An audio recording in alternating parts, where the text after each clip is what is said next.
Hello, hello. Hey, Anthony. I had a lovely holiday. Hello, hello. Hey, Anthony. Oh, I've got an echo. I had a lovely holiday. Hello, hello. Hey, Anthony. Ooh, that was interesting.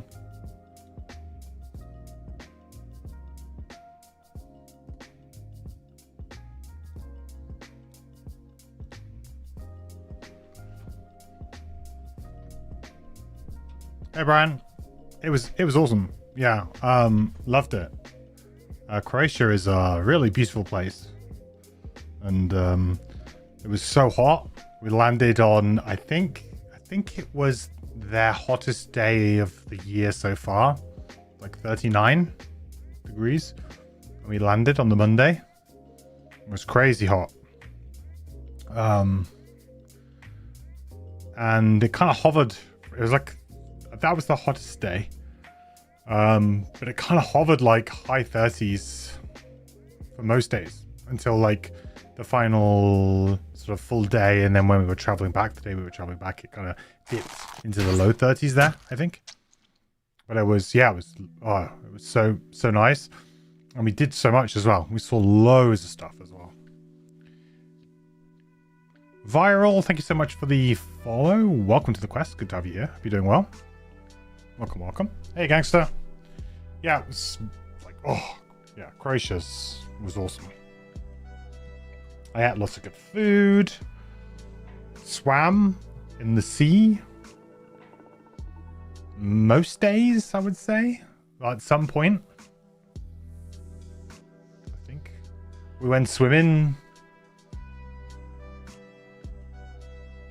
5 out of the 7 days. We had like at least snuck in some kind of swimming at some point.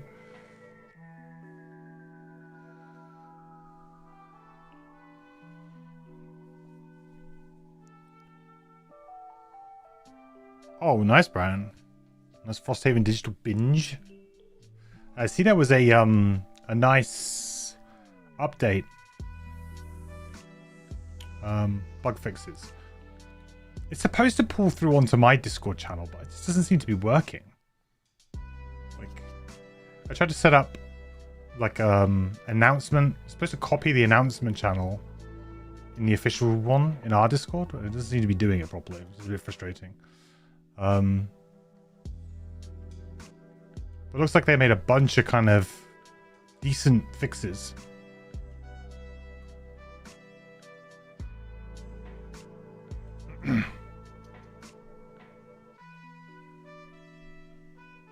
Yeah, Oxy. I was I was probably planning on streaming tomorrow, not today. But then I have like another meeting tomorrow evening now. So, and then on Thursday I'm off to a music festival for the weekend. So it's yeah. It's like a busy couple of weeks for me. So I was like, I can sneak in a stream on Tuesday. Hey Toby, how's it going? Good to be back. Thanks, buddy.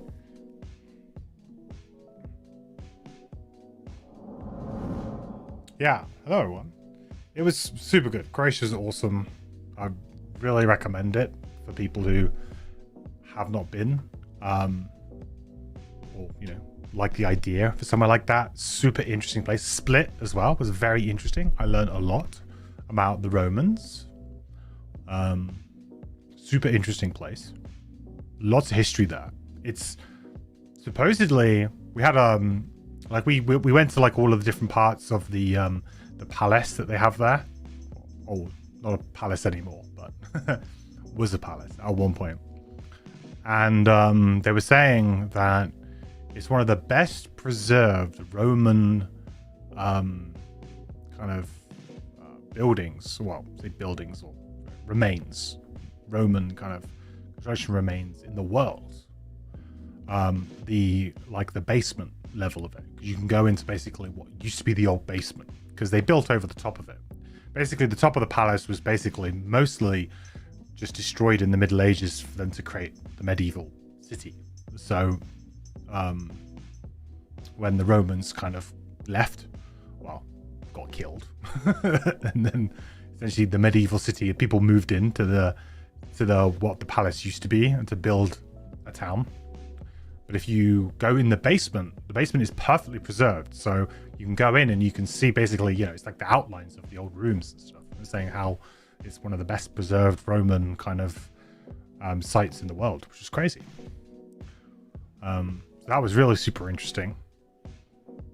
And yeah, there was stuff there that was like ridiculously old, like insanely old. So like this guy, who was the old emperor who built the palace,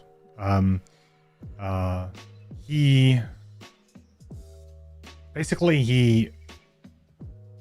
was the first emperor who was like, I'm gonna retire, right? Because usually all of the emperors were killed. Basically, you got so old and people were like, I'm fed up with you, so they just like, you get killed. But he was like, I don't want to go out like that. I'm gonna retire. I don't feel like being killed off, so I'm just gonna I'm gonna kind of step down. And so he built this palace for his retirement, and so he kind of went there, and that's where he essentially retired. And all hell broke loose after he kind of stepped down. They tried to convince him to come back, and all this, that, and the other. But he was just like, no, I'm just going to chill here in this palace. And it was just kind of like super interesting to learn about that kind of stuff. But he basically, as the emperor, he reigned over the entire empire until he set up I can't remember, they call it like the Tetrarchy, I think they call it, or something. I'm probably butchering that, but essentially where he ruled over like one part, and then somebody else, they split it so other people ruled over different parts of the empire, because it was so big, right? Like so big that he couldn't rule over all of it. It was just impractical. So he ruled over like the main bit, like Rome and kind of like Western, I guess you'd say like Western Europe or whatever. But he ruled over parts of Egypt, and so he just like straight up took sphinxes, like little sphinxes, not obviously the big, little sphinxes and stuff. He just took like ornaments from there and just moved them to his palace, and they still got like a not perfectly preserved, but a sphinx that's just in the town square. Well, this is now like the town square essentially, where you go and you see everything in Split. It's just chilling there, no glass around it, nothing. And they were like, this thing is like thousands upon thousands of years old. Like, it's just mental how old this thing is. It's like, shouldn't that be in a museum? And they're like, probably. I was just like nervous. It's like, what? You guys are crazy. Why have you not put this thing in a museum? Or, I mean, it weighs a lot, but they're like, yeah, it's like part of it. And they had all these stories about how when the medieval town was built, people were like basically ransacking all of the brick and the rock from the palace and different parts of the palace, whatever. And people would find like just like sphinxes, just like weird things, and then they would like build them into their house. So we saw a house where someone had just literally put like a sphinx's head that he'd found when he was building his old medieval house. This guy, he just found it, and he just like, oh yeah, I just put it halfway up the wall, like part of the brickwork. Just a nice little feature. I found it. Mental.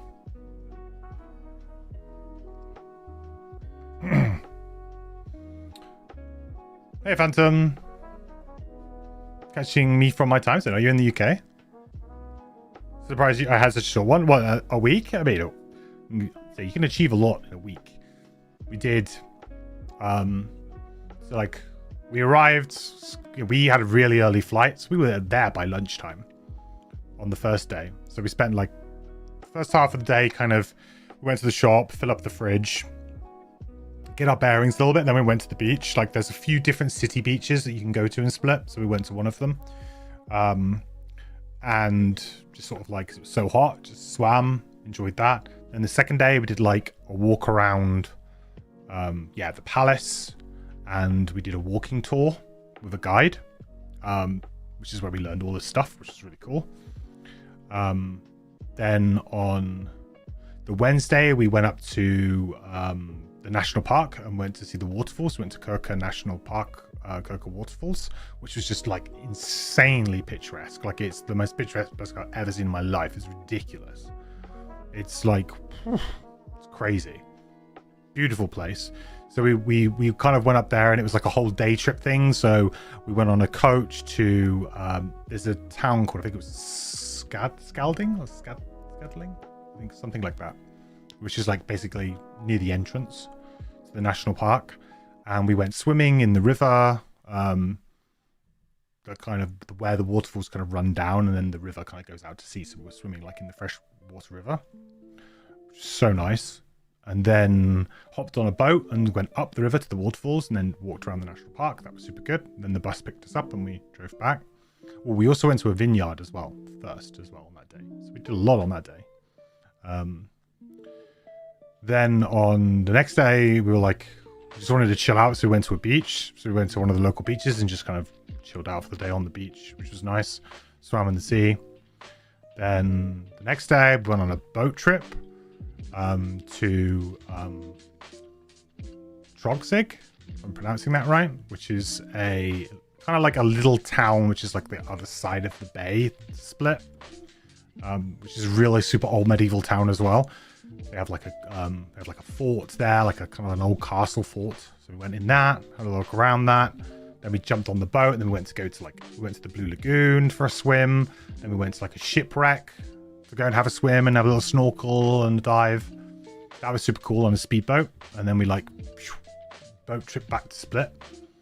And then on the Saturday we didn't get to do all of the like museum-y type stuff. So we kind of knocked all of that stuff out. So we went actually into the palace.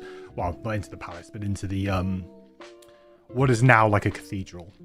So we went into there, did the actual kind of like visitor center museum part for the palace, which is now called the Armory, or was the Armory. So did all of those kinds of things inside.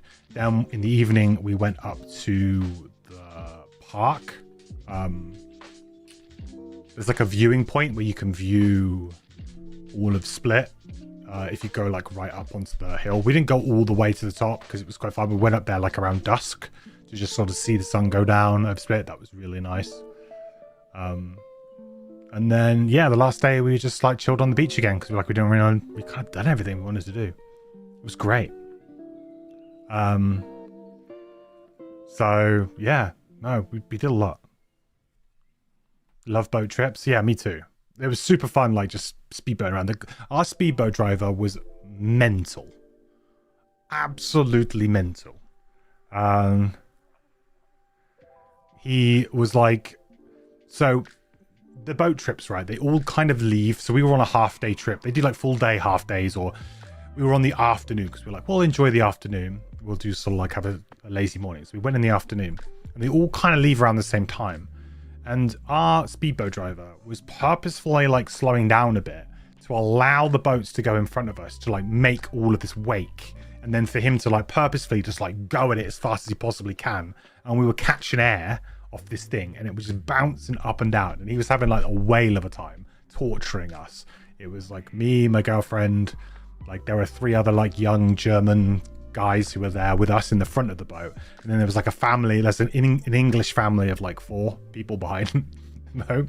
It was quite a small boat, and he was just like, he was definitely gunning for it. But it was a lot of fun. There was a few moments where I was like, I might not make it back from Croatia alive, but no, it was really good fun.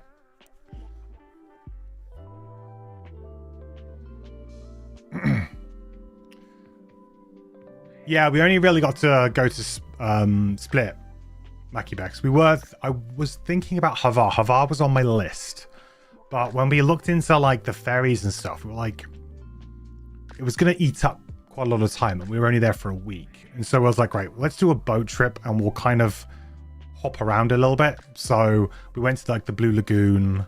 So we went to a shipwreck, which I think was off of Hvar actually. We didn't directly go on to Hvar. Most of the other boat trips as well that were offering like Hvar and places like that, it was like you would go to the island and you get like an hour, and then you'd have to like leave to go to the next one. So The only other option was we were thinking about getting the ferry, but the ferry was really expensive because of tourism. They kind of purposefully make it quite expensive. So I think it was like 30 euros each to just jump on the ferry. That seemed like quite a lot. When we could go on a boat trip for a pretty similar, like a speedboat trip, and basically have a half day of just like zipping around. Like, so we were kind of like, huh. Like, sort of, we decided to go for the speedboat option instead, which, you know, better or worse. It was good fun. Hey, Silver Medal, how you doing, buddy? Slipstreaming in boats, imagine. Yeah, it was like crazy, but it was so much fun. Sounds like we got some excitement. We really did. We were able to make it to the Plitvice Lakes. No, we went to the national park. We went to Kavar, the waterfalls. Went to the waterfalls, which was really good too. Like, that was insanely nice. And it was like I would like compare it to be like the same kind of like price as things here. A lot of the locals were saying that prices have gone up a lot in recent years because when the they've only recently converted to the euro. I think it was like 2 or 3 years ago. And when they did, like, massive inflation hit their economy. So like the prices have just gone crazy, supposedly, since they sort of went. So I can only imagine what the prices were like maybe 3 or 4 years ago in Croatia. I thought the prices were pretty similar to like around here. So like for us, it was kind of like a meal out was pretty similar to how much we would pay for a meal out in the UK, which, you know, so it wasn't like too much of a surprise for us pricing wise. And you could still do things cheap if you were, you know, a bit savvy and you looked around and you didn't go like to the restaurants along the Riva, which is like the strip along the front of the water. Essentially, it's kind of like the strip where all of the restaurants and stuff are. If you kind of like just went a little bit further afield, you could find some restaurants that were like probably better food, or definitely better food. Some of the best food we had was quite far away from the Riva. You know, we just sort of looked for like, we took some recommendations from some local guides and some local people, and kind of, we only ate on the Riva once, and it was kind of like just we needed to get something. So yeah, there were like, you know, cheaper ways of doing things if you were savvy. The only thing that was like really weird to me, and this is because I'm coming from the UK, is that beer was weirdly priced. Just weirdly priced.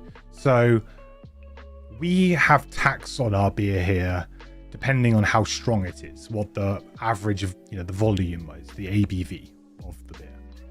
So the higher percentage it is, the more expensive it is, because the more it's taxed.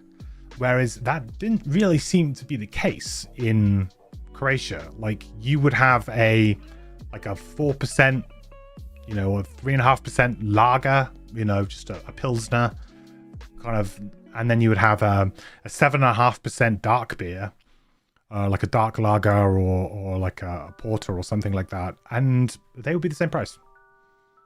And that really confused me because it's so like here it just jacks it all the way up. You know, that would have it would be double the price in the beer here.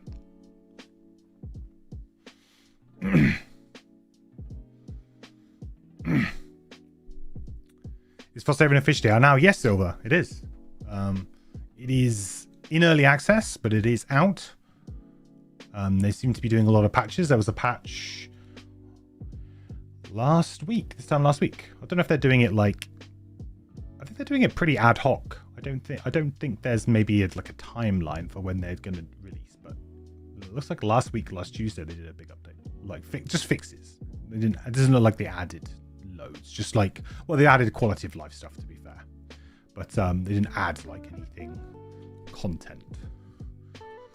Lots of fixes though. Now that it's Gloomhaven 2.0 with the secret character tuck boxes, am I okay with talking about it, or is it still off limits in my book? I think we probably could talk about it now, huh? Yeah. I mean, we're not going to talk about it today, but certainly I would be actually more open to doing it, because obviously that, I mean, now it's like available to everyone. Everyone can play it. So it's kind of like, yeah, like it's there. Whereas I really didn't know what the uptick is on it before, but now it's there. It's part of the game. You know, yeah, it's an official class. It's officially there. So yeah. So those who don't know, there was if you kind of did the puzzle book and in the original Gloomhaven, you went through the puzzle book, there were some instructions you can get to, which would lead you to some print and play files for a class. And then they kind of released a printed version of that, which you could buy separately, which I did, and I've never played it. But I bought it at a con. And now in Gloomhaven 2.0, they've just included it all as straight off the bat as like an included part of it. Triple Swords, is that what the actual... I actually don't know what the the code name is for that one. Triple Swords. Crossed Swords.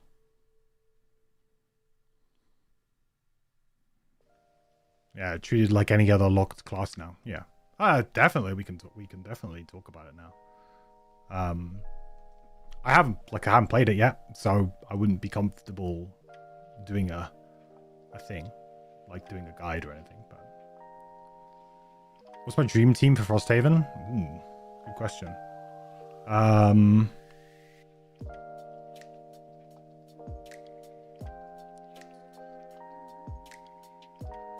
I mean, I'm a big fan of manipulation, like board manipulation. So a combination of classes that do that really well is kind of fun. Although a bit of a nightmare, maybe, in terms of, for certain classes, they probably wouldn't play well. Like solo, I think I would enjoy it. Whether or not I would enjoy it in a multiplayer environment, I don't know. So some combination of like Meteor, Trap,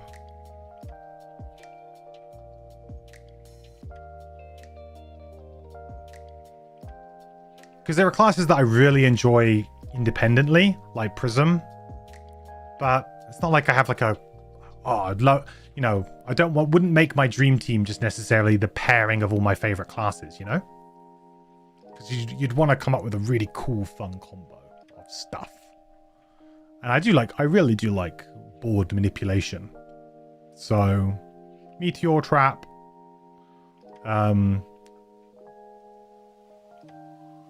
I guess Snowflake also kind of fits into that mold somewhat.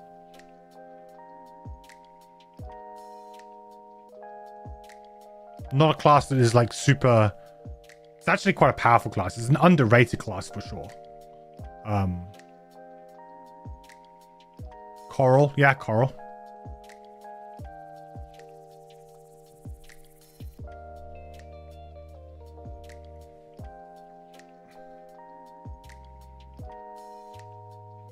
You wonder when the minis are coming? I saw there was an update very recently. I'm still really looking forward to the RPG. Like, for me, that was the kind of big thing out of that one, because Gloomhaven 2nd Edition, of course, like, I was excited to get that. But the RPG is something that I could actually really could see getting serious playtime for me, because I have a D&D group now. Like, I have some friends who we now do D&D. We don't get to do it really super frequently. But we do get to do it. And we sort of said, like, okay, what happens when we have a meeting and we can't get everybody together, right? Because we don't want to... We really want to do it when everybody is available, but there's quite often when just one of us isn't available. And I would love to just, you know, do some one-shot Gloomhaven role-playing game sessions. I would love to do that. Plus, also, I think, because of the card system, I think that could actually fit really well with a couple of other friends that I have that were like, they don't really want to play D&D. They're not really into it. But I think if you give them like a set of cards and say, well, this is kind of what you can do, and this is what I think that gives them a bit more direction. So I think that they might actually take to it a bit better. because I think the problem is that because we're playing 5th edition, right? And when you play 5th edition, you spend so much time reading, like especially if you're not like, because we're all fairly new, so we're still learning a lot about it. So we constantly got our heads in like the player's handbook, like trying to remember stuff. And because also a lot of time passes sometimes between sessions, like I've forgotten exactly what that means, you know. So you go, okay, what do I need to do? Like I'm playing a half orc barbarian, and I picked it purposely because it would be quite easy to play. Like I wouldn't have to maybe think too much. But even I still have to look up like, okay, what does like danger sense do? And what does like reckless attack do? And stuff like that. Like I still have to remind myself occasionally because I kind of go, what is exactly what it says? You know, because you have like an idea. You're like, I'm pretty sure I know what it does. You double check yourself all the time. Whereas I think with like a Gloomhaven role-playing game, should be super simple to play, right? Should be just like, hey, here's your cards. Hopefully it'll work. Does someone know if Frosthaven will be on Gamescom? I don't know. Good question. Possibly. Gamescom's going on right now, right? It was a Frosthaven update. Let's update my game now. Nice to have a group. Yeah, it's been good. It's quite nice that I'm not DMing as well. I don't think I could DM. I just have too much on my plate right now. Because like kind of a lot goes into DMing. Even though we're following a book to begin with. So we're following, I don't actually know what the book is.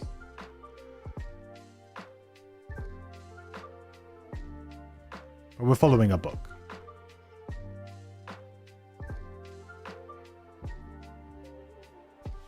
Your group, the Prism, played a tank with Shackles and Deathwalker. It was a great season. Shackles I have not played yet.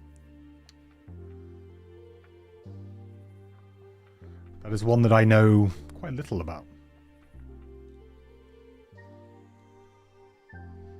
Are there any new patches for Frosthaven or quality of life changes? Yes. Last week they did quite a few. I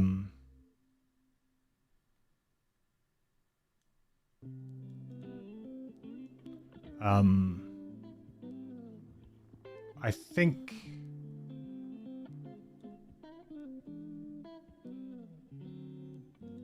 the most prevalent one seems to be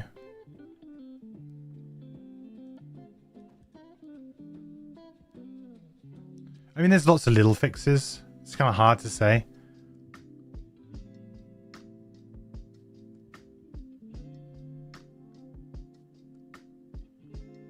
But they have, you can now discard summons from the initiative tracker. It's something I've noticed in the patch notes from last week, which is how you used to discard them in Gloomhaven. So, in Gloomhaven Digital. So, I think some people were just sort of saying, could you just do that again? I mean, now there are like probably about 4 different ways to discard summons, I think. But that's a nice way of doing it because I always naturally go that way. I mean, because of the amount of time that I've played. So that's nice. Quests now display if they require sled, boat, or climbing gear to start as well. Whereas I think you had to like click on it and then it was like you don't have it.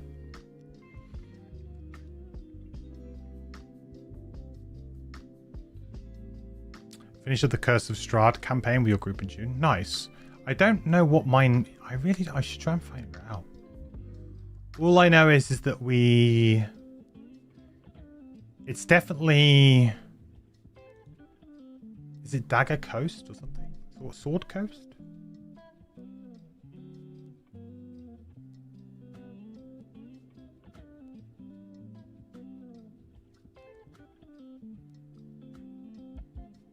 You guys might know, like, essentially, we're kind of like, we're following like this dwarf, or we're trying to rescue this dwarf who was trying to find this crystal in a cave. There's a mining thing going on, and there's like 3 or 4 like baddies who are like in an alliance together,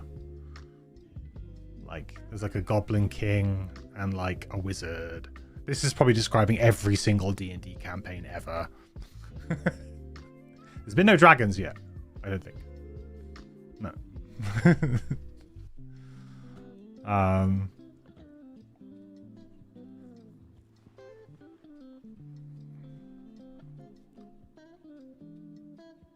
trying to think what the big town is, because there is a big town. And it is one of the big towns. Like, it's a named big town. Like, it's one that, like... It's like... I don't think it's Neverwinter, but... It's a big town. It's not Baldur's Gate. It's 100% not Baldur's Gate. But it is a named town. Like, that I recognize from just playing video games.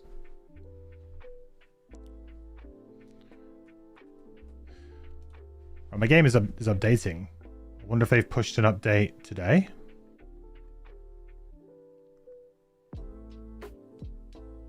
Got nothing, or is it Vandelva? Oh, Phandalin? That's a place. Phandalin. That's somewhere on the map. Phandalin.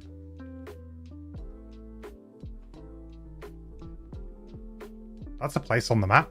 But I mean, again, I might just be describing literally every D&D campaign ever. Oh yeah, like Phandalin. It's really bad. I'm not good at retaining information. That is a place, okay. I'm really not good at retaining information, like, because we play like once every like 6 weeks or something like that. So it becomes really hard sometimes to keep up, and then we kind of come back together. We're like, right, let's have another brief and see where we're at. You know, like we kind of have to just like every single session, we need to do a recap.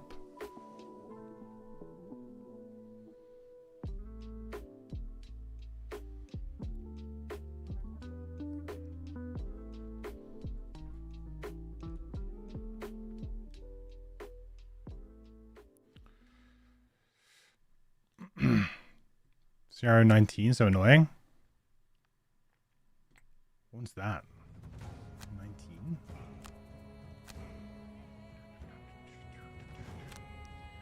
What team will I be running? I'll continue on with what we were doing. We do need to get a retirement going though. Because right now where we're at is we're kind of in a situation where we've still got plenty of scenarios to do. So that's not too much of an issue. But we are at a little bit of a kind of a locked state at this point in time, in which we need to get the town level up, the outpost level up, and we need to do that by getting prosperity. So in order to do that, we need to retire really now. That is the best way for us to do it. So that's kind of what we're going to be focusing on. Now, our retirement goals for each character at the moment.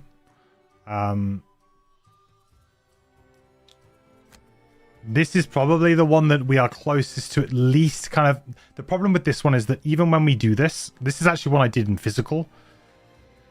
You know, we unlock a scenario called Sacred Soil, which is great, but then Sacred Soil I think has like at least one more scenario after it, and it's only unlocked after a certain number of sort of weeks in the calendar. So even if we do unlock this and we do Sacred Soil, we'll still be waiting a good bit longer for us to be able to actually fully complete this. So although this looks like it's close, it's actually not as close as we think it is. Whereas if we looked at can we look at you? If we look here, have 120 gold opposition. This is actually pretty easy to do, and we're actually quite close just by selling everything that we have. I think we worked out by selling everything we have, we're like just a little over 100 right now. So potentially in 1 or 2 scenarios we could get there, if we do a lot of looting with our Blink Blade and we get there. Like this is possible. If we look at our fist, again, this, I think we're hard locked on this right now because we can't do any building, or at least any new building right now. We can't do it. But let's say if we manage to get the prosperity up to the next level, then we can upgrade. So we might end up retiring kind of quickly. We might get a kind of a quick couple of retirements. Did you tell me that you're hiding in the Fortella audio for Gloomhaven? Oh, awesome, dude. You're in it? That's so cool. Very cool. Are you like an event or something? Do you know? I'm sure you do know where you are. Strahd took you 1.5 years playing 1 night a week for 3 hours at a time. It was amazing. That's... yeah. So, at the rate we're going, we might be done in like 10 years. If we're doing something similar.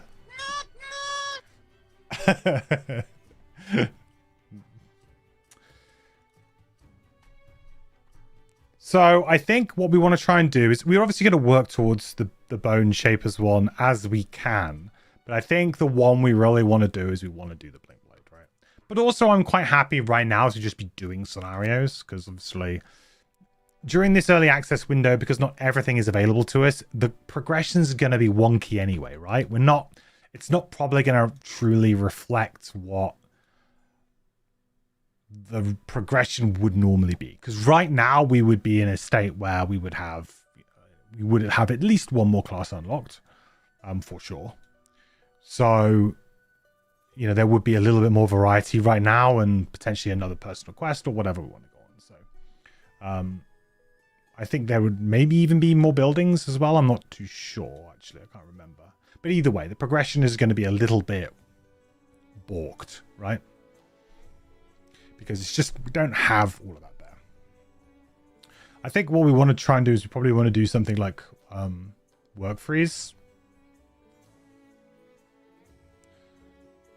It's a fun side quest to do.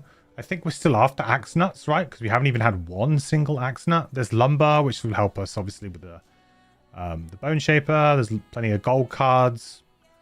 Pretty good one to go for, I think. Love Blink Blade so much. Yeah, Blink Blade's really grown on me.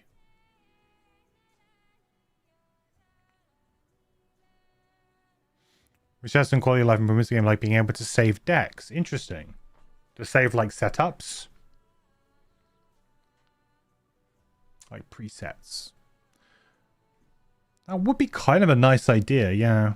But Gloomhaven Digital didn't even have that, right? I'm not saying that they couldn't do it, but... And how, I mean, how much do they, how much would variance are we talking here? Are we swapping like 1 or 2 cards? Or, you know, that's what I'm assuming you mean, is that you swap like 1 or 2, depending on the type of scenario. It's kind of one of those things where it would be a nice quality of life thing, but swapping cards in and out probably isn't too bad, right? Like just 1 or 2 cards here or there. I guess the thing is you got to remember which cards you take out, which is probably more of the point. Because you're like, oh, which one do I take out? That's usually the bit that's the head scratcher. You go, I know I want to bring this card in, but I don't know which card to take out. On screen chat today, yeah, I can put you guys on. We didn't have it on last time, and I just completely forgot, but I can put you guys on. So you can talk to each other. Be nice. Right. Ho there, a moment of your time, just off the path, a weathered Valrath calls for your attention. He approaches you with a surprising speed, despite the pack and gear strapped to his back. Edwin Melsgate, cartographer. You look familiar. Have we met? Before you can respond, he continues. I always forget a face, but never forget a trail. I can only cover so much ground, though. Could we compare notes? He pulls out a scroll and quill, looking up expectantly.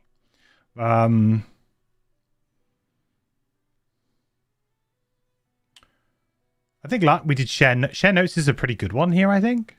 From memory. Oh, 6 share gold. Perhaps the other one would have been better. Maybe we would have gotten a... Oh, maybe we would have gotten a scenario. I mean, 6 share gold is great because it's going to do what we want to do right now, which is get our Big Blade really rich, which is what we need to do. So it does help us for what our goal is.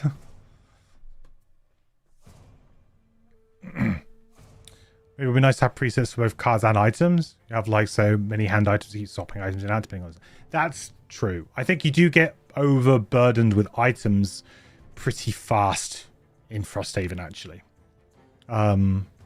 Which is kind of a nice thing though, because you kind of end up like messing around with items a little bit more. But also there's some things that you might want to make or have because you want to maybe use it as part of a craft later or something. You know, like to the upgraded version or whatever it might be. I have a tendency to sell any of the found items that just don't really do. Like if you find an item in the scenario and it doesn't really work, I have a tendency to sell it. Just to get the gold. Just because then I can plug that into my outpost. You know, because if you're holding on to stuff you're not using, really you could just sell it to help with the outpost in some way, right? Right, what have we got? Closer. Aesthetic. That's not gonna fly for what we want to do. Kill an enemy and open up. That's probably not gonna work. It's got to be closer. Overachiever just doesn't work with this character. In fact, I don't even know if there's any doors in this scenario, to be perfectly honest. Kill one or more enemies of each monster type that appears in the quests. Monster type. I mean, that's 3 different enemies. Basically, it's Snow Imp, a Hound, and a Polar Bear. Yeah, pretty doable. Take any long rests. Perform no attack abilities in the first 3 rounds. It's actually quite easy for this character to do. Because we have some really strong non-attack items, abilities. But I think Exterminate is probably more fun. Hey, Swordy. Actually relatively difficult to do, depending on the scenario length. Kill an enemy not adjacent to you while you're adjacent to another enemy.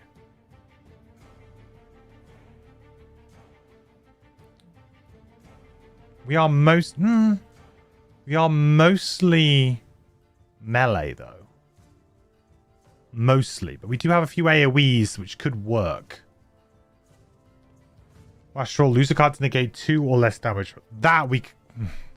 This character never likes to lose cards though. But I feel like this is just a gimme. But obviously losing cards on this character is a huge problem. We could try Shirker and we just do a big AoE and just kind of hope that we hit. Sure.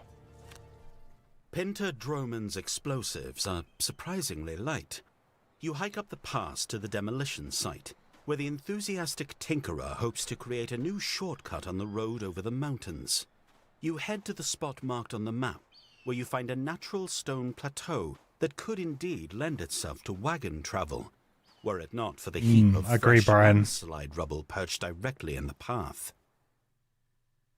You drop your packs of explosive charges. That's a good idea, Macu, actually. Straps, but a howl interrupts your work.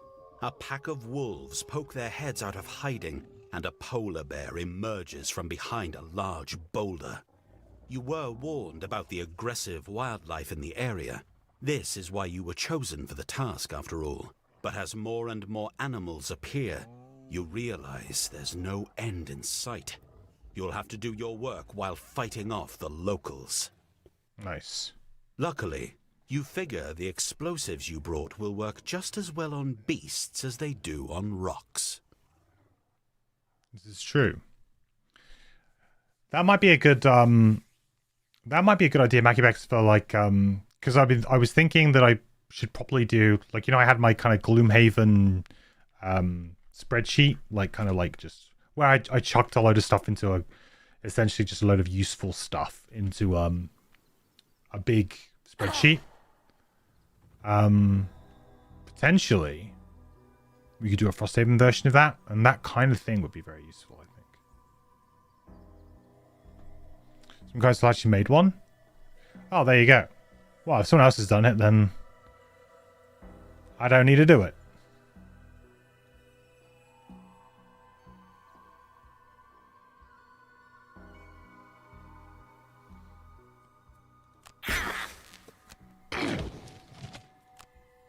But I think it would, like, for the most part, I liked the Gloomhaven toolkit that I made because you could just second screen it while playing. Like, so I think people did use it for physical, but like I used it mostly for digital because it was just nice to have like second screen it if I needed it. Can't decide if you like the scenario or not. You played it 4 or 5 times. Okay, so let's go through. I mean, this is a lot of text, right? I feel like the devs need to. I don't know how you do this. This was a problem with digital as well, right? Like there needs to be some like pop out here. Like there needs to be, in my opinion, use the top, like move all this up. This could be at the top, right? Because now look, I can't even see. Like, I mean, I can't even see what my masteries are. There's just way too much text.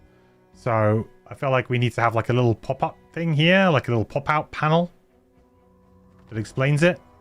And kind of like the inspect, right? It could just pop up like this, give you everything that you need to know, and that's it. And then all you need to have is like this tracker.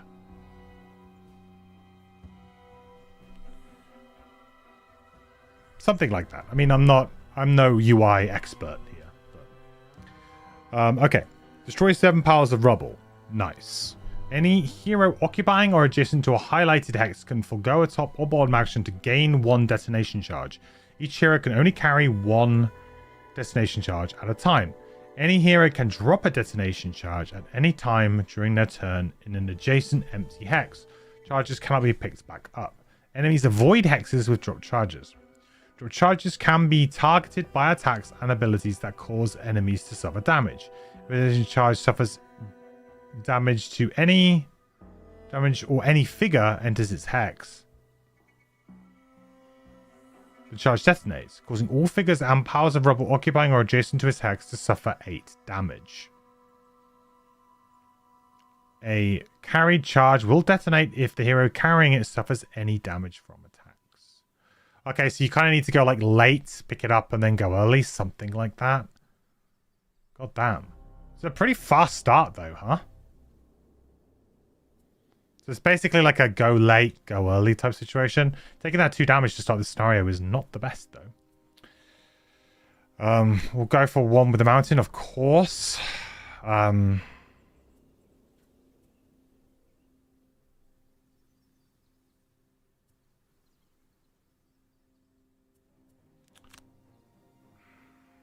Any hero can forgo a top or bottom action. Oh, top or bottom action. Okay. So I could play 1 with the mountain and pick 1 up. Interesting. That might be the play.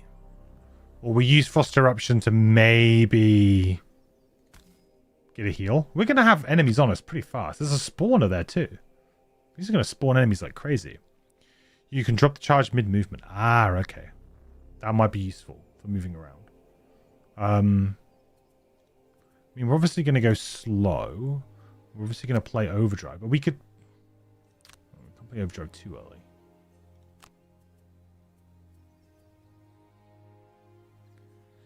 This is the problem. We're going to take a bunch of damage early, aren't we? Like, a crazy amount of damage early. Will summons target the charges? That's going to be interesting. Guess we'll find that out.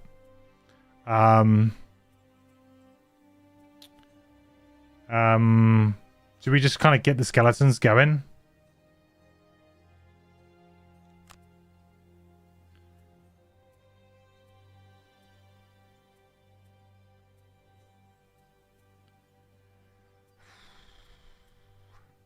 I'm kind of gonna need to, maybe I need to go early here to just get a bunch of skeletons out.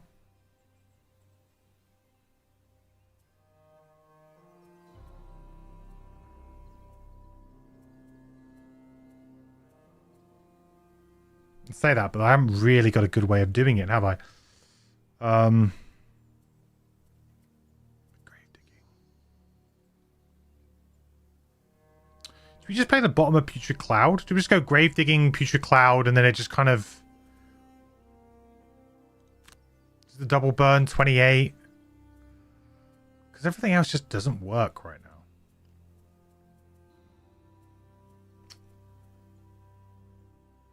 Okay. Let's get you out. I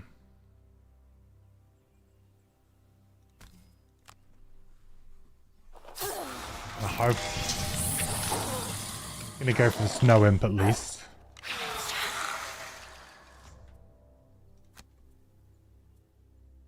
Oh, that's very lucky on the polar bear, to be fair.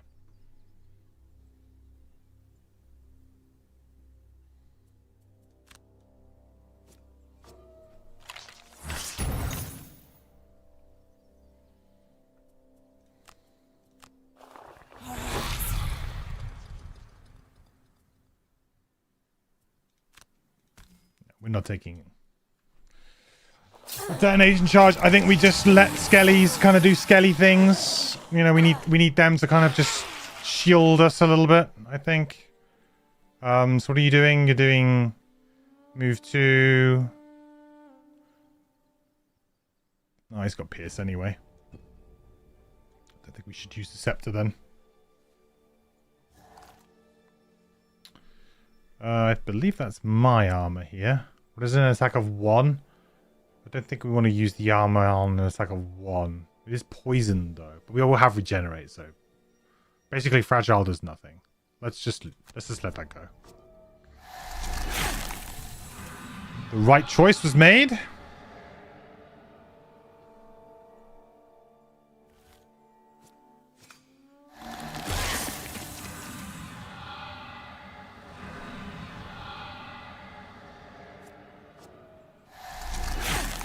Okay, I'm getting lucky. Have they improved that animation, by the way? That looked different.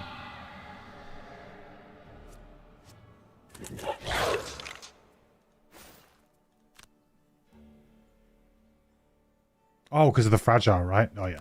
He's dead. Like, why is that?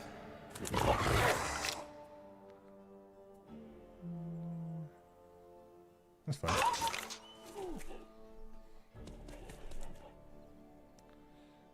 Now we definitely do this.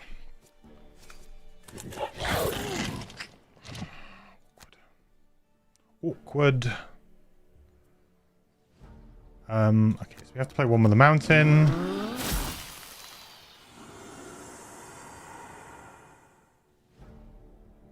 I guess the play here is going to be to essentially somebody picks up a charge, drops it off, and then either attacks it themselves or somebody else attacks them, right?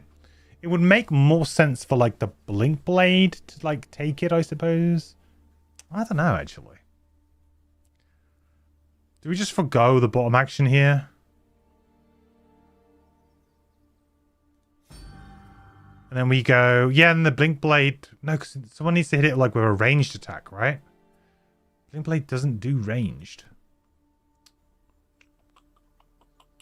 Yeah, I think it's probably better for the blink blade to drop it off and then go and attack something else. And then for us to attack. So I think actually there's no point healing because then this happens, right? We just remove the poison. It's kind of a waste.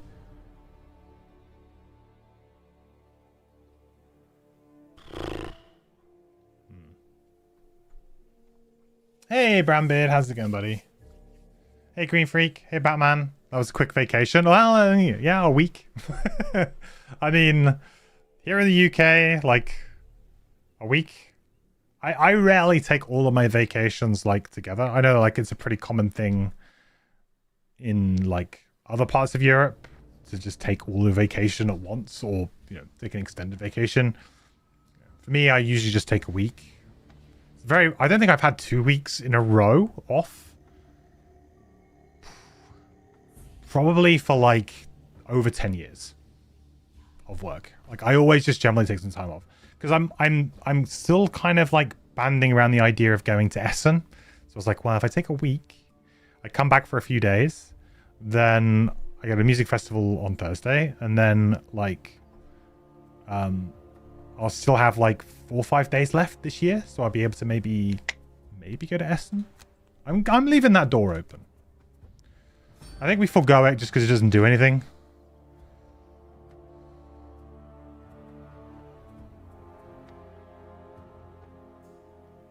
I don't think we want to place it.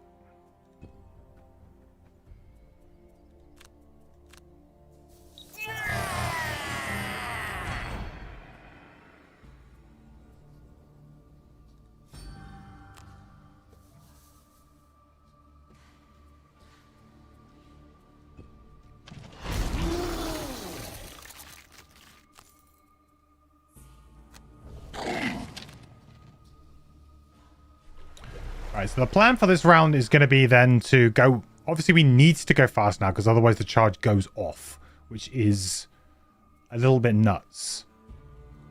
But some kind of like... We do have... We could just like get a skeleton to run up to it, couldn't we? You go attack it, right? We drop the charge like... I mean, a charge here would be great right now.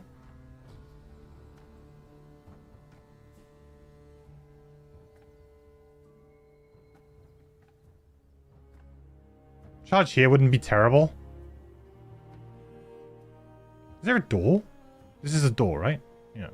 Do these keep spawning? This is... Yeah, see, like... I think this is a good example of there not being quite enough information here. Because obviously another spawner here, but... Is this going to keep going? Because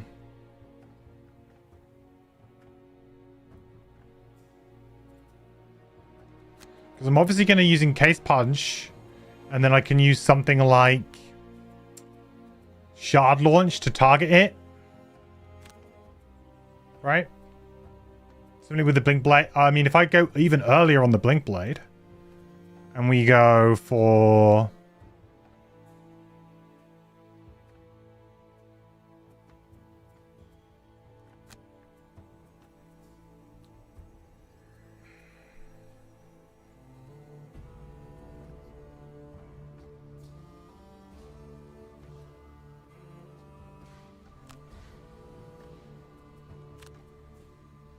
Because the Blink Blade could go and like... So we could drop 2 charges, right? So we could go... 1, 2, 3, drop charge.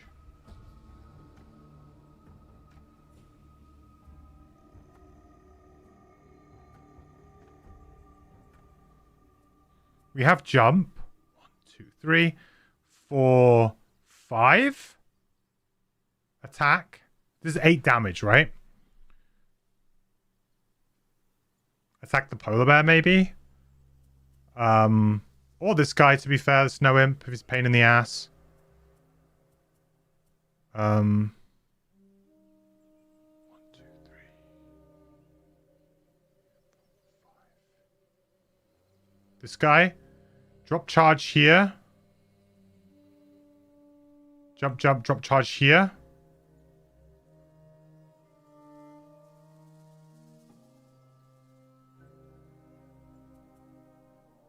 Shard launch both. So we just need to go for 19, I think. I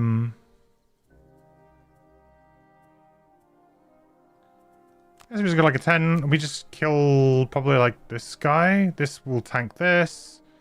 Don't really want to do Flow of the Black River here. And I could do Exploding Corpse, couldn't I? That's not what we want to do, though. Oh, actually, if we do Bone Dagger Bottom...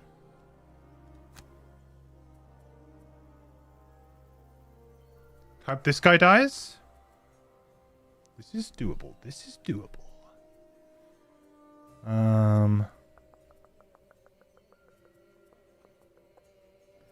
Yes, I think so.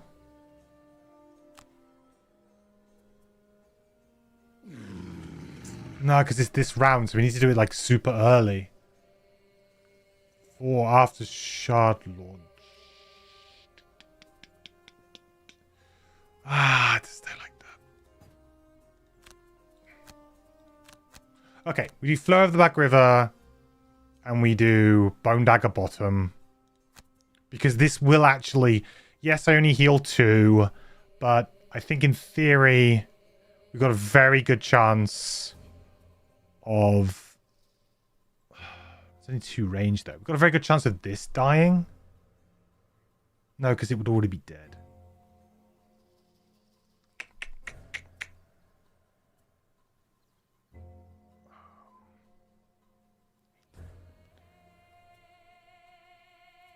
I just don't think... I'm just not well enough positioned, I don't think. Damn.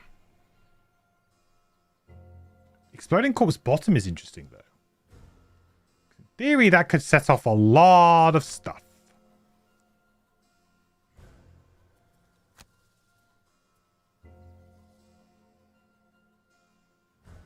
Okay, maybe we just go a little bit later and we just get another skeleton out. Let's just not overthink it here, shall we?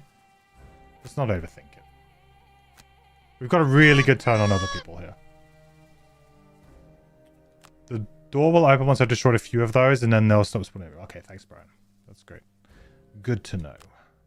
Okay. So, we want to go 1, 2, 3. Is it you drop it in an adjacent hex? Is that what it is?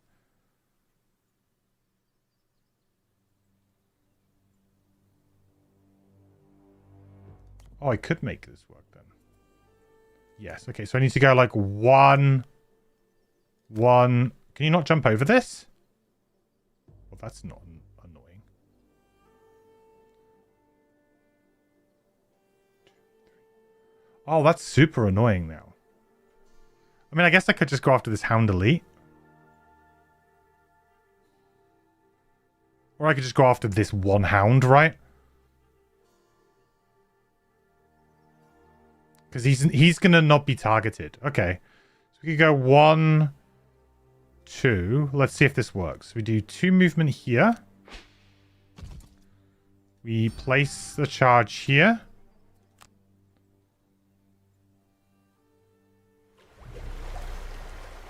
We zip back here. We skip. We use this. And we'll use a spyglass. We just got a good chance of just drawing the +1 here, I think. Very good. 1 damage from that. Okay, that's great. Good start. Okay. So Frozen Fist. So we're going to go... Oh, because we can't jump over this. Is that going to screw things up? 2. No, I didn't think so. 1, 2. I guess we have that if we need it.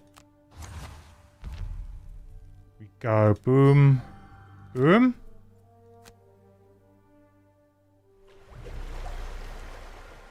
And then we can just get back to where we were. Now it looks like we can go through it. How weird. Like this. Then we go bang, bang, like that.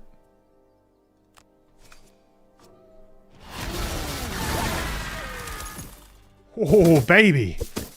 Oh, baby.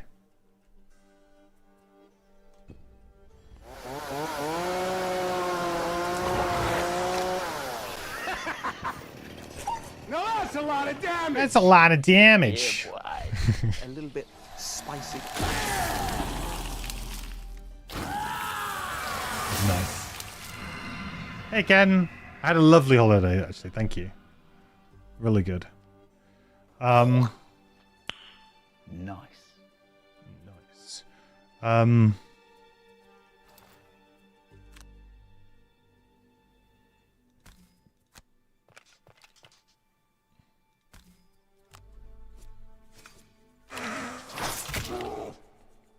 Really do not fancy that bear getting involved too much.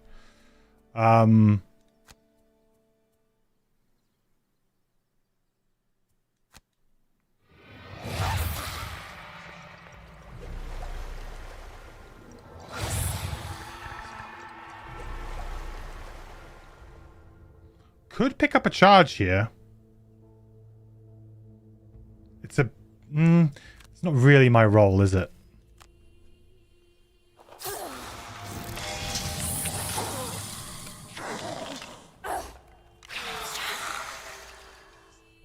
I can just attack these, right? I don't actually need to use bombs. Or do I need to use bombs?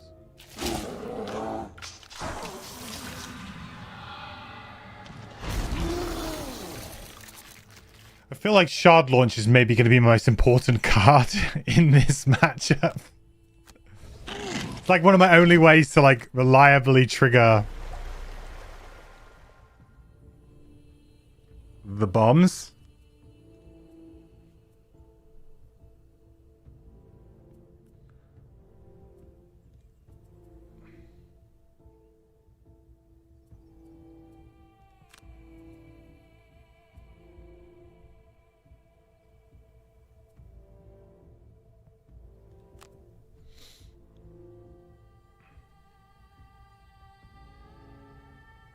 There's a lot of enemies spawning, huh?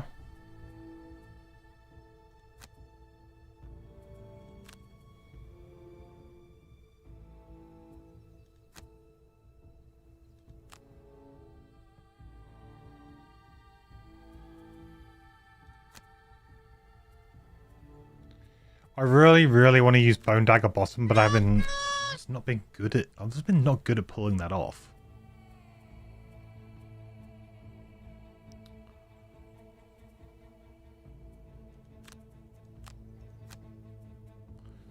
I suppose I can 18 it, can't I? And then just go if this dies. I guess I need to kind of run in a little bit, don't I?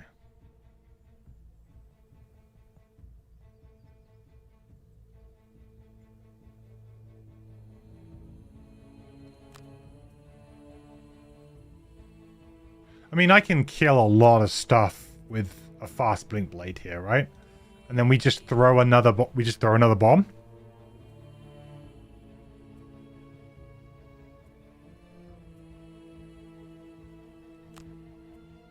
Perhaps we negate a top action here. Just use Frost Eruption to get ourselves a bit of a cheeky bless.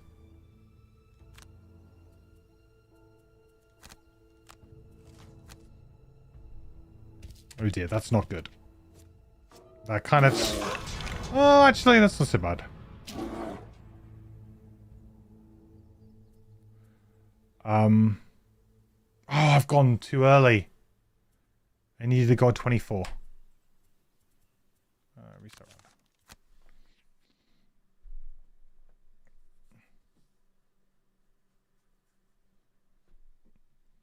round. Went a little bit too early there.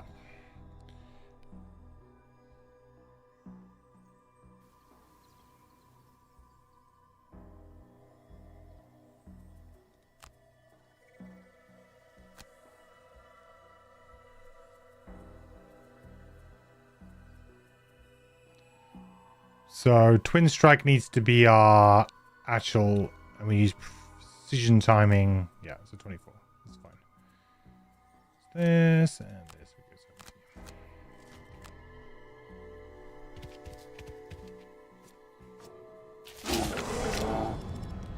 A wound is unfortunately going to ruin our turn completely.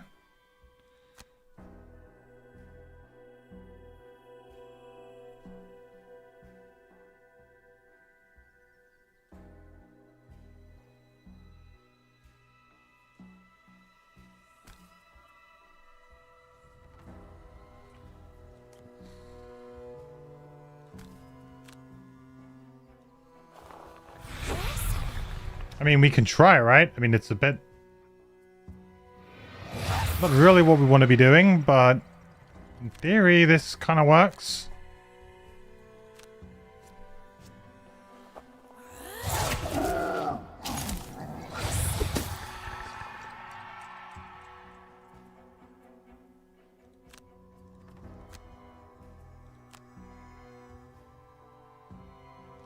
Try and keep him alive.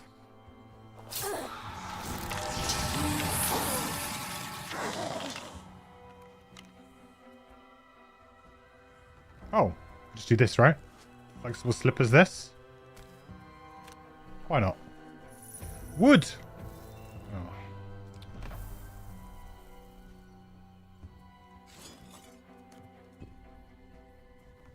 Okay. So we'll use our rough boots here.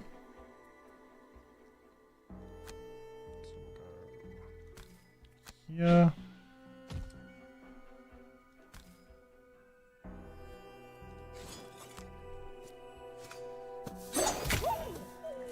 +1. That's quite good, actually. We avoid the retaliate. I think that's generally probably preferable here.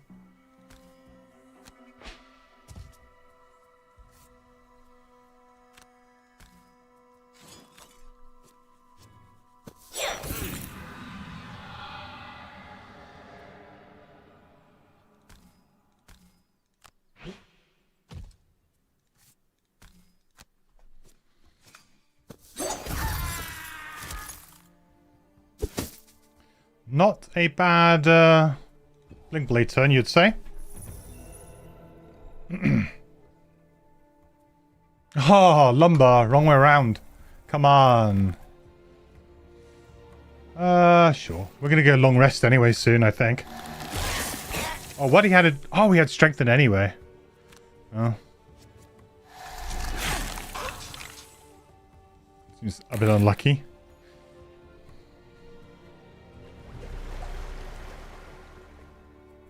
Did he take my ice? You took my ice!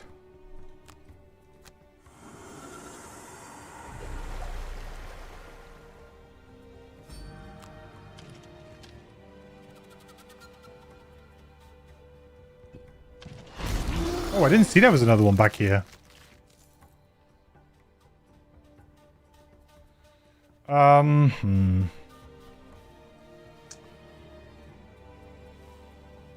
I think you always need to kind of get the heal back. Just to kind of keep your health reasonable, I think. Right, so we need to drop this bomb off, don't we, really?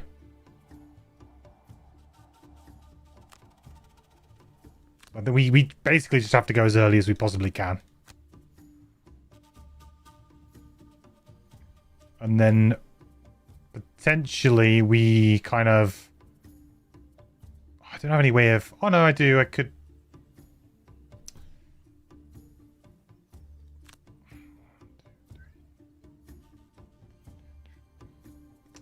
I don't think I have any way of really dealing with this charge, do I?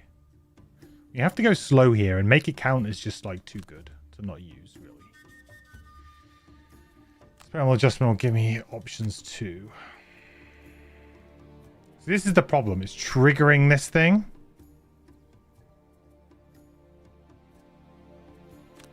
I mean, I guess I could use this as a move 2 and then just shard launch it. Move 1.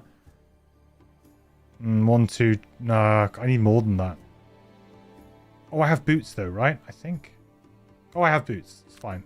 We can use this as a move 2 and then just shard launch it and blow this up, I guess.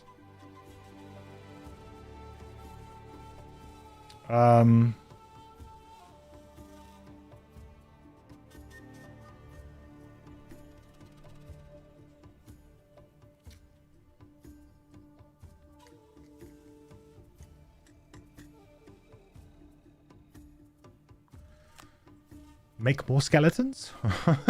If in doubt, make more skeletons? That's sort of generally an okay plan, isn't it?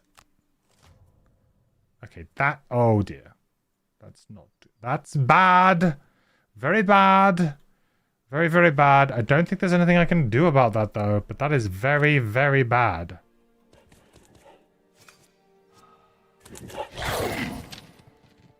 What happens?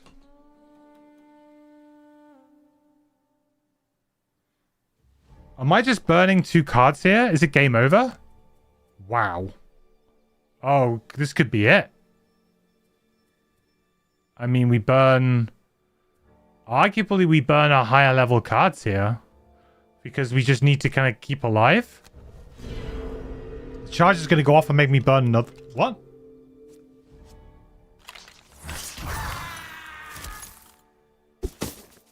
Huh? A carry charge will detonate if the hero carrying it suffers... Is it just bugged? Are we just bugged? Maybe I just carry a charge here.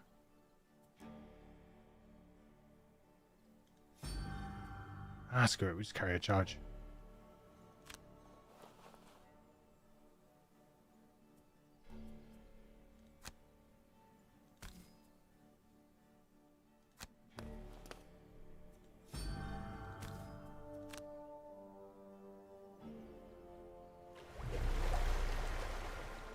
I guess the feeling that that was definitely bugged.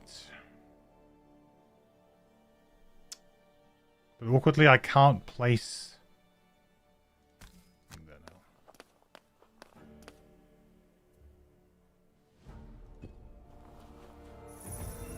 Ooh, axe nut.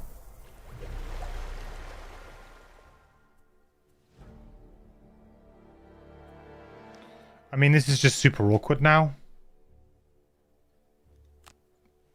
I guess I could have... hang on. Could I have dropped the charge? 1, 2, 3, 4. I couldn't have dropped the charge. 3. Drop charge. 1, 2, 3. Drop charge. 4. Oh, I could have done that instead. That probably would have been better. Then at least I could have blown a charge up. Let's do that. Let's undo a little bit here.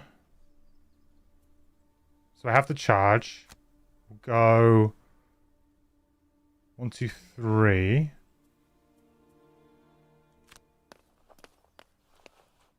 Laser charge.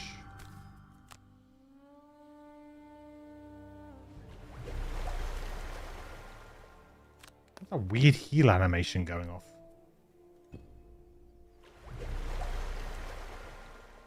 Then at least we can go... I don't think we attack because of the retaliate. Oh, heal. That's nice.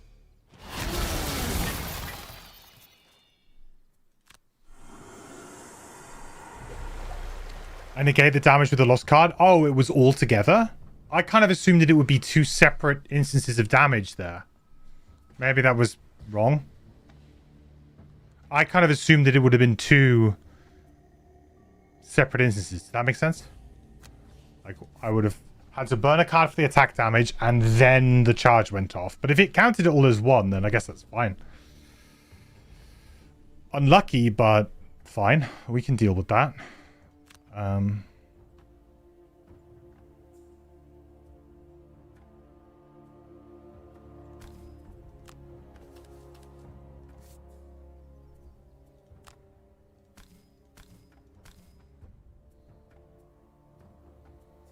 Why is it flashing the brittle thing?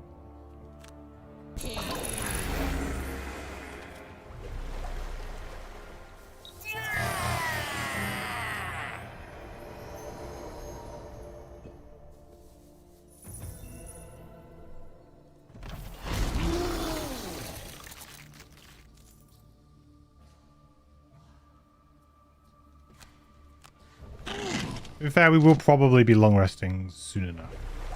God, these things just keep spawning, don't they?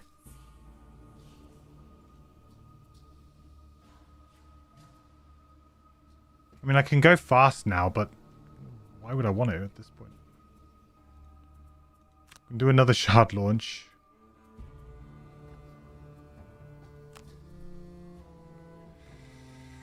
Should I just kill it? Just kill it.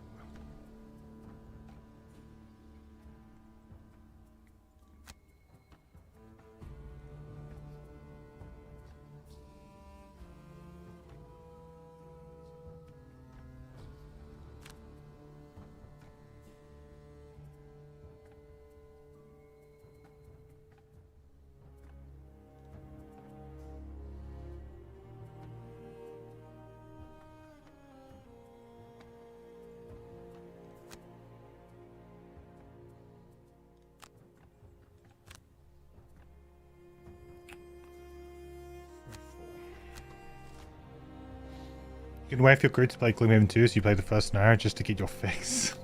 Nice. I don't know when I'm going to get to play, to be perfectly honest. I really don't.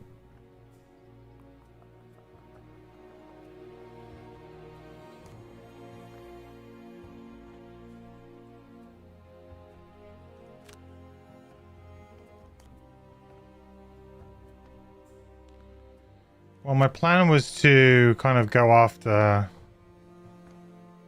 these guys, but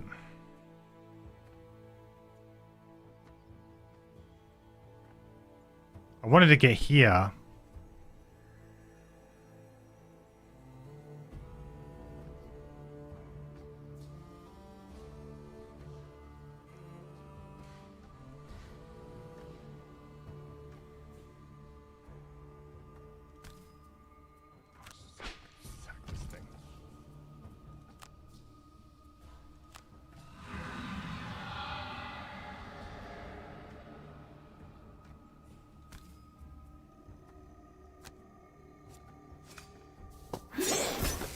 That's a big attack.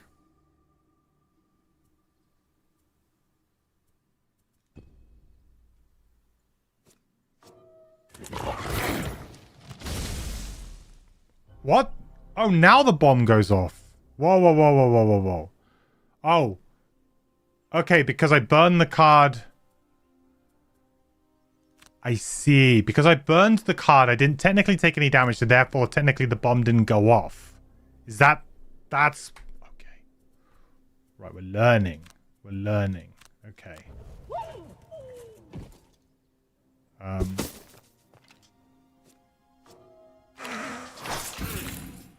think I need to redo this round, though, now. Because that's kind of balked it. I forgot that I still had the charge. So, because I didn't take any damage, technically the charge didn't go off, which does make sense.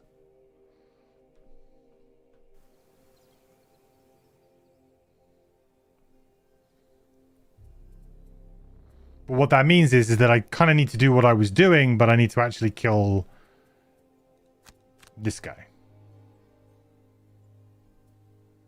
Because we can use this.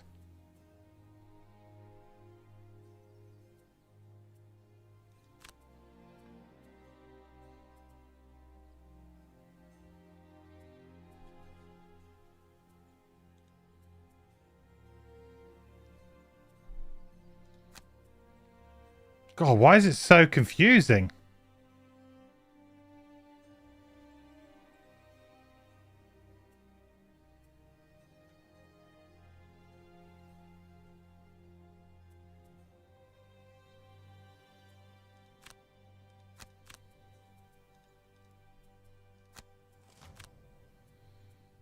Okay, so realistically, I need to actually go and deal with this problem.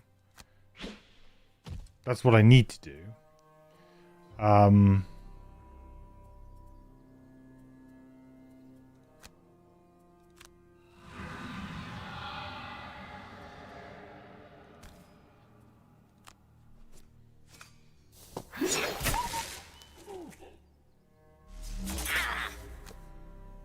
And then I think I have to wound him.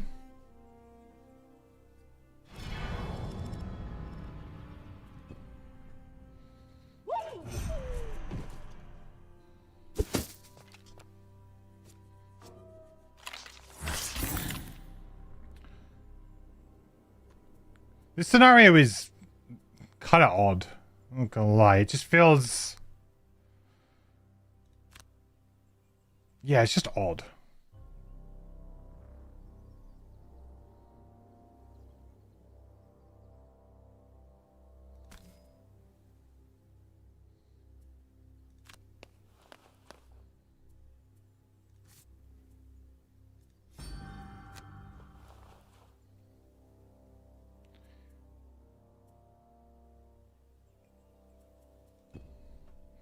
Like the thing with this scenario is it just feels...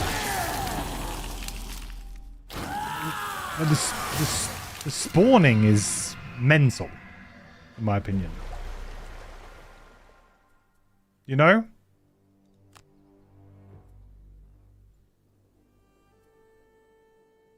Yeah, sure.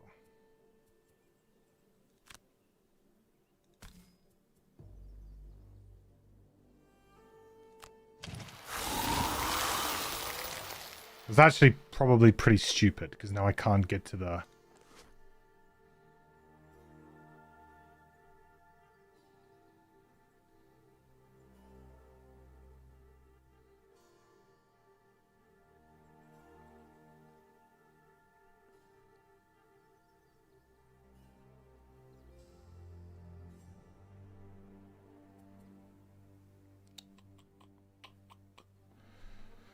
Like, what do I do? Just, I mean, I suppose I could put a detonation charge there, but say this shard thing doesn't work now. Maybe I just hold on to the charge for now? I mean, maybe that's okay?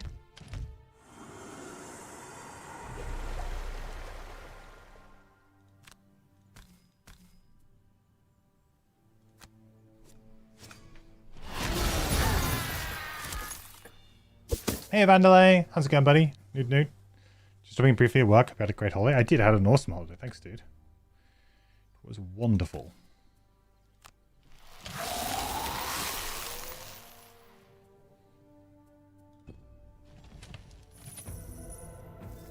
kind of guessing we're going to need detonation charges for other times. It's a scenario where you're expected to lose cars, in your opinion? I mean, it's 2 rooms, which isn't, you know, like crazy, but this, I think the spawning is what, to me, is a bit frustrating, you know?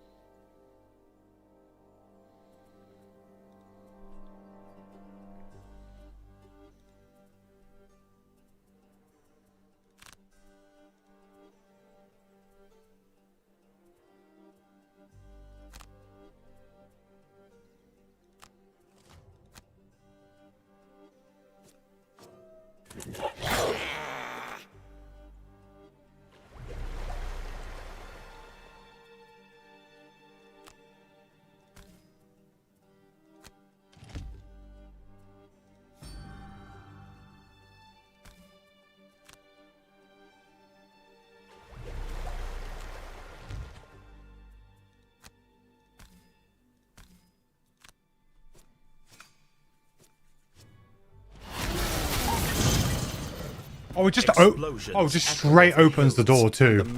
Oh dear. Under the force. A stream of rock and slag slides down into the ravine below. You're just about to congratulate yourself when the mountain's surface buckles and collapses as well, revealing a natural cavern that had been buried beneath the rock. More creatures pour from the cave, intent on making a fresh meal out of you. I feel like that's a bit unfortunate. This is kind of like one of those scenarios where it feels like you need to kind of like play it once to understand what it's doing.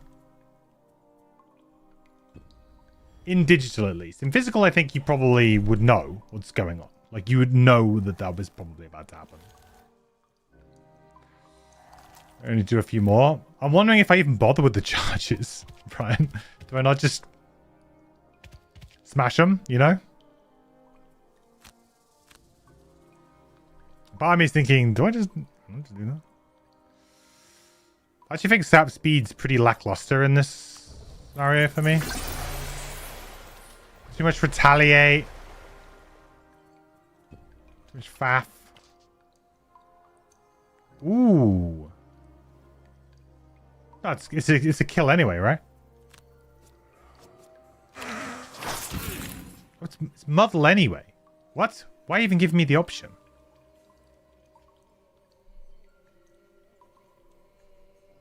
What am I doing?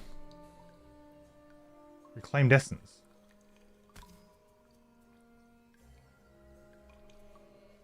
Is this a perk? Oh yeah, the perk. I can sacrifice him to gain a bless. I think it is, right?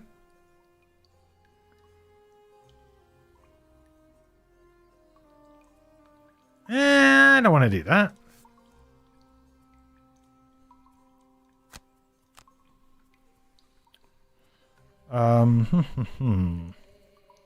Need to keep the move 4s.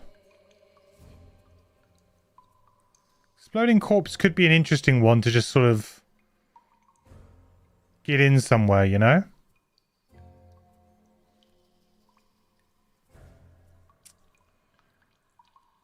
Probably Fell Remedy is the one to get rid of. Just allow me to kind of continually go, though. Actually, I should probably get rid of one summon, shouldn't I? Let's get rid of Downtord.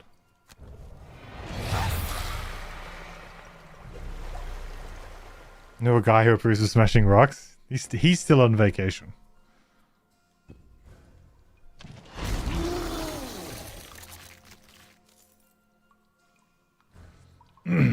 Oh, that's fair, Brian. Yeah, true. Not a bad way of doing it. I guess though, is that kind of like the problem with these types of scenarios?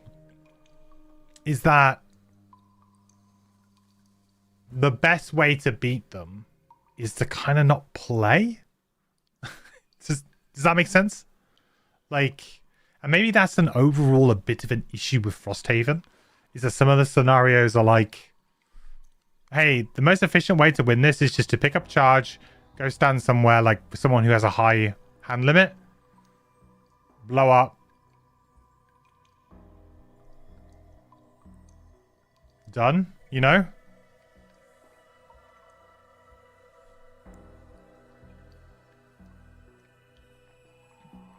Perhaps that's like a generally a fairly decent criticism of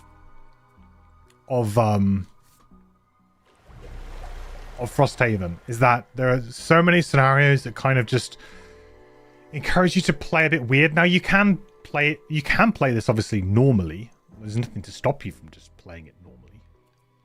But it's certainly could be disadvantaging yourself by playing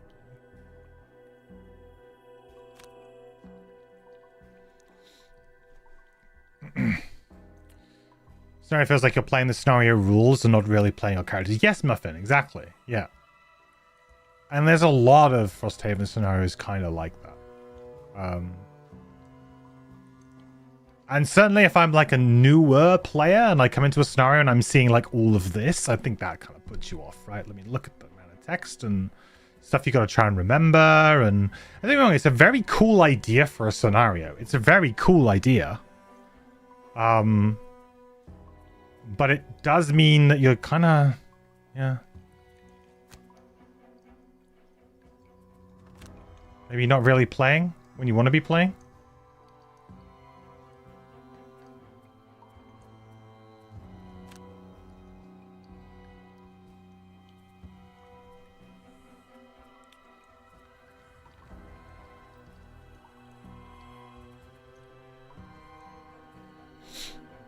Two sides. If every scenario had the same rules, it would become dull extremely fast. So some scenarios have extra rules that are just pain in the ass and not creative.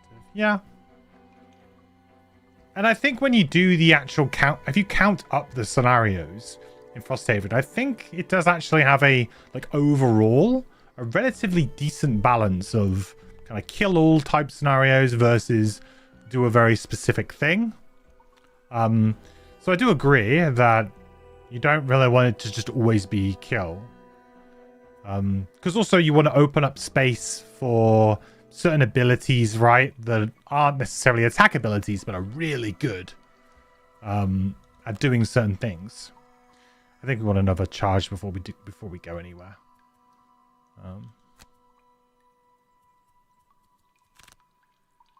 Quite honestly, I think we want more charges before we go anywhere. Probably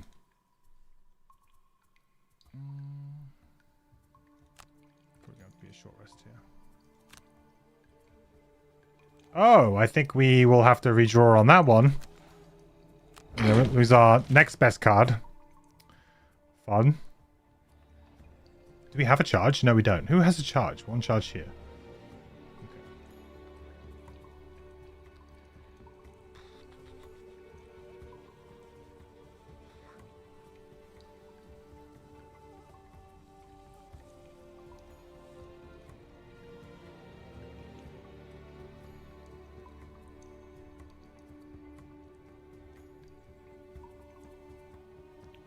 We do a piercing pummel here?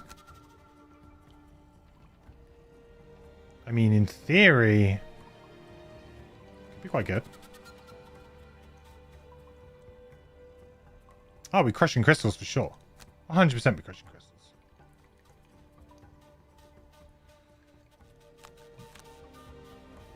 Piercing pummel to get in. Big heal. Yeah, I like that. Disarm maybe these two. Try and get ahead. Ugh. Well, that certainly makes my decision on what to attack a bit more interesting.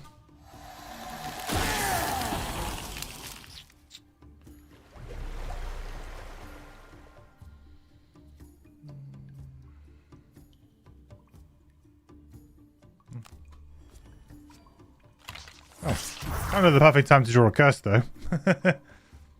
Will they make any balancing changes into this, or do they keep things true to the board game? I would imagine, but it will be true to the board game. Unless there was an obvious fault. Frosthaven in general is much better balanced. So I would kind of suggests that that's probably not too much of a problem.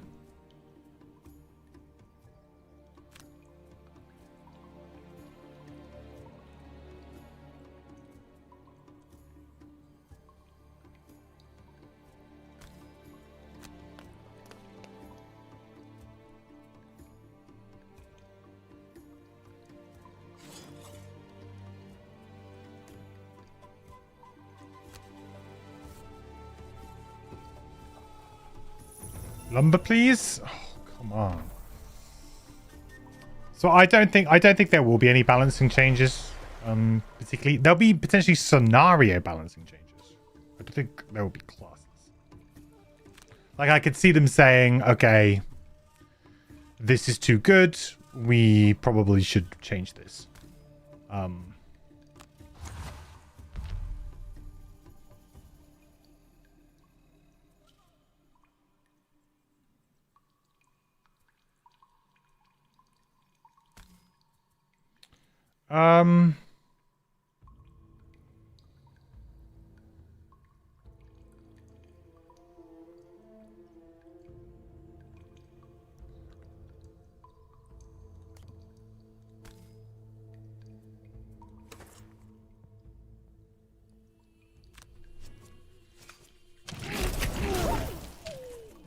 Nice.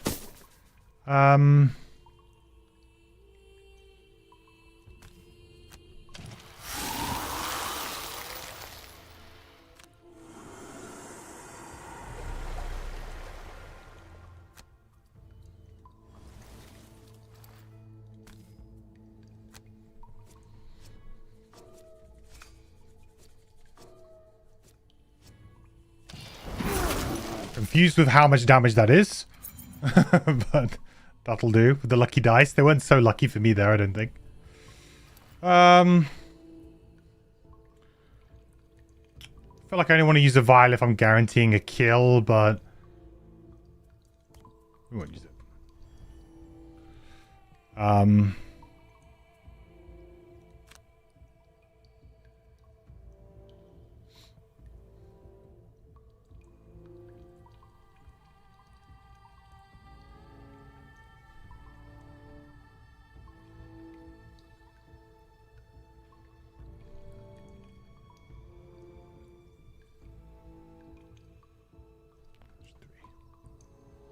Pick up a charge here.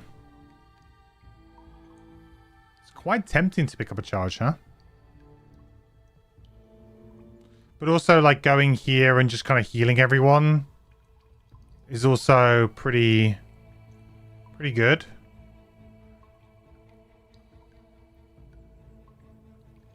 We have one charge coming, but we're going to need more than one charge. I think I have to give up. Yeah, I think I'm going to give up. I'm going to get a charge. Because also I have two charges as well for fast. I have 2 time charges. So in theory,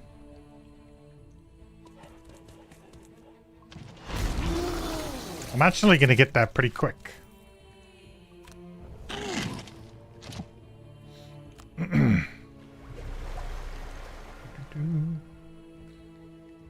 Yeah, you meant scenarios today? Yeah.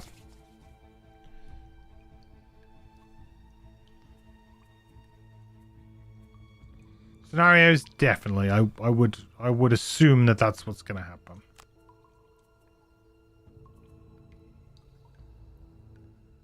Drop 4. Right, so move 4 would be good here. Oh, move 5, even better.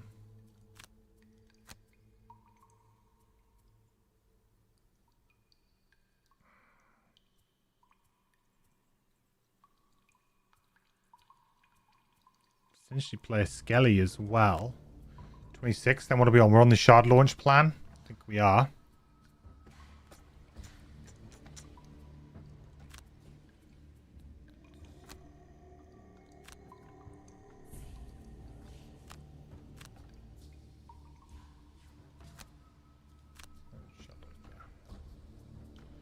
So we have a charge. We kind of want to go slow here though, right? Because we don't want to be going too fast. Maybe it would be a good time to just do like a move 1, heal for 2.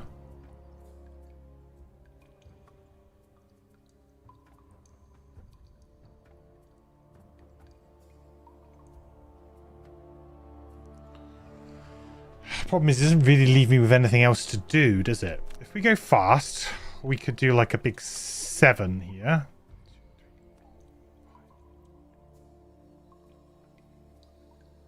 My plan is to put a charge there.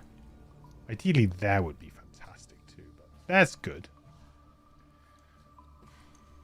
I could also... I can drop at any time, can't I? So...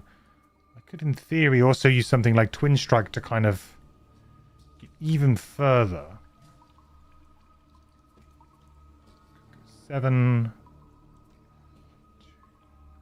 That's like free... Oh, no, we're all jumping, so it's not free movement. 1, 2, 3, 4. 1, 2, 3. Drop. 4. 5. Actually, because of this. Drop. That's there. So that deals with kind of these 3. So then what can we do? 1, 2, 3, 4, 5, 6, 7. Drop adjacent. Ah, it's a bit annoying.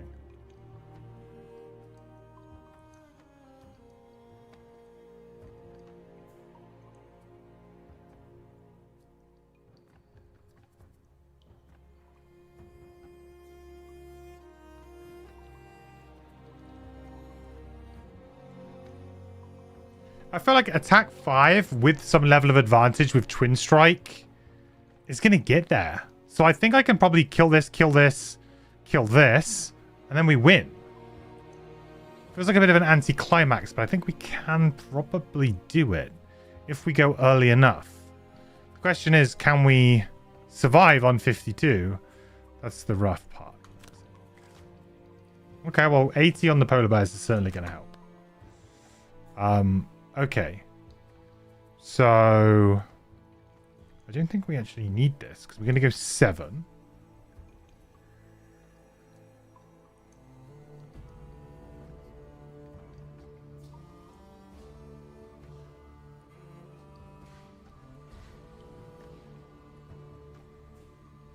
Well, actually, maybe we do need it.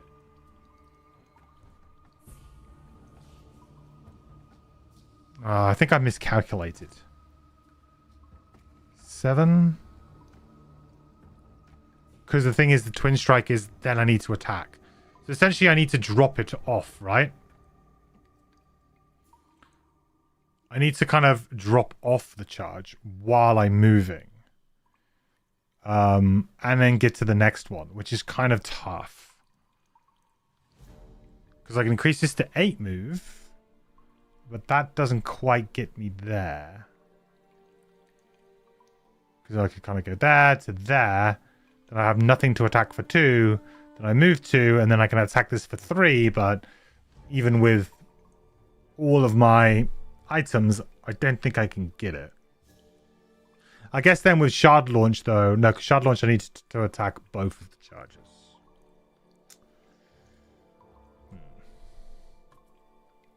Ideally, what I needed this to be is I needed this to be a move, then attack move. Which I don't know if I have.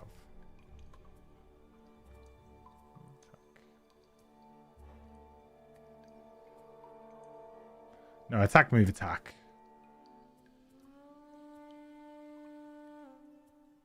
It's fine. It's fine.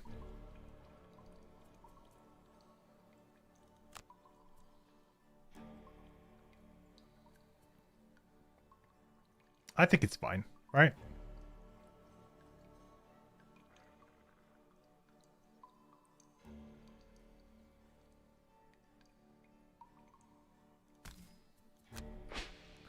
We go like this.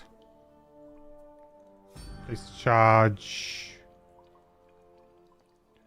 There.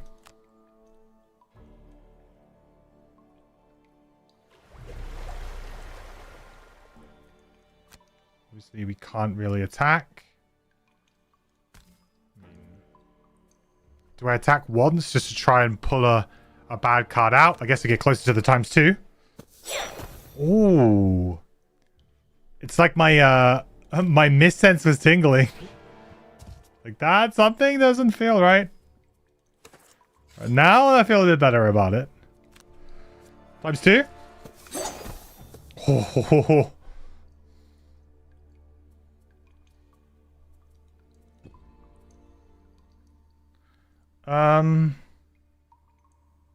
I just let him crack on, really.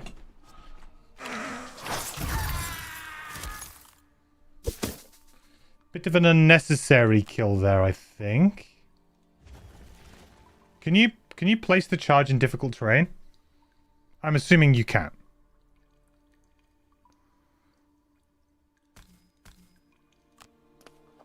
If I cannot...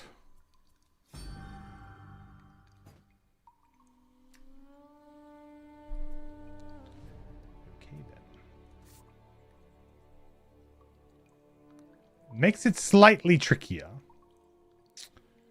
That's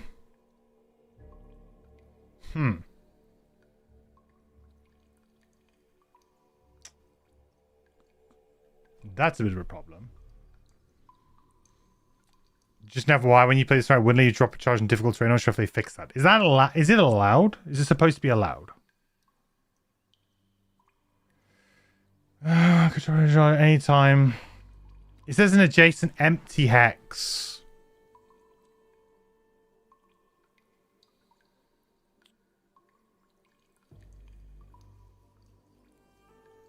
Which, going by the board game rules, would mean that difficult terrain counts, basically.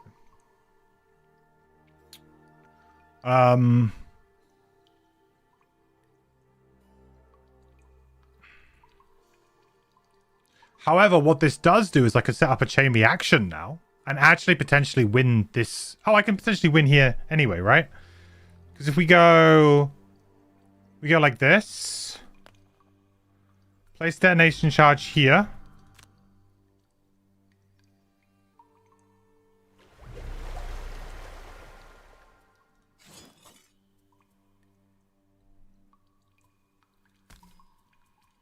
I don't think that really matters.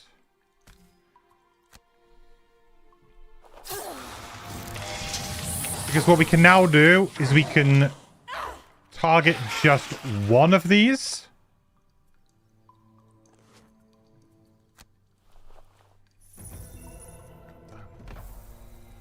I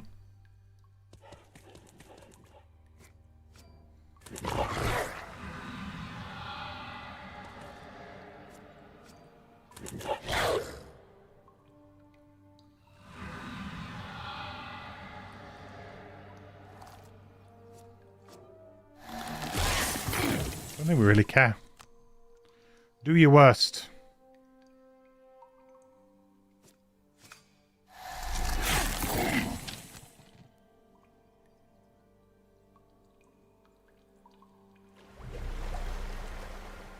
Because now we can just set into motion a bit of a chain reaction here, right? This and this. And we kind of just hope that we draw evens here.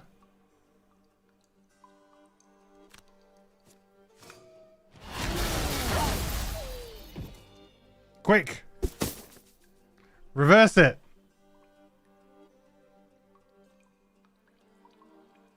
What?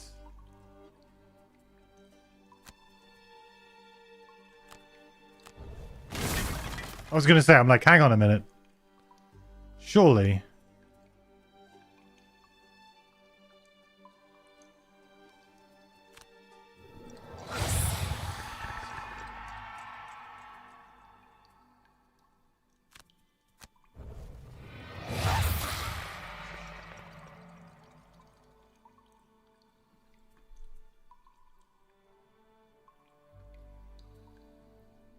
Or maybe we just violet and it's over? I mean, I don't feel like we really achieved what we wanted to do in this scenario, though, which was to get closer to retirement. Nobody has gotten any closer to retirement from this scenario. No one. So I could violet, but it doesn't do anything.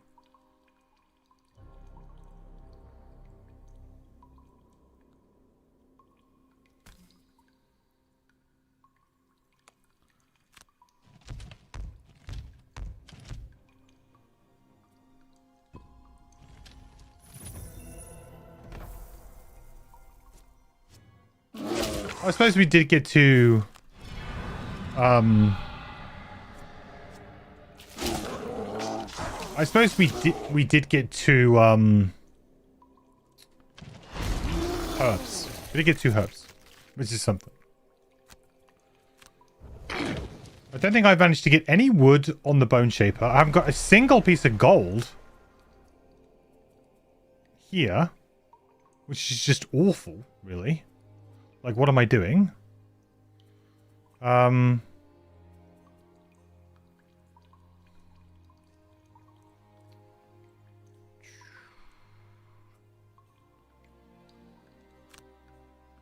we just kind of play on a little bit here? I think we kind of play on.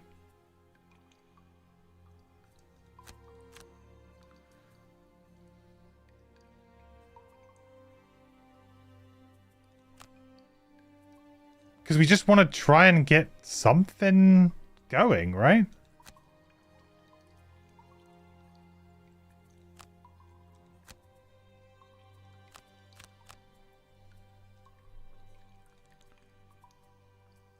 Otherwise, we've not really achieved anything.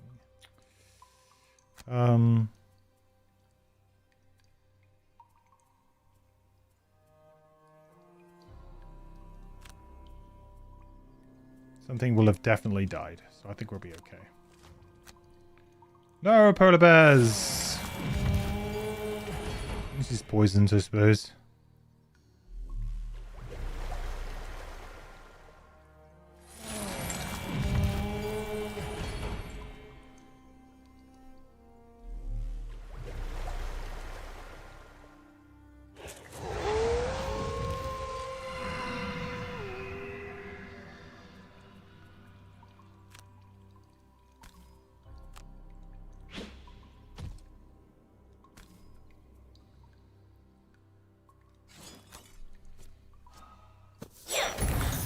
Okay.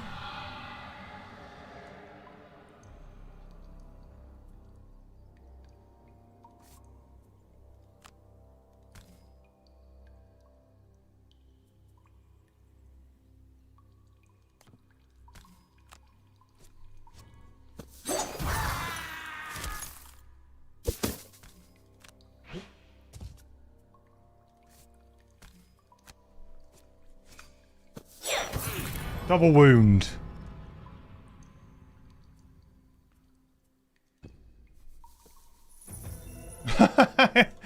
Oh, this looting stuff on all of the wrong characters.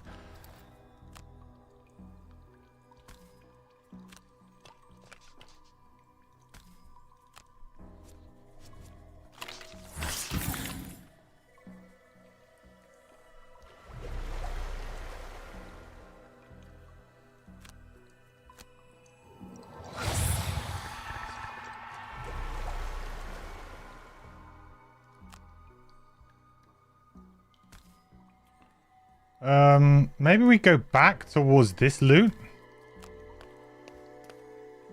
I mean, essentially it's over at this point, right? So...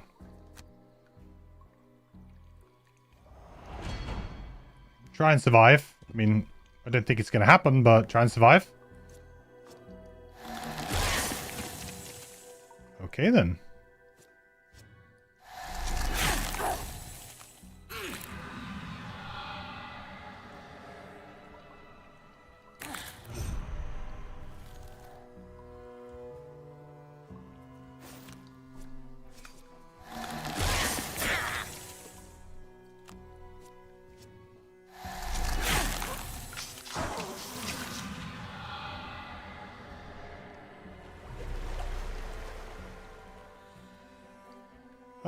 No ice anymore, which kind of blows. Skip.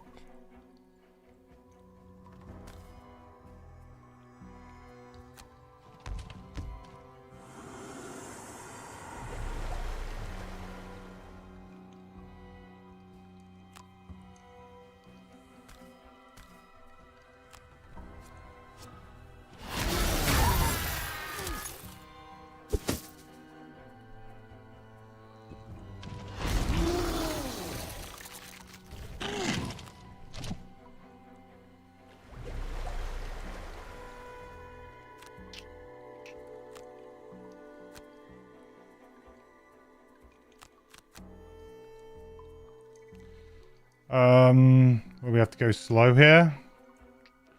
We do. That's a bit upsetting with a polar bear in our face. Maybe just long rest here. I feel like I want to get this loot. And then we kind of just finish it off.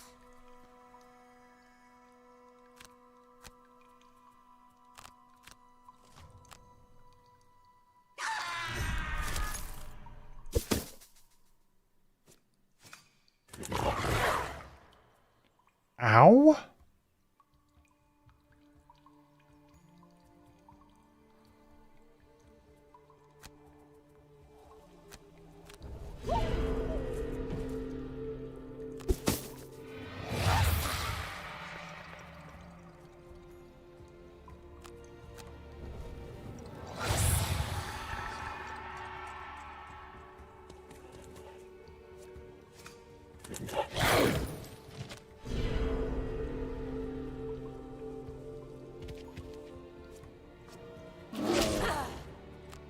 I might be kind of forced to just end it, you know?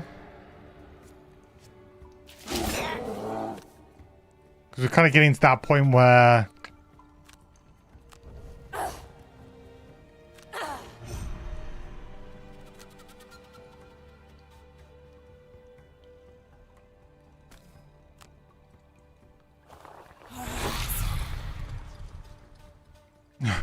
We're giving it a go.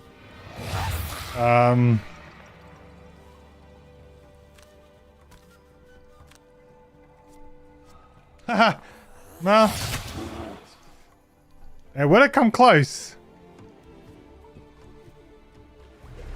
Closer than I probably have any right it being.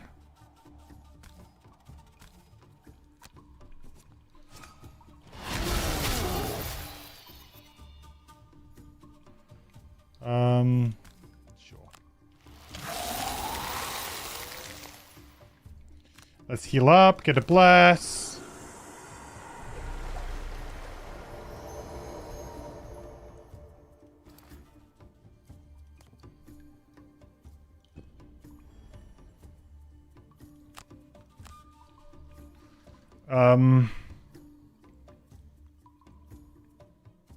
What do I need to do? I need to run, don't I? I do have a loot 1, don't I? Yeah, experimental adjustment.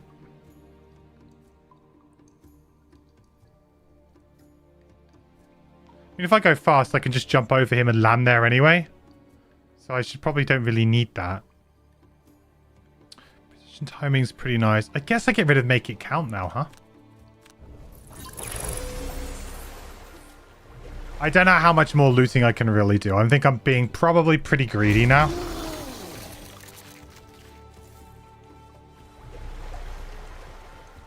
I'm a little bit nervous that once I destroy the last pile of rubble, it's going to say, oh, and by the way, kill all enemies or something, you know? That is a real concern that I'm having right now.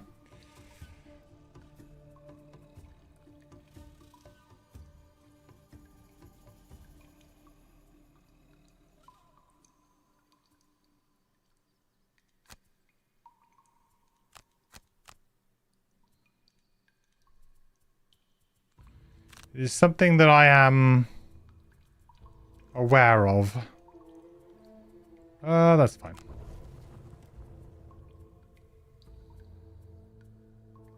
Oh no, was that my last move 4? Whoa, where have my moves gone? Oh, because I let malicious conversion go and dark tidings.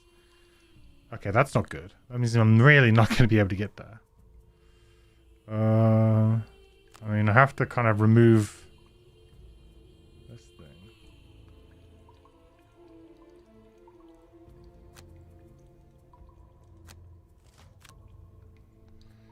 Okay. Well, blurry jab. Do its work. Oh my lord. Okay. So not a good time to draw that.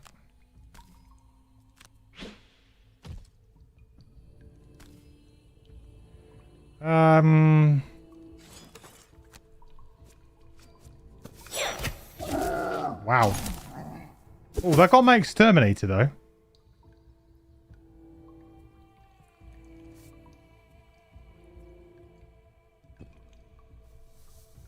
Gold? Big gold. Yes.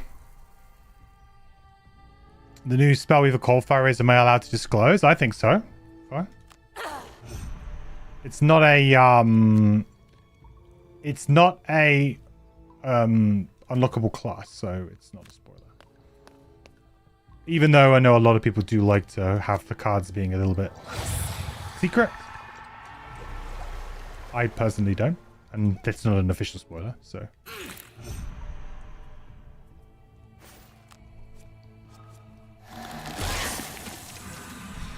These drawers.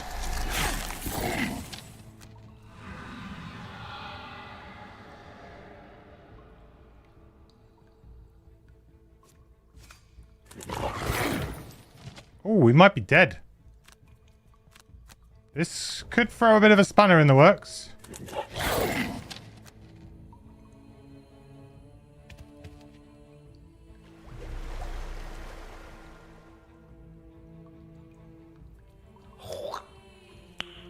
Nice. Nice. In fact, yeah, we are very dead.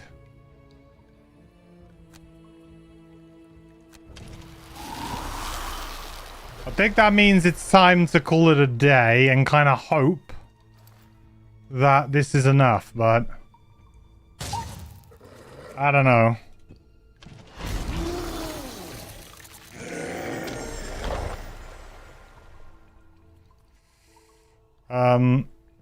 Again, we just get a pile of loot. We kind of just hope it's enough, right?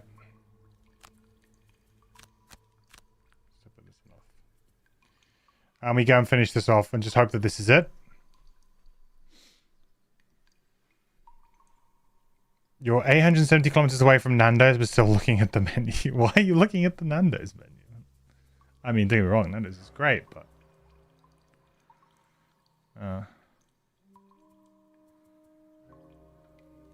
do I just long rest this? No, because I'm going to get peppered here, right?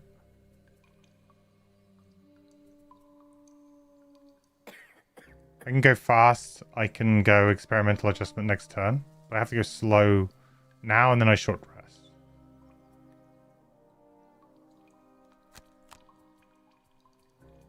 I think we go slow and we short rest.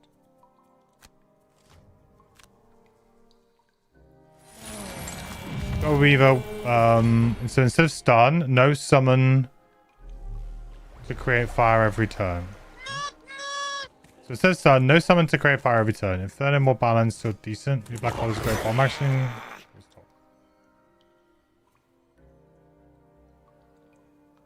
Oh, we've lost. Okay. I got greedy.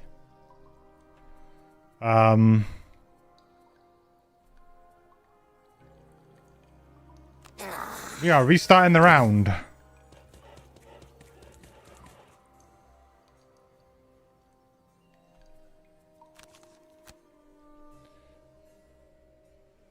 So hang on, I don't get it. So it's okay, so it's immobilized instead of stun. The which I think that's fine. Still obviously a powerful effect, but not super powerful. Can't get it every turn as well because of the fire. Inferno more balance, still decent. The black hole is a great bomb action. I think the old was top.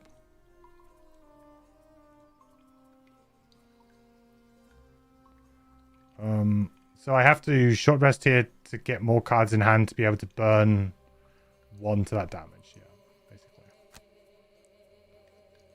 think that's basically where we're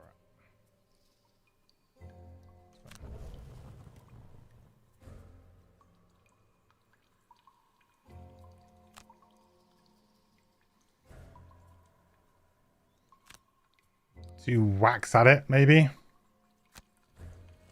As I don't get immobilized, I don't think we're in too bad shape.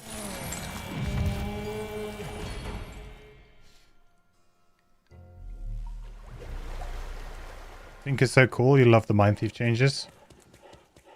I like the look of the new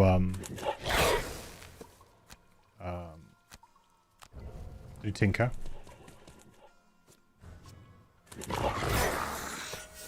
Have we just lost? Because I got greedy?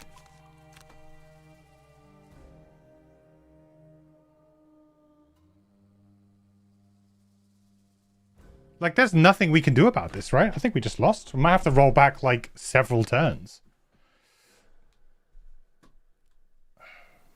I don't really feel like redoing this scenario. But we got super greedy, and I think that's cost us. What initiative was that on? Like, I can't... There's nothing I can do here, right? There is absolutely nothing that I can do here.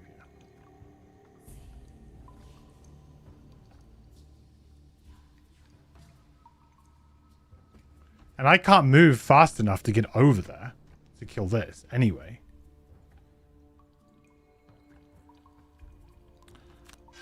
Maybe if I can go... It was 18 fast enough? Still going strong. I can't even remember what they went on. No, so we have to redraw that because we need that. So then we go like... That's fine. So then we go Flow of the Black River... Foul Remedy to get rid of that, so we don't have to burn a card. And then we do this and this. Is this quick enough? 19. Yeah. Sweeney, thank you so much for the resub, buddy. 58 months in a row. The quest continues, my friend. Can't believe you're still here. My oldest subscriber. I hope you're doing well, buddy.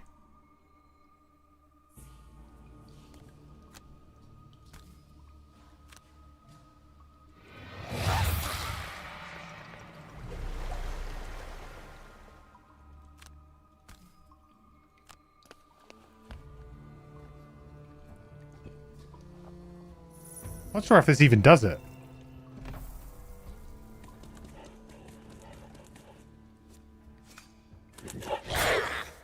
Okay, it does it.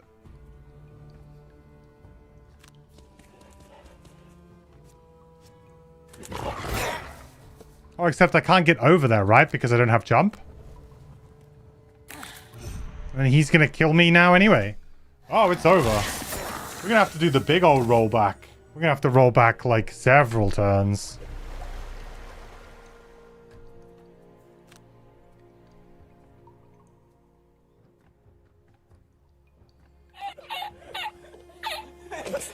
Does this work freeze? Yes, it is. Yeah, it's just like... I probably... Like, I got greedy for sure. Like, if we take it at like round 10, something like that.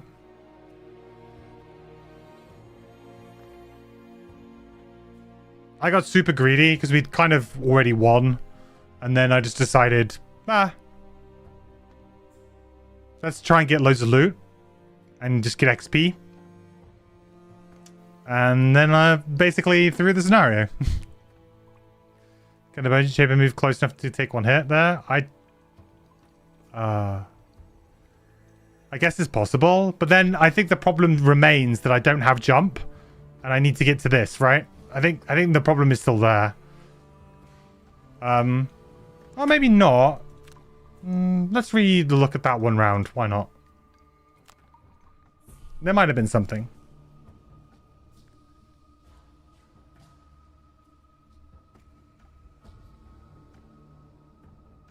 Because then if that wolf isn't blocking the way, then maybe we get through.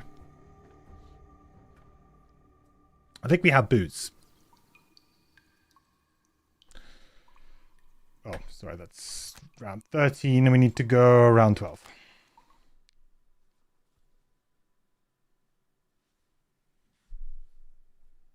Yeah, it's a good call. Don't know. If there is a way that we can kind of take that. Just the one. Really, it's that polar bear that's next to me that's causing all the problems. No, it's not the polar bear. It was that poison, wasn't it?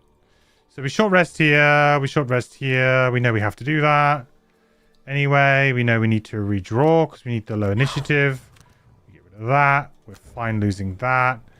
We then go Flowback River, and we do Fell Remedy. We do Adjustment, and we do Twin Strike. Do this. Go okay. Polar Bear goes.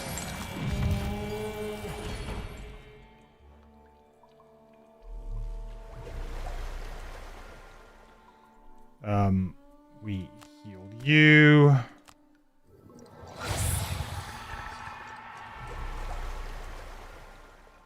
If we move there, then that would be...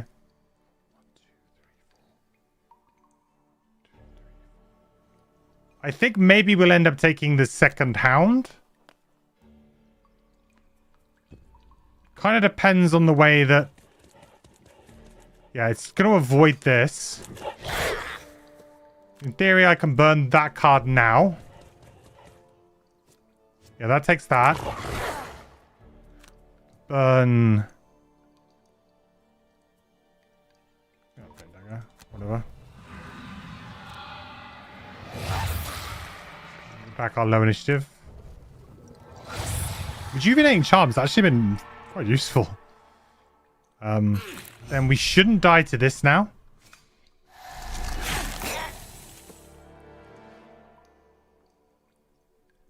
And then we get a go. We're just too far away. You can't stay long. Just wanted to say how excited I am with Frosthaven. Hey, Kjolin. I hope I said that right. Thank you so much for the sub. 3 months in a row. Quest continues, my friend. Yeah, Frosthaven is awesome, dude. I'm so happy it's a thing. 2, 3. Oh, actually, with the boots, I think I get that, right?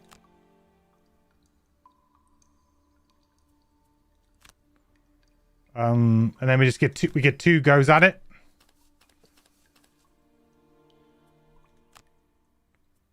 And in fact, I can use this to get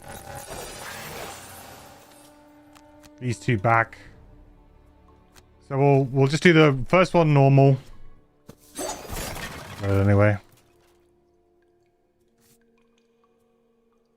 Oh, there we go. So that was a way to do it. Full greeded it, but and we had to re-go a few times, but at this stage I'm not too worried about, you know, reloading and stuff like that. I think when we do our like proper playthrough, when the game's kind of like fully out, we'll probably hold ourselves to a slightly higher reroll standard or reload standard.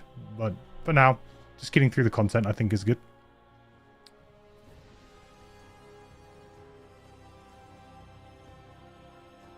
Not too greedy, just barely, yeah. I mean, that was never going to happen when we were kind of pressed there, right?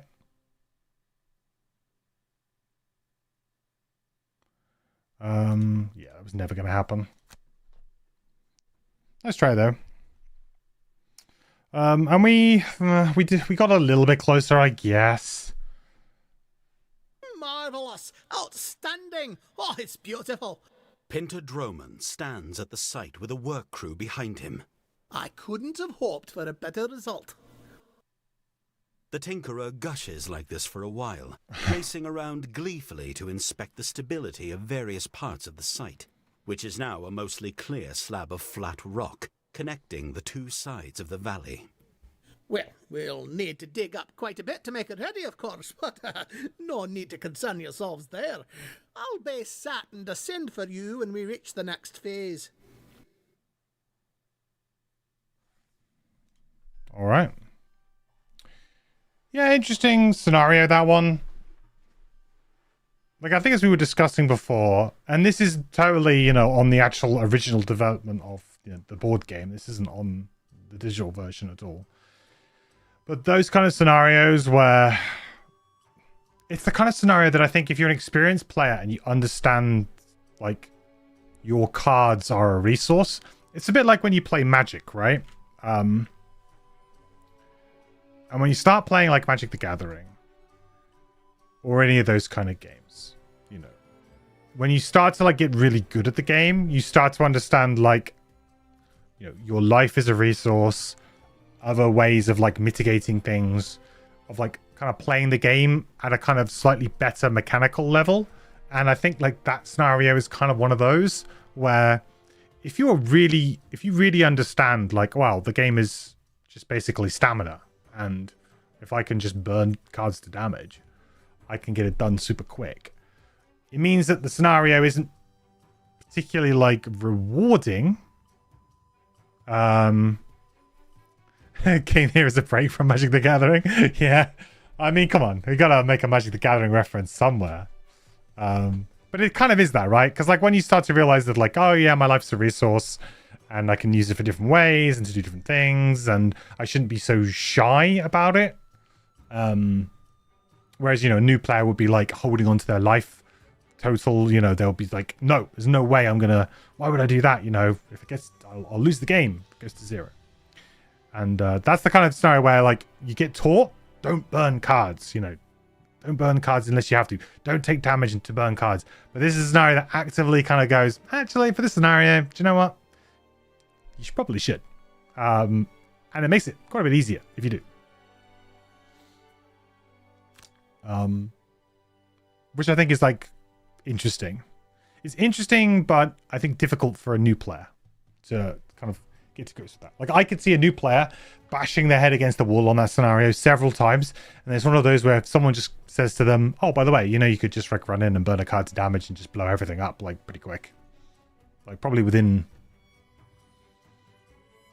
I don't know what the minimum amount of rounds would be, but I'm sure someone's worked it out, and I'm sure it's probably like 6, something like that. Okay. I don't think you need any of those.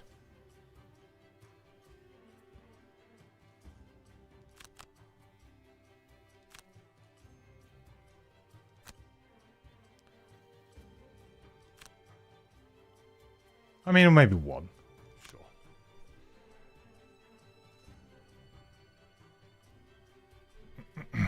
My life's a resource, so you work in HR.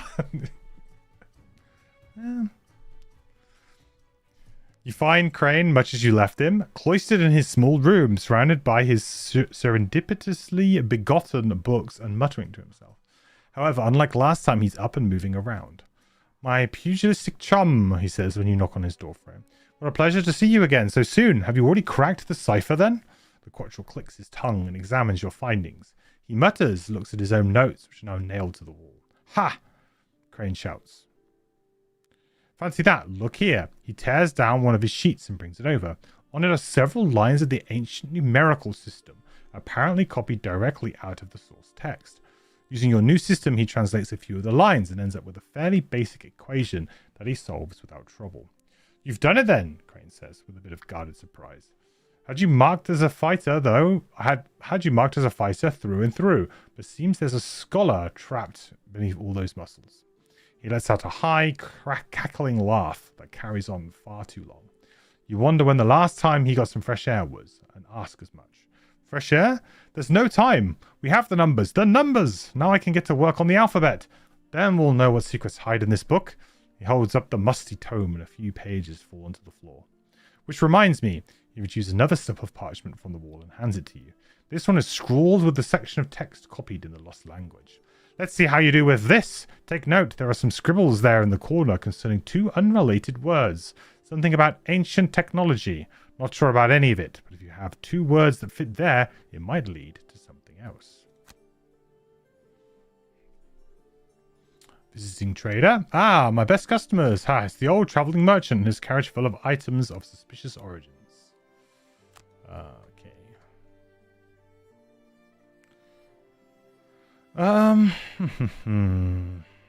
The only thing that's really worth getting is like the metallic scrap sword, really.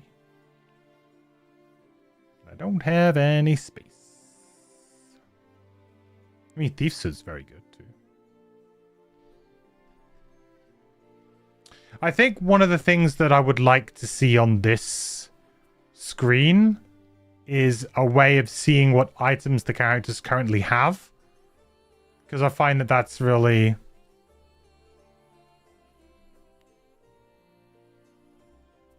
like more interesting sometimes.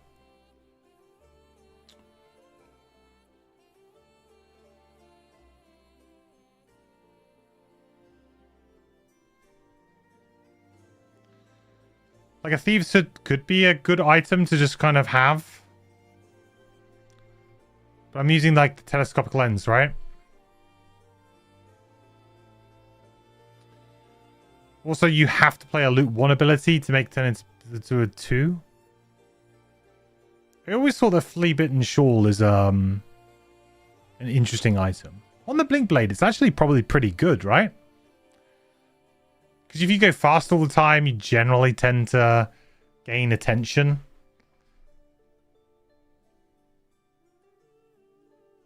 This is a good item too, for sure.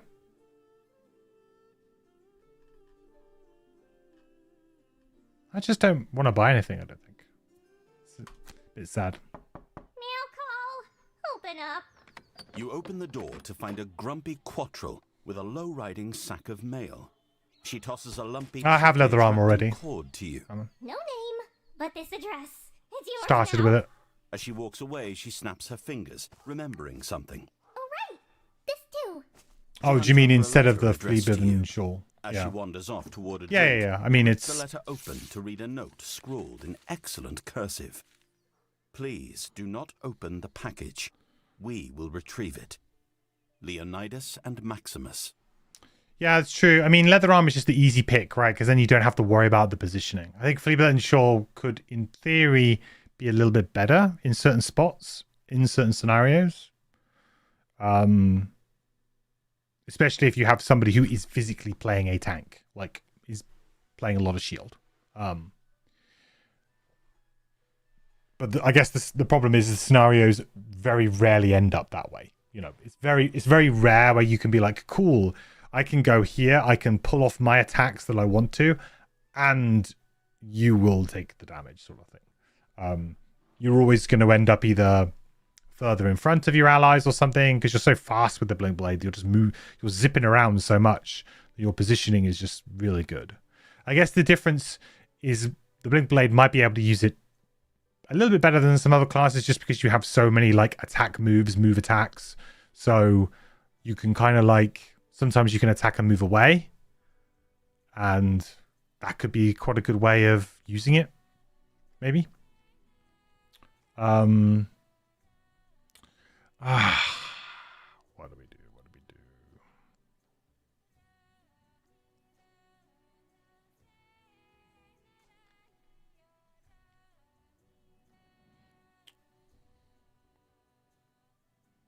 Okay, let's respect it. Let's wait. Against all the curiosity in your being, you refrain from opening the lumpy package. A short while later, 2 Esthers dressed in drab yellow arrive at your door. Hello, mercenaries. We are Leonidas. And Maximus. We have come for our package. You hand it over, and they tear open the top, reaching much too deep inside to be obeying the laws of the universe. Out comes a large black diamond. The Shadow Gem. We have... Your payment, as agreed. They hand you a sack of coins and then turn and leave, passing the diamond back and forth between them. I mean, 30 share gold. We can retire. How much did we need to get? Like 125 or something?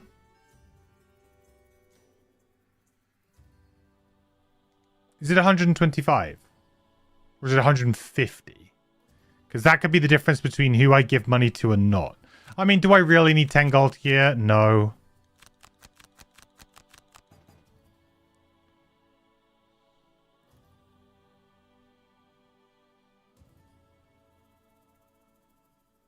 I can't remember if it's 120. It's 120? Right, well, we need to make sure that we kind of hit 120 pretty much on the nose then. Including selling items. So we're probably about there, actually. With selling items, I think we'll probably get to 120. Maybe we give them like 2, just to be safe.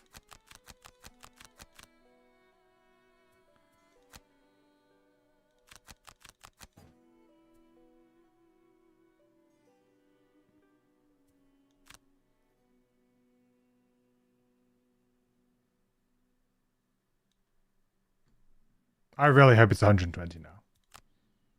Otherwise, I'm going to be like... Oh, whew. Okay. Do we level up? We got a perk. Perk time.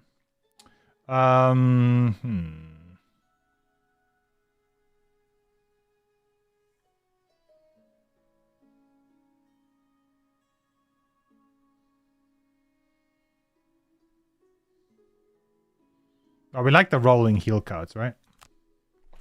We like the rolling heals. Okay.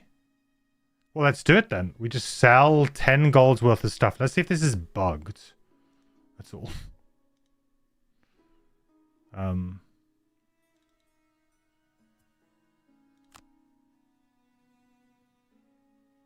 Oh, actually, should I have done that? I could have maybe got... Let's be sensible here. Having thinking about it, because I don't know if I can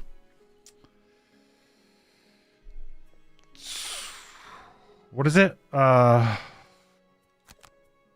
mind's gone blank. Distill. Yep. Okay, yep. We don't want anything. Done. Yep. Against Gold. Because I think I might be able to, like, distill.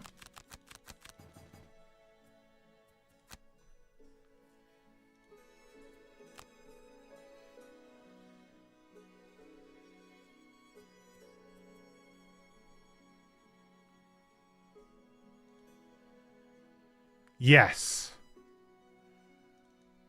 So we distill and we will get a... I guess we get a flamethrower here.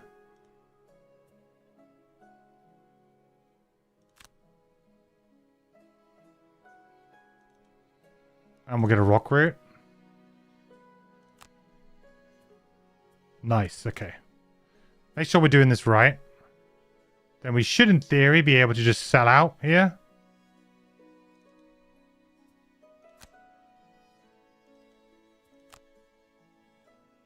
Ta-da!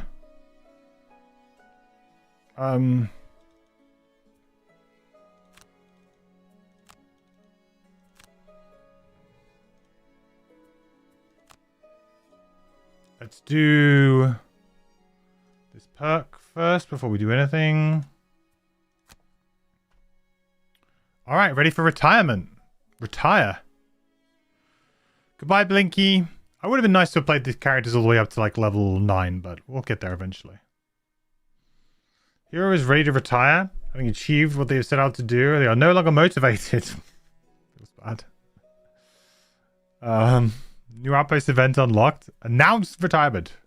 I am announcing retirement. Just thinking of that Michael Scott meme. I declare bankruptcy.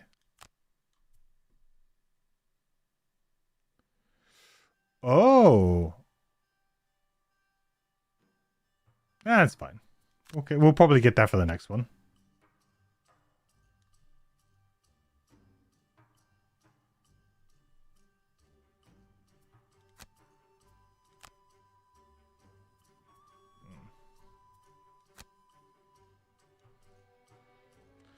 The hero has announced their retirement. Okay. And we get one step closer. I guess that means Brains is back in the party, huh? Does he need to level up now, though? Right? I guess not, because the prosperity level is not...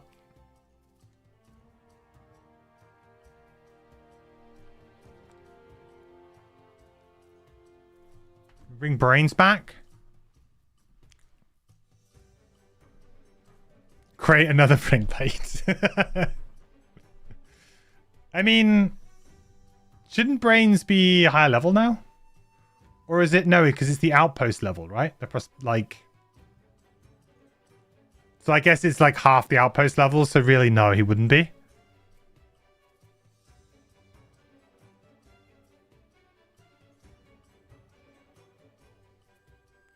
Feels bad for Brains. really. But Brains is back in the fold. Who would have thought it? He's back.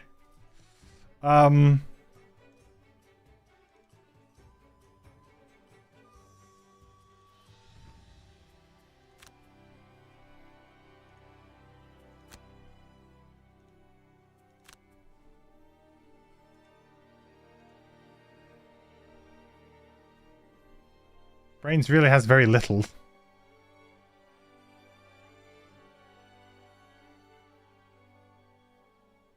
Should we just play like Unstable Metamorphosis as well? Metamorphosis. Lose at least one ability card each round. Should we just go crazy? Let's go ham. There's nothing really... I mean, I can craft now, I suppose, can't I? It's like some potions. Should we do some secret potions? We only have one axe nut and we have 2 flame fruit. So we should probably do like an axe nut, flame fruit, and then distill.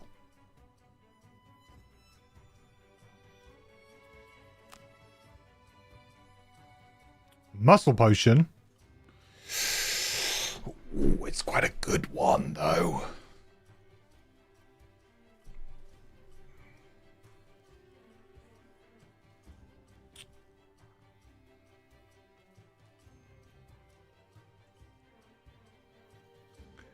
I mean, it's definitely not you.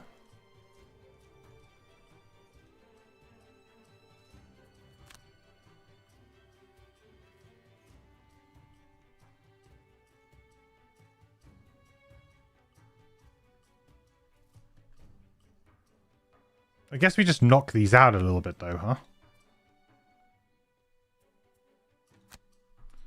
Fire shield potion. Perform retaliate 1, range 3. That's pretty good. It's probably on you. Outpost halved in Frosthaven, David. Okay, I got you for the level.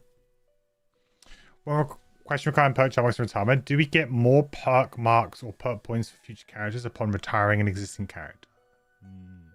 No, well, no, but you get the level ups, right? So in theory, later on, your character will start at a higher level, so you will start with some perks. So yeah, you'll get the regular perks that you would get with the leveling up. You wouldn't get additional.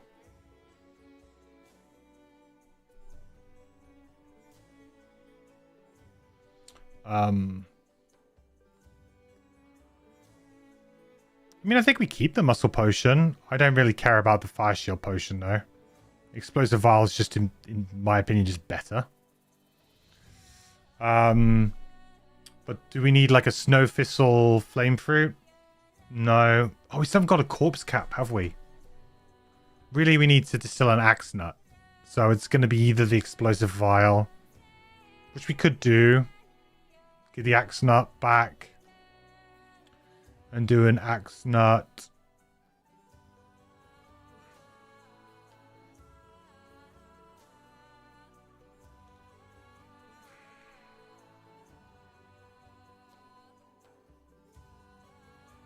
I could do them both. Explosive vial and fire shield potion and kind of hope that I get something decent.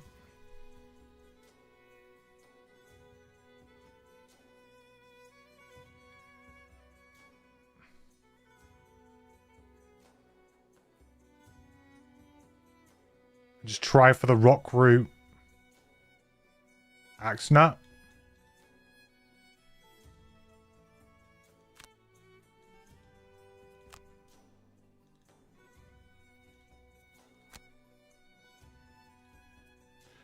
Come on, give me something good.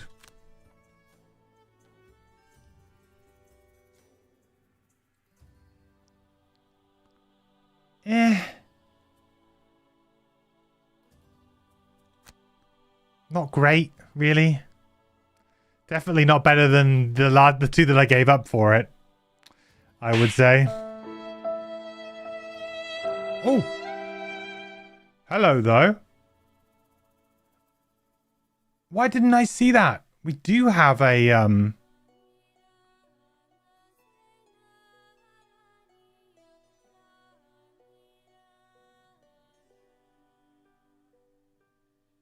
on.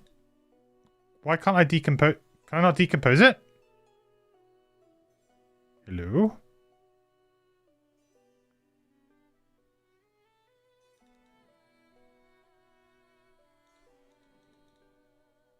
Is this a bug, chat? Or is this... I must have tried this before. Is this a bug?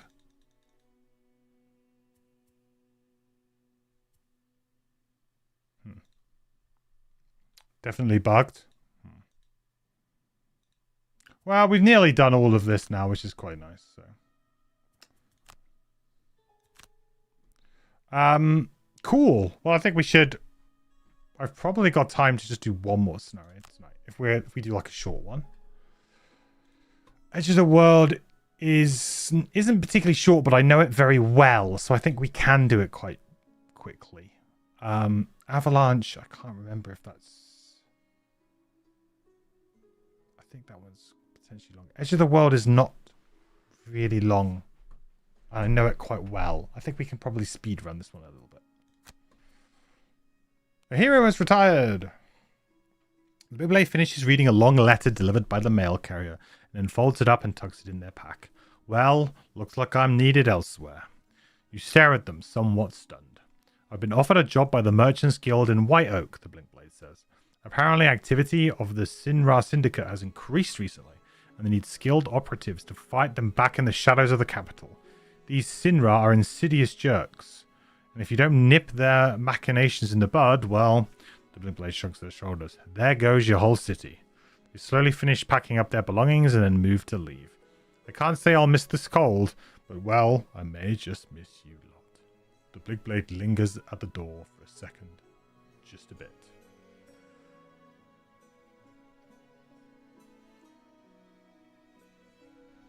It seems very weirdly formatted to me. But there we go.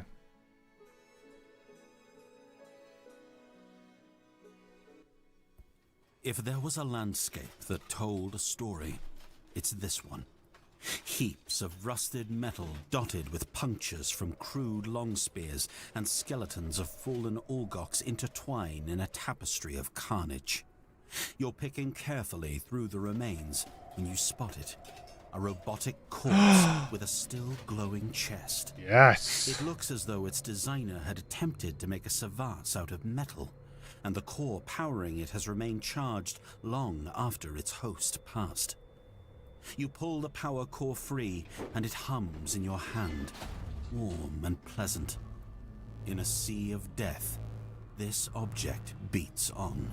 Yes, keep the core. You slip the core into your pocket. It makes you feel strong to carry it.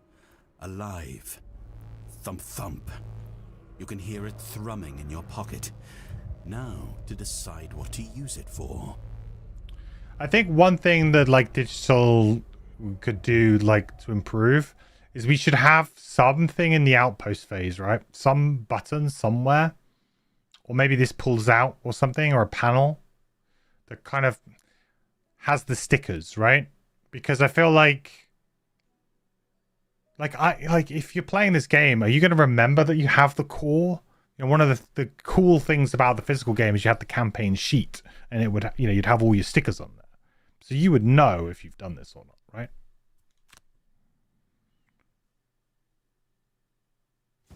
I feel like that would be a nice touch. Did we actually equip everything? We did. Okay. Can't remember what card I'm using. We're doing this quickly. I'm not gonna what was the thing? Burn a card every single round? Let's do it. Let's try and get a mastery. Why not? I feel like that's gonna be difficult while burning cards.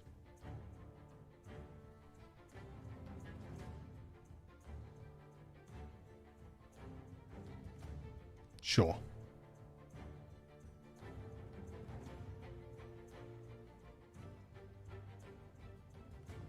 Not if we're rushing, we shouldn't do this.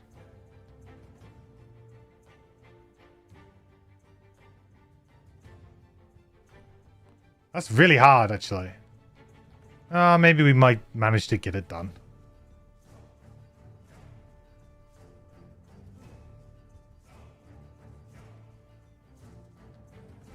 That's hard. Oh, actually, maybe not with brains.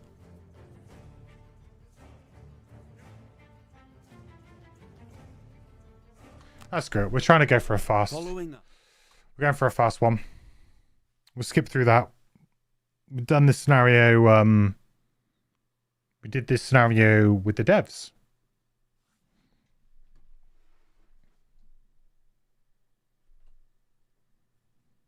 When we were first previewing the game.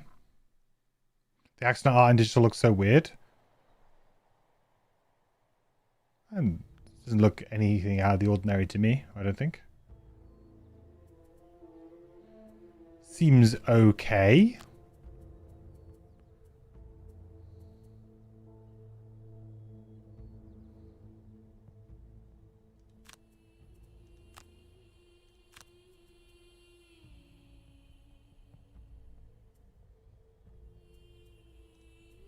Right, so we are...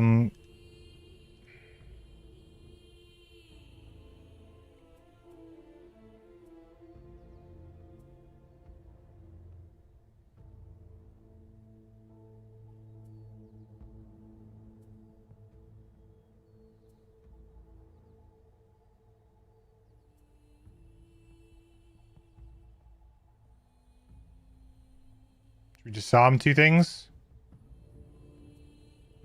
And then straight up just go like changelings boom.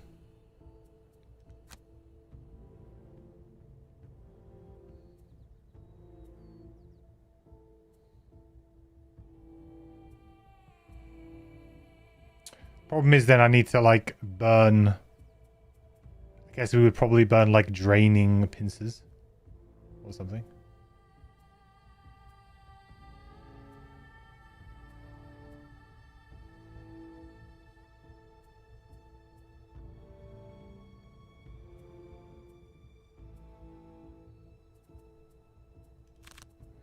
Maybe we should start in ranged, actually.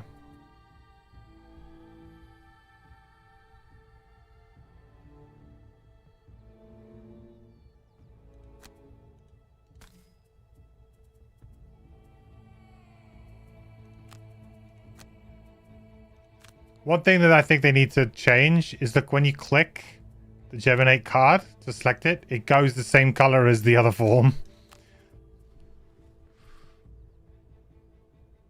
That gets us ice. And then we just need to kind of like switch forms, right?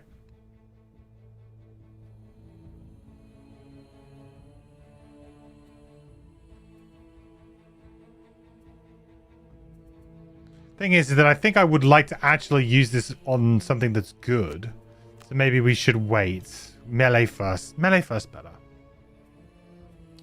I could just like burn the bottom of Changeling's Boom, I suppose.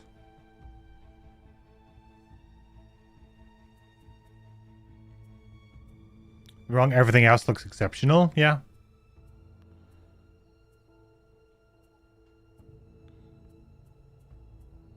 Also, Flailing Tendrils, like a late Flailing Tendrils next turn would be super good. Okay, what are we burning? Come on. Drag down, for sure. We're burning drag down. And then... we will... What should you change? 40. We'll kind of hope that this is late enough. And we'll just sort of see it out. We just need to make sure that we're burning cards, right? And we're going to play that. And... sure, we'll burn Future Cloud as well.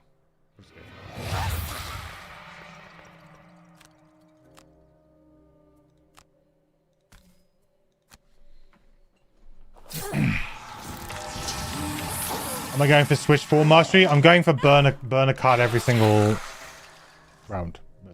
And I'm just going to kill myself if I need to. That's annoying.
should hopefully be able to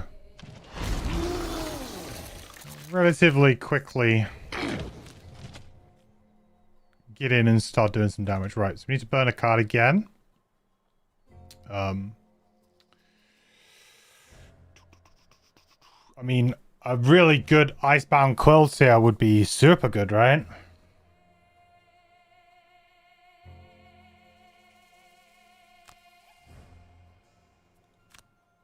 I do need to switch forms, though. So that means I would have to probably play Draining Pincers, really.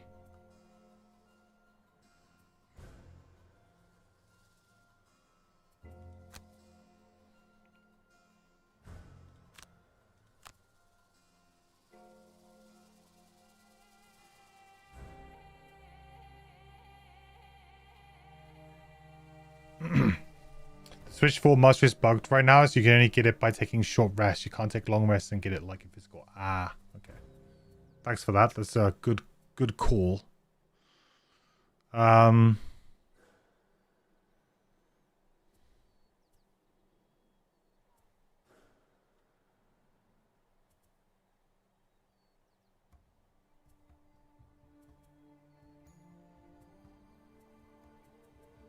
Feels a shame to lose the Pierce here, but I mean, we're kind of just doing our thing, aren't we? We're kind of just doing our thing. So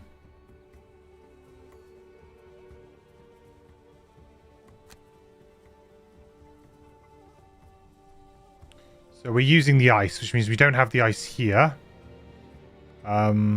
However, I could use Lacerating Eruption Top.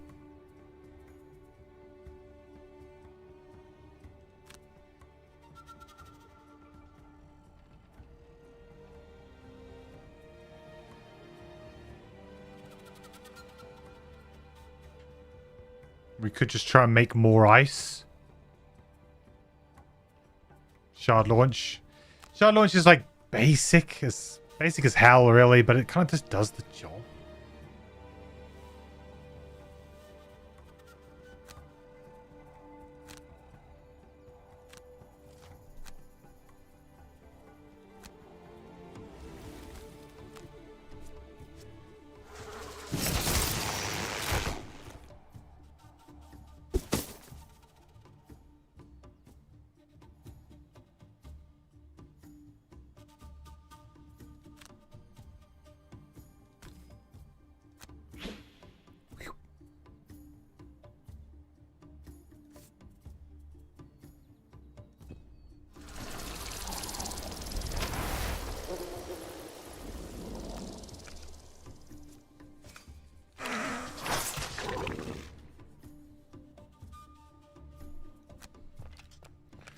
Go, skeletons!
Lined up for a nice punch next turn.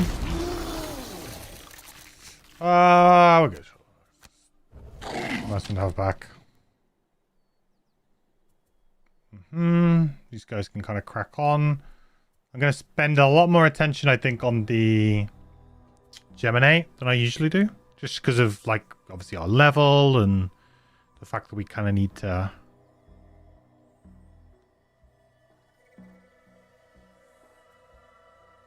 Feels like we need to kind of prove something, I guess. If we're going to burn every single turn...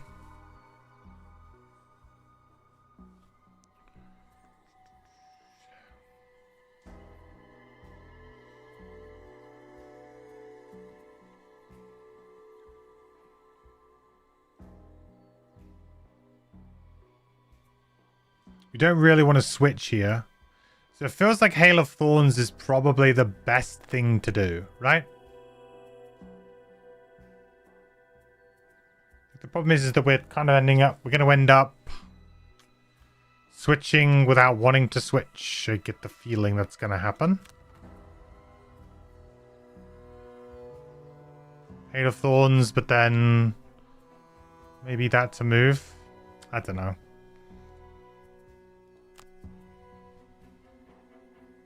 Tip is just run the boss ASAP? Yeah. Not a bad idea.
Hey, I know Wine. How's it going, buddy?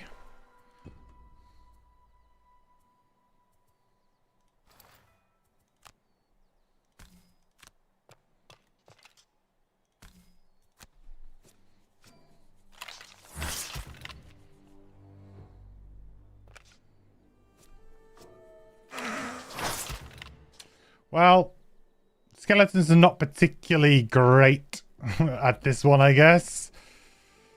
I mean, it is what it is. I guess you can't really expect them to be that good.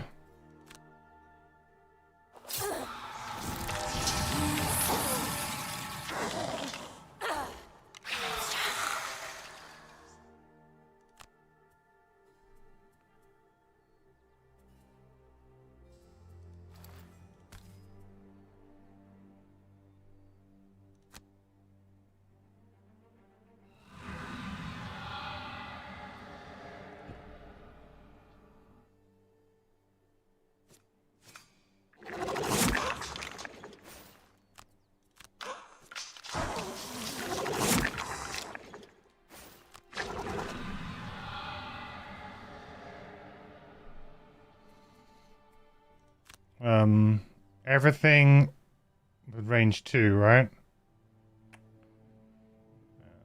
Kind of doesn't really work, but I guess we'll try our best here. I guess if I can muscle up, I at least don't have the disadvantage.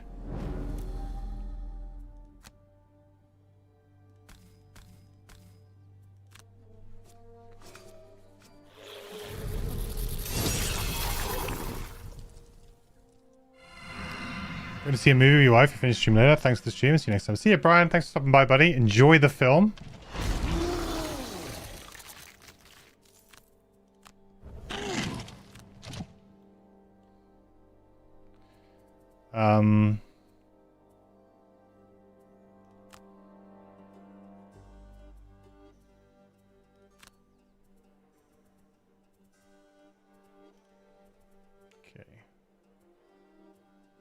This is like the awkward one where we need to burn a card, but we also need to switch forms, right?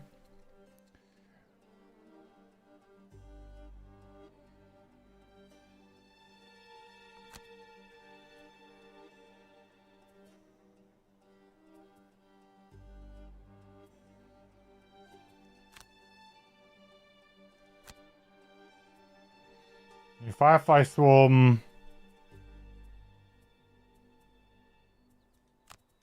It's kind of fine, I guess. This might end up being absolutely terrible because we're kind of just going for it, you know? Not quite sure how I feel about that yet, but we will see how this goes.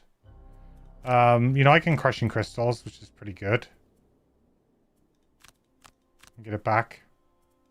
Actually, we're just in case punch. We'll go there.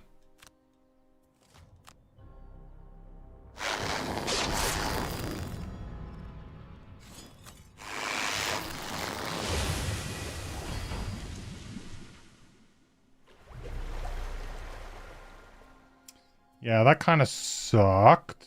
Used up my ice. That actually very much sucked. So I think on that basis, I'm probably just going to, like, peace out now.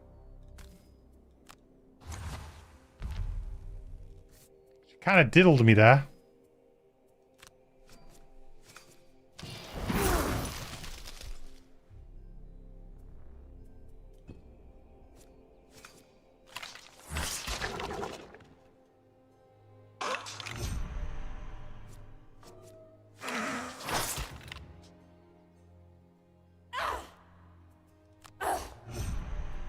Wound is so brutal on this character.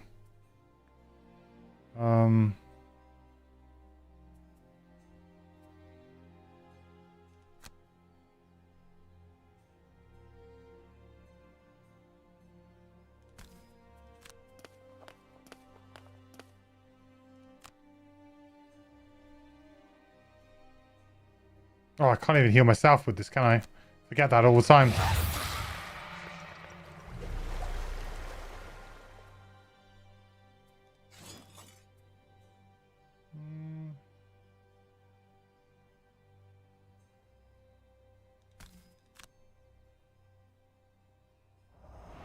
Sure, have a shield, big guy.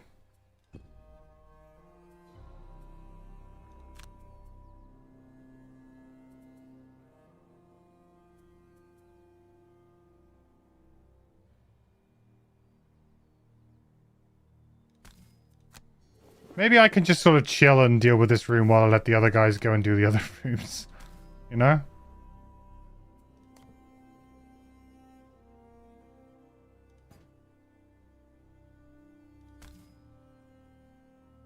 Why is this not selecting? Oh, only range 3 and 4.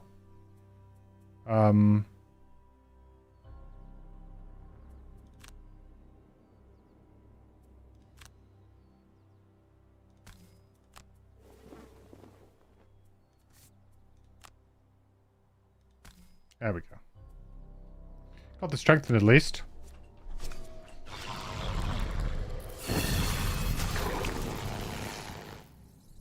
Honestly, if we can just like loot this room on our own, it'll be fine.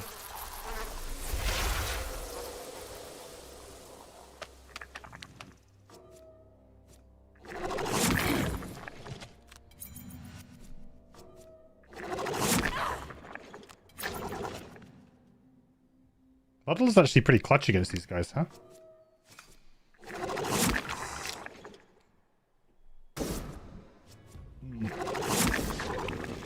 Yep, it's very good against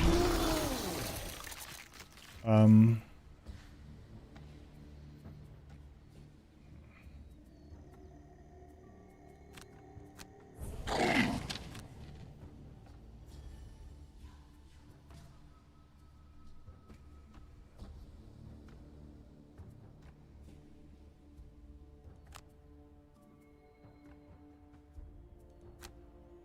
Quick, run away! Yeah, this is kind of like one of those... I can do a big bone dagger attack, I guess. Kind of a frustrating one. Okay. Ooh, we don't have a burn really, do we? Apart from the bottom of this, and this sucks. Oh, I guess we have this. We could burn this, right? It's fine. But then we're going to need to switch forms, which we can't do. Have I screwed up? Hang on. If we have to burn a card every single round, long rests count as burning a card, right?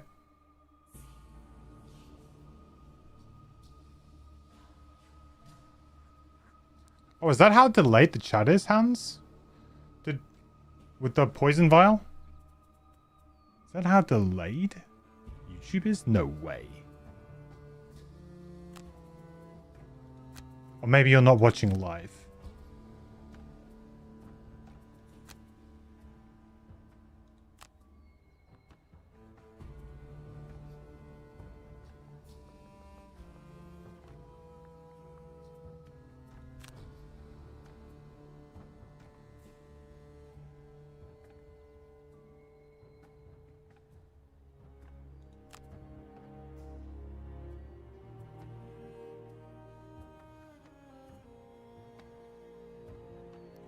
God, it's surprisingly difficult to burn a card each round, huh?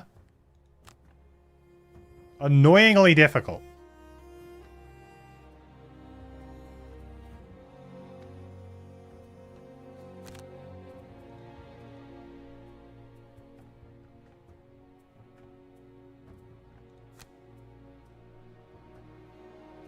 Could I short rest to burn a card and select a non-loss? Yeah, I guess that would be fine. Yeah, I guess that would qualify. It should qualify, right? I hope so.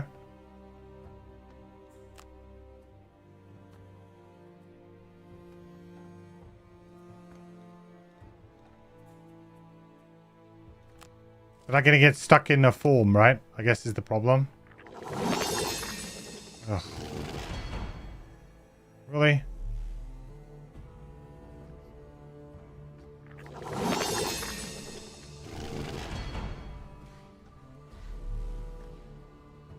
Bum rush the boss.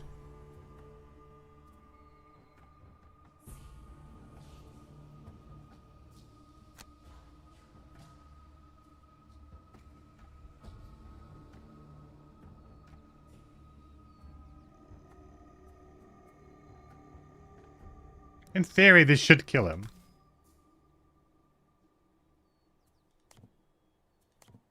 I guess the point here is, though, that if I do that, then I'm not burning a card. This would definitely kill him. And burn the card.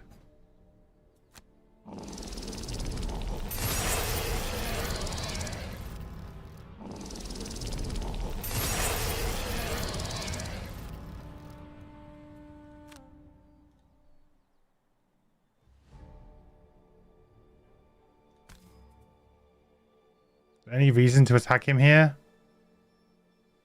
Oh yeah, to switch form.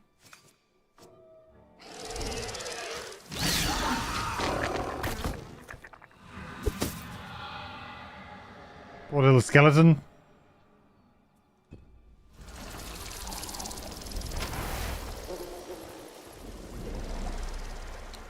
I could have done the burn to an eye without a target, okay.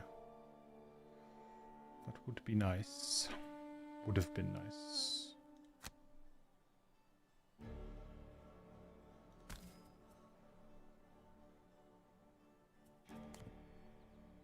Just open the door here, do we reckon?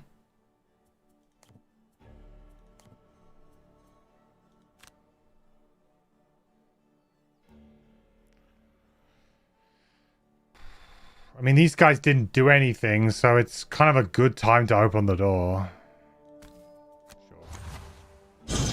Having dispatched the lurk. If the plan is to do this super quick, then that is kind of it.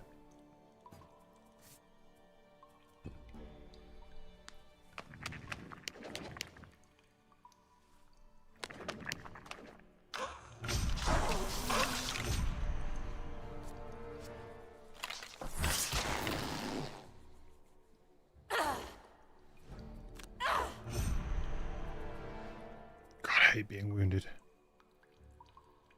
I've suddenly gone to not having that many summons. When I thought I was going to this, I had 3. Also, he didn't play a bunch of shield, so that's also true.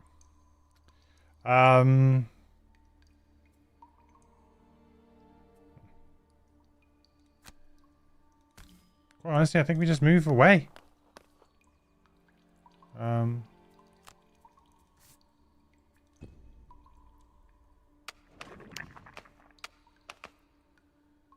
Interesting. Did not think you'd be able to get there. Disadvantage might be quite good here.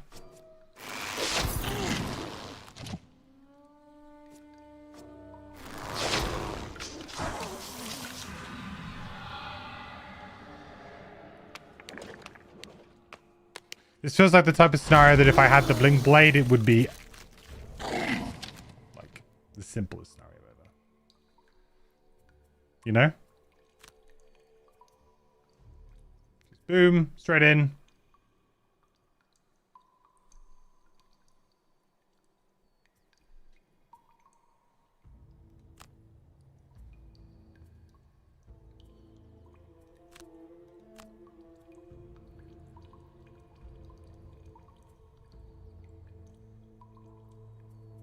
Just burn a couple of cards here. I think I can switch forms, right? When I rest? I think so. I hope so.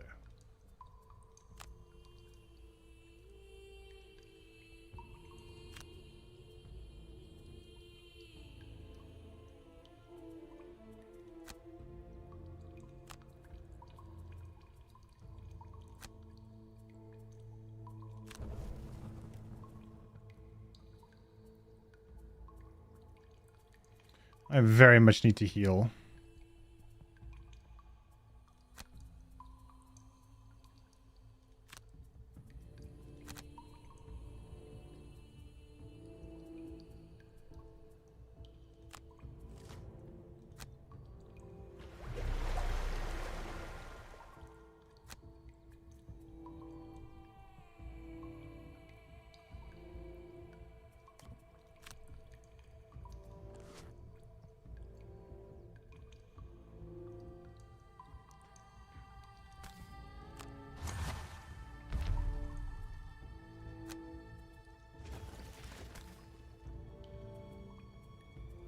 We'll save the lucky dice for the boss, right?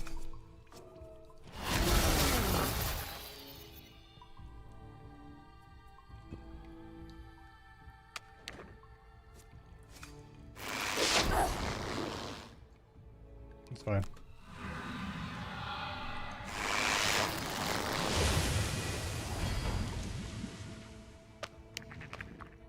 Oh, it's gonna be too close. That's a problem.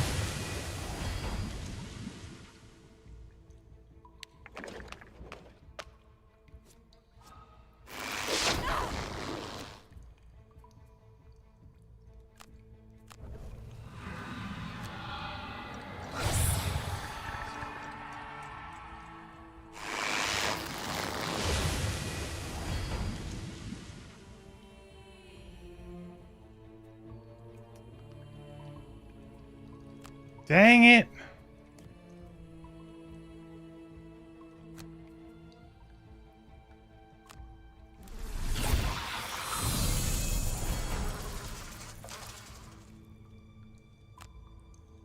Guess we're going to be long resting or something.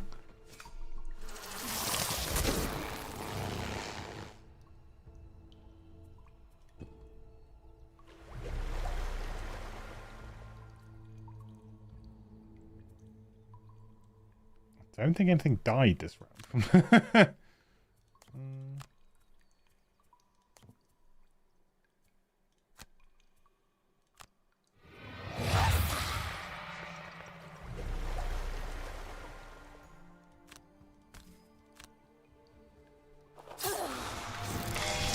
Skeletal distraction.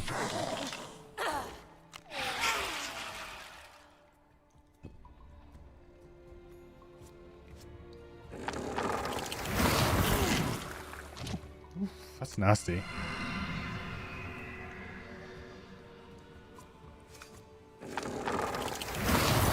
Whoa, why did it have advantage there?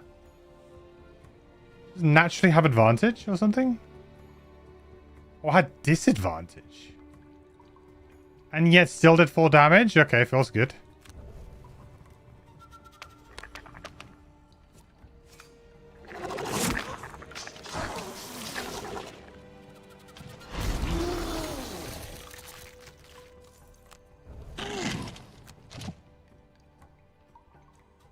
Oh, I shouldn't have done that. I was going to short rest anyway, right? It's just,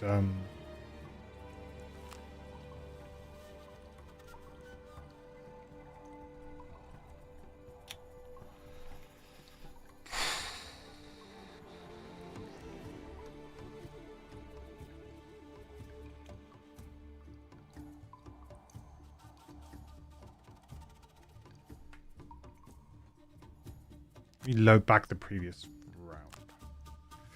I forgot that I'd be short resting anyway, so there's no point.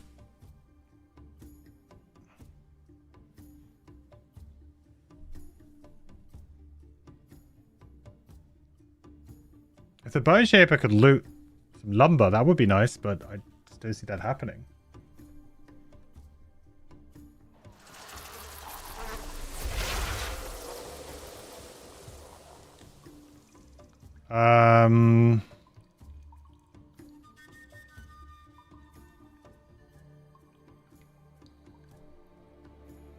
Oh, that was literally just where we are? Oh. Well, that's not really helpful, is it?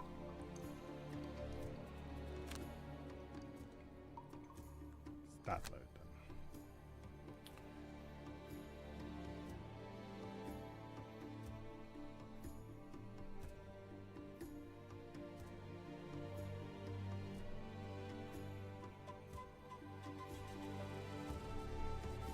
Let's hope that we can get through without burning too many cards. It'd be nice if they drew something that was, you know, a little bit nicer for us.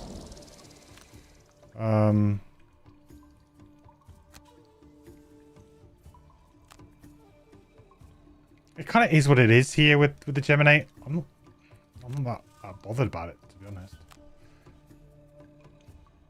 What's the range?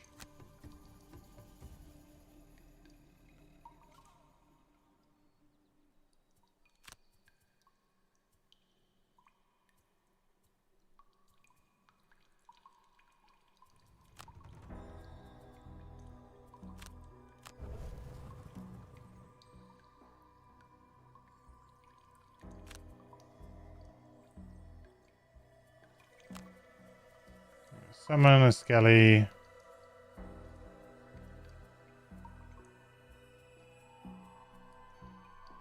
Maybe we'll move this round.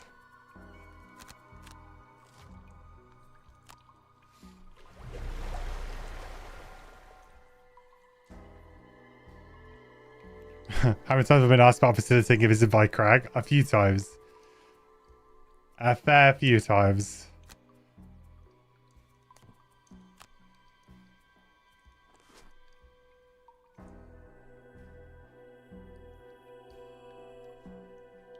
Oh, actually, if I go there, I can go in 4.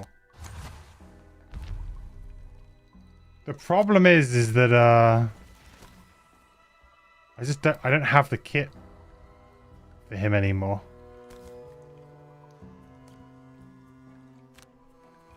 Well, I do, but it's...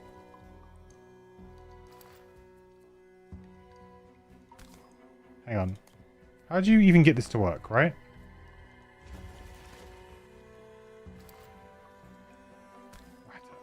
Just go for it. Oh, I don't want to use the rolling, do I?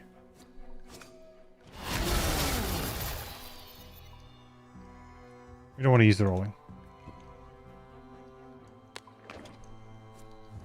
I haven't seen the dude in a minute. Wow. Longer than the time I've been away, I guess.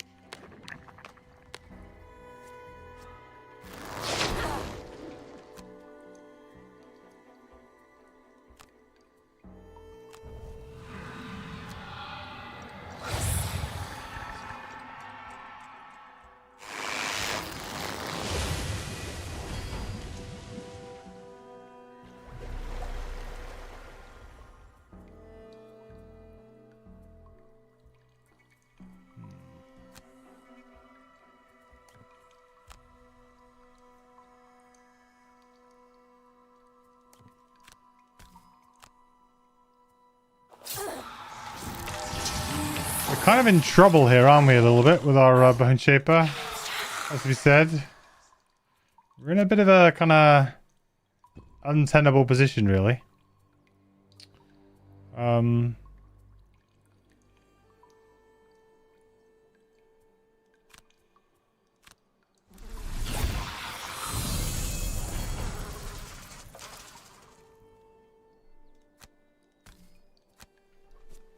I'm kind of assuming that I will be able to switch this round, but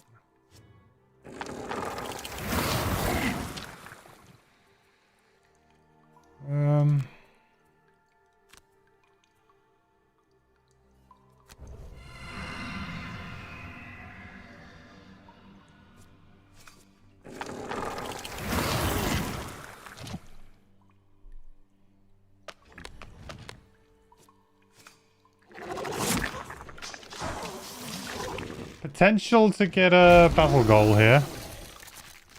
Oh, hang on. No. Skip. Whew.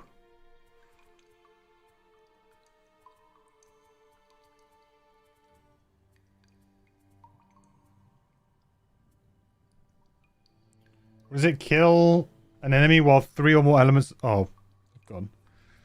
Whoops. I don't really know what we're going to do here. We're just going to die, I guess, is the answer.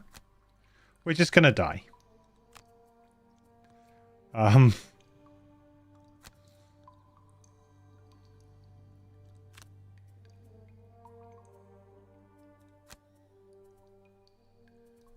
Pass. We'll figure that one out in a bit. By long rest, I think I can choose what form I'm in, right? So I think we long rest, because that also will be burning a card. Then we short rest here, because we're going to 1, 2, 3, 4, and we're going to kind of just start on the boss, I think. It's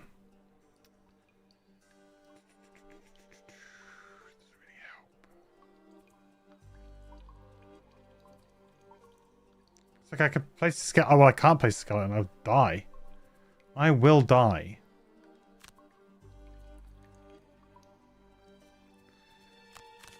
Do I just kind of fall on my swords, do we think, here? Go here and attack for 4 and kind of hope. 5. We hope we draw +1. I don't know. We need that, for sure.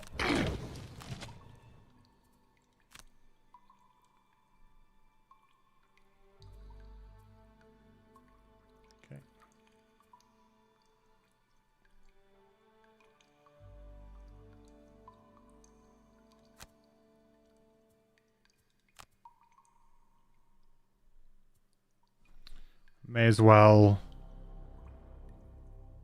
help in some way before I disappear, I suppose. Attack of 3, or we get the XP there. Get the disarm there. Better just go for the kill, isn't it?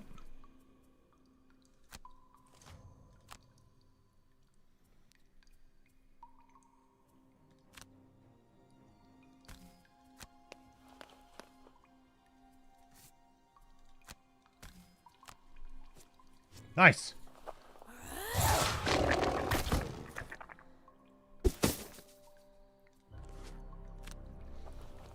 No idea if I'm ever going to get to loot again, so I might just be dead.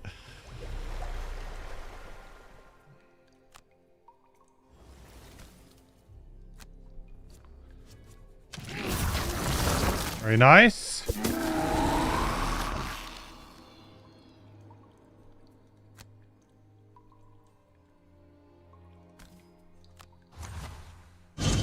The earthen tunnel.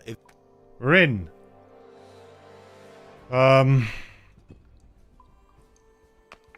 It's going to be difficult to kill him, though.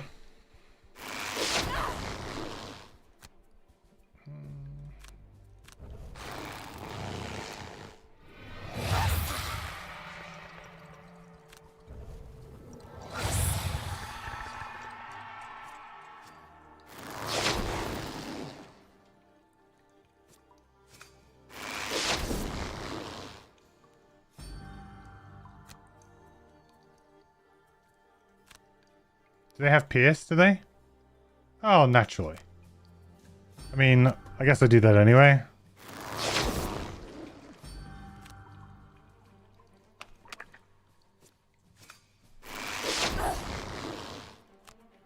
I mean, we get rid of all of our skeletons because we just know we're not going to get rid of them.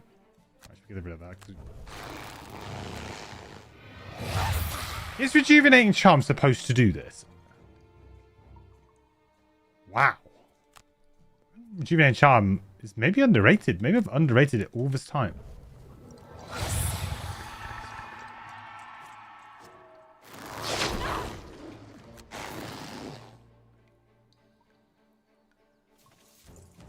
I'm not quite sure how I push him into traps, though.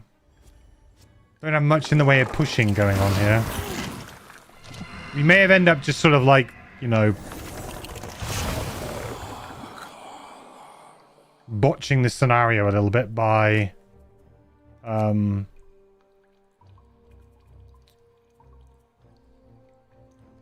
might have botched this scenario a little bit by sort of rushing things. That's a burn. That's a switch. That's a burn and a switch. That's a burn and a switch. Burn and a switch.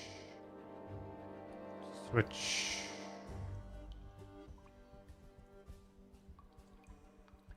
I need to heal right now.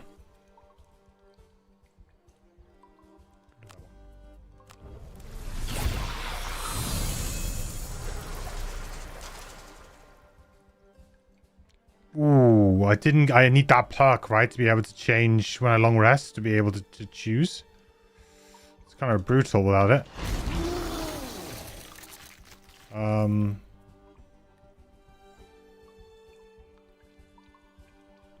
Do we not have any push? Oh, push was so good.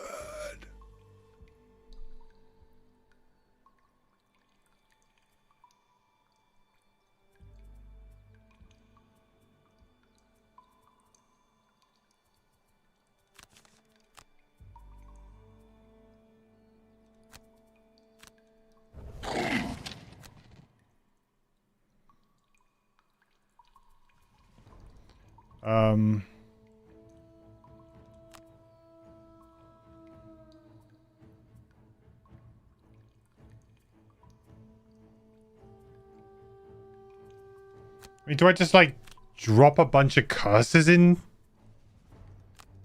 And that kind of helps, right? Now I'm in trouble, because I really need to switch and burn. Ooh, which I can do.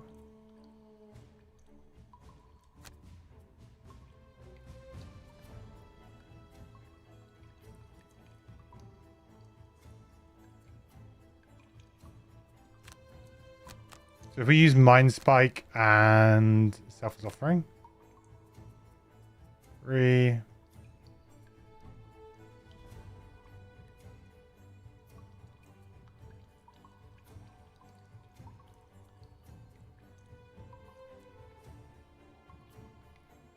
God.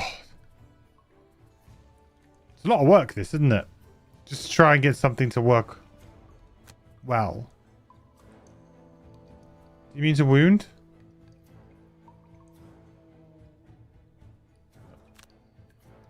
I think getting a wound up on him is pretty good. Does he mean to disarm?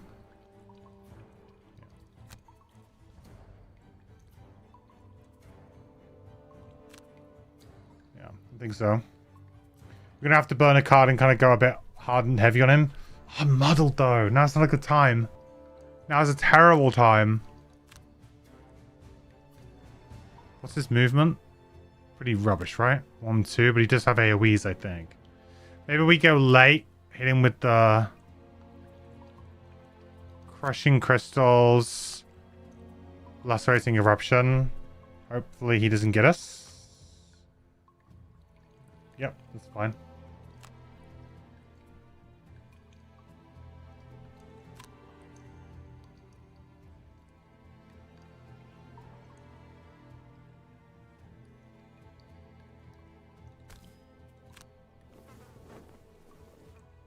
I love these very oddly specific abilities. you know?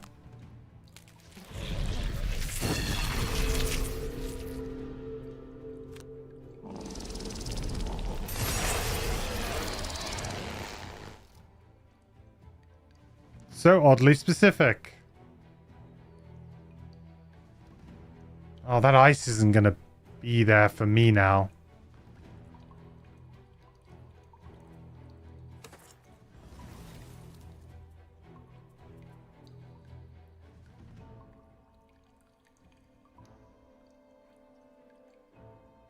I could use the bottom of Last Ring Eruption to make ice.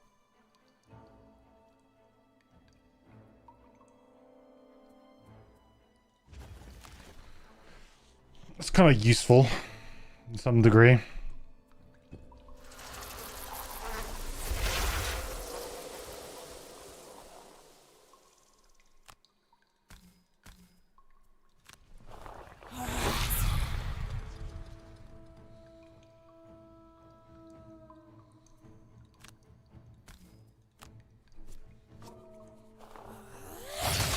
I'm burning cards for damage anyway. What's one health gonna do, you know?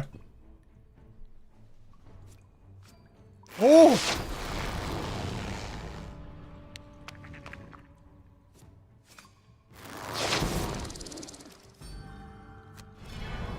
Oh no.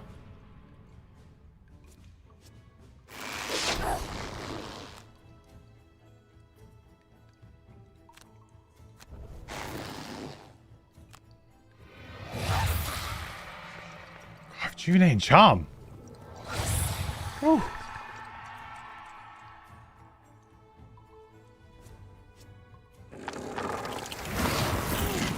I think I've probably pushed it too much, you know?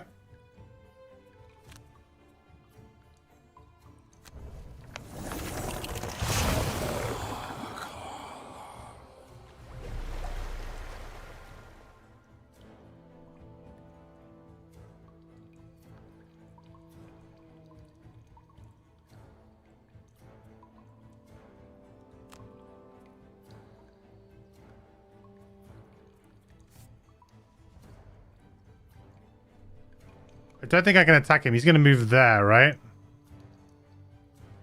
And he's going to disarm.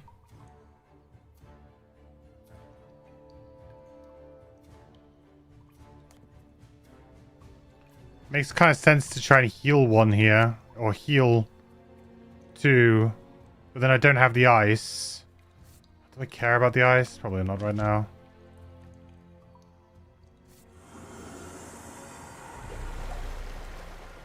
Like the heal 2 is kind of important.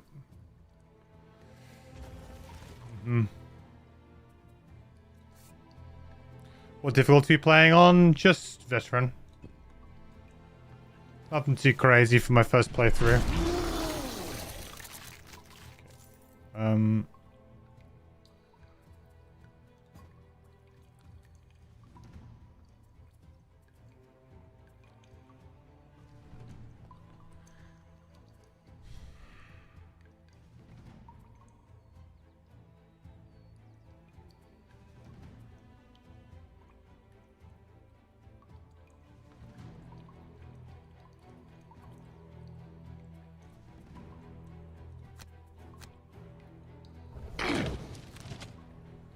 I think we've lost anyway. I think we tried too much here to try and do the masteries. We really we probably chose the wrong scenario to do that in.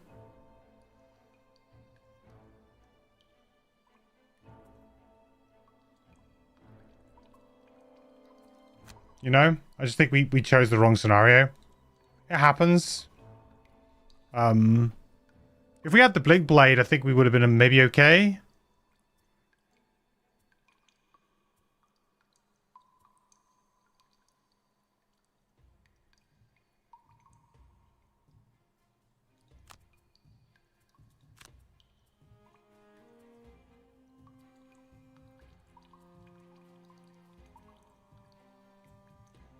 But now we're like in a really awkward position where we're kind of just burning cards to damage and stuff.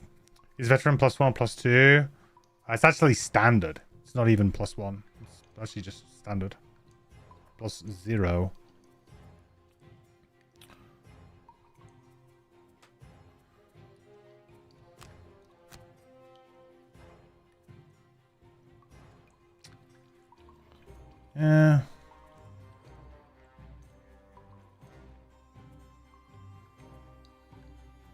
I'm pretty sure I don't get the masteries, right, guys? If I...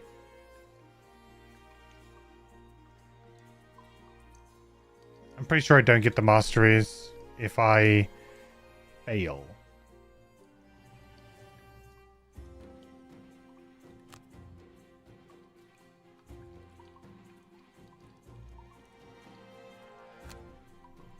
Yeah.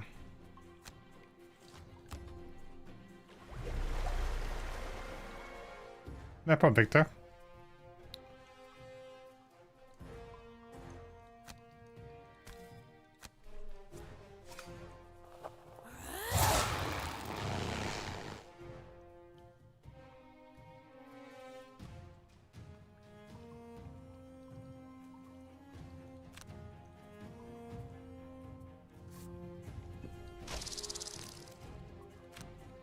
That's my burned card, I suppose, huh?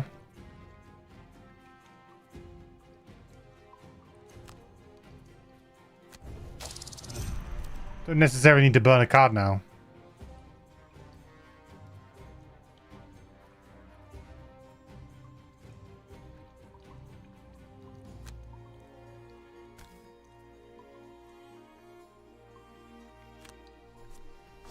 Oh, come on, give me a break.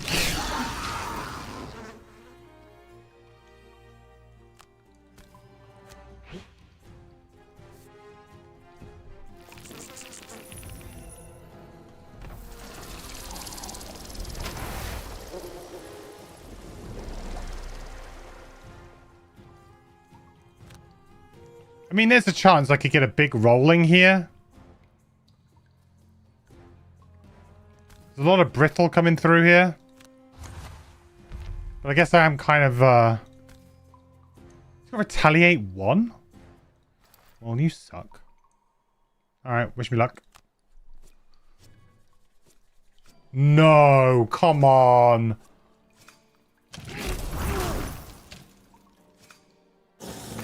Oh, my item. The item. The item comes in clutch.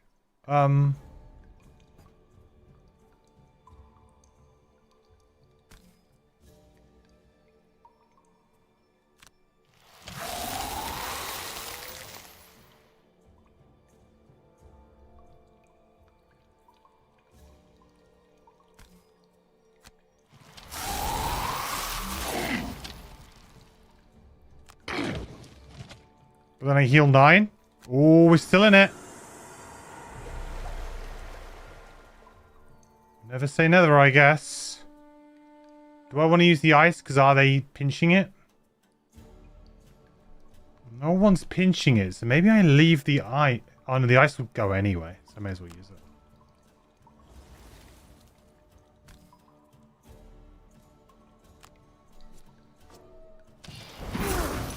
Okay, not worth.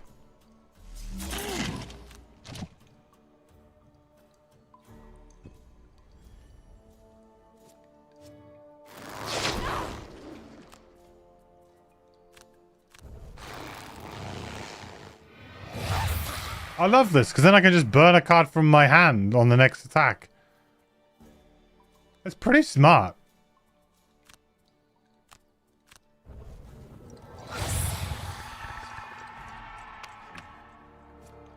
In a weird way, it kind of gives me quite a lot of longevity.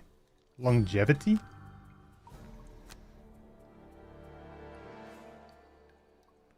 I mean, I'm basically dead.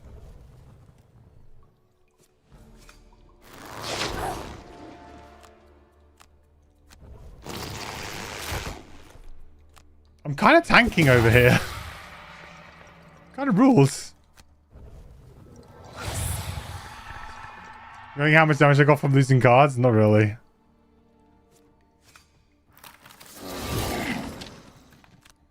This brittle is going to be a bit of a problem.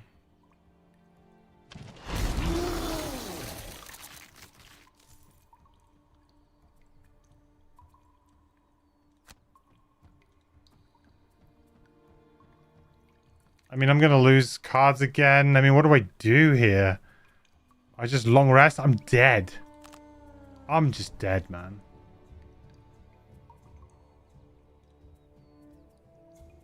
Yeah, I'm like it's just over, right? There's no way we can do it. Because we would need to like we need to draw like +2 and like so much stuff needs to go right now.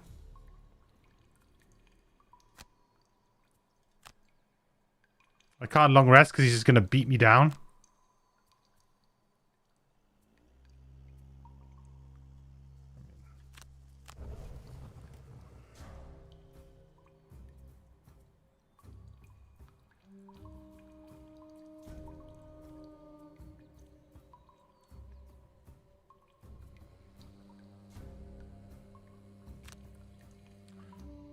Yeah, it's over. I guess I could get the loot and then get out maybe. Although I don't think I get to keep the item even if we go back, right? Can't remember.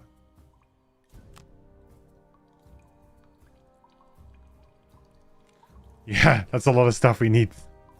Telenale. We need a lot of stuff to go our way here.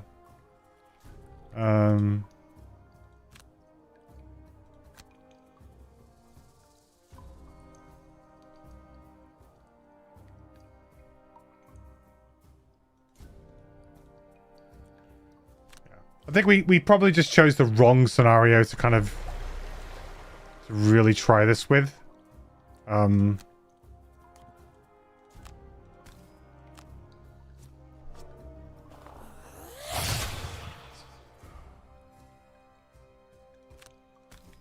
I'm glad we gave it a go, at least. We'll pick up a little bit of loot. We'll return back to Frosthaven. Oh, Axnar, we definitely return back now.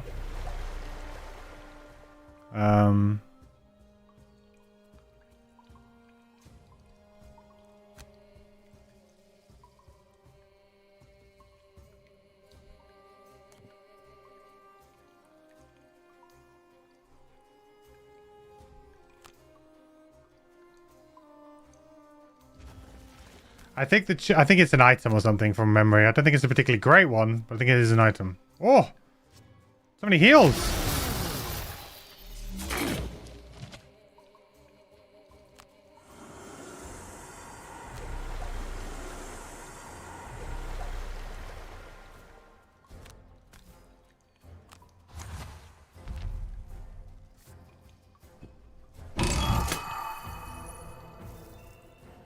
Oh yeah, Binding Gauntlet. It's a pretty good item, I think.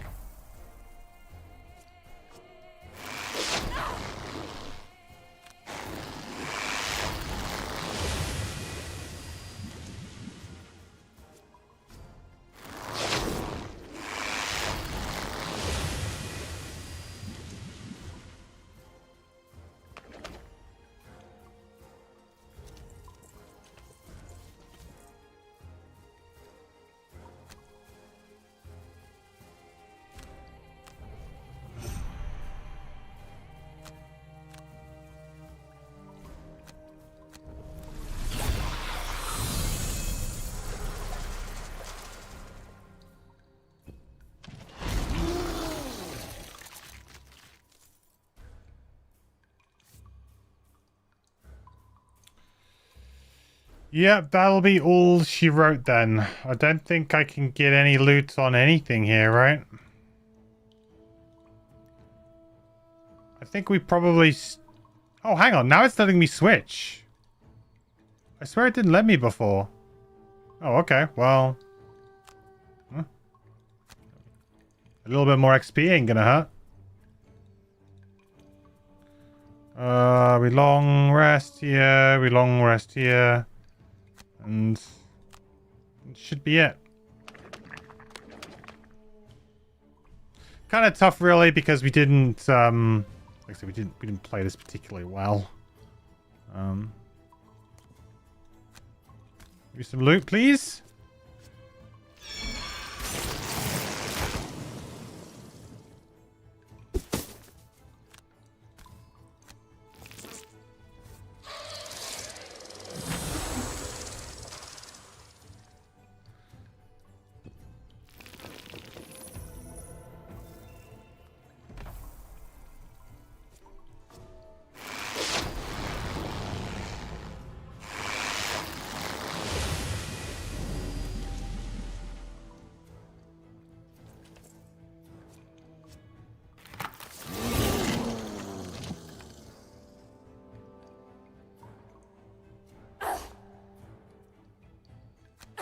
I can take 1 damage.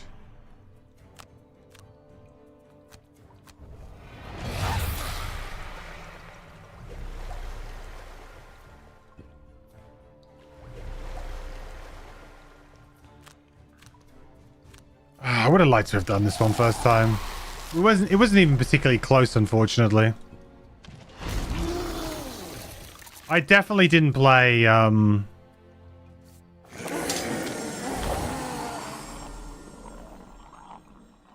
I didn't play the Geminate very well, like with the burns and stuff. What does that mean? We leveled up. I mean, that's fine. We leveled up. We'll take that.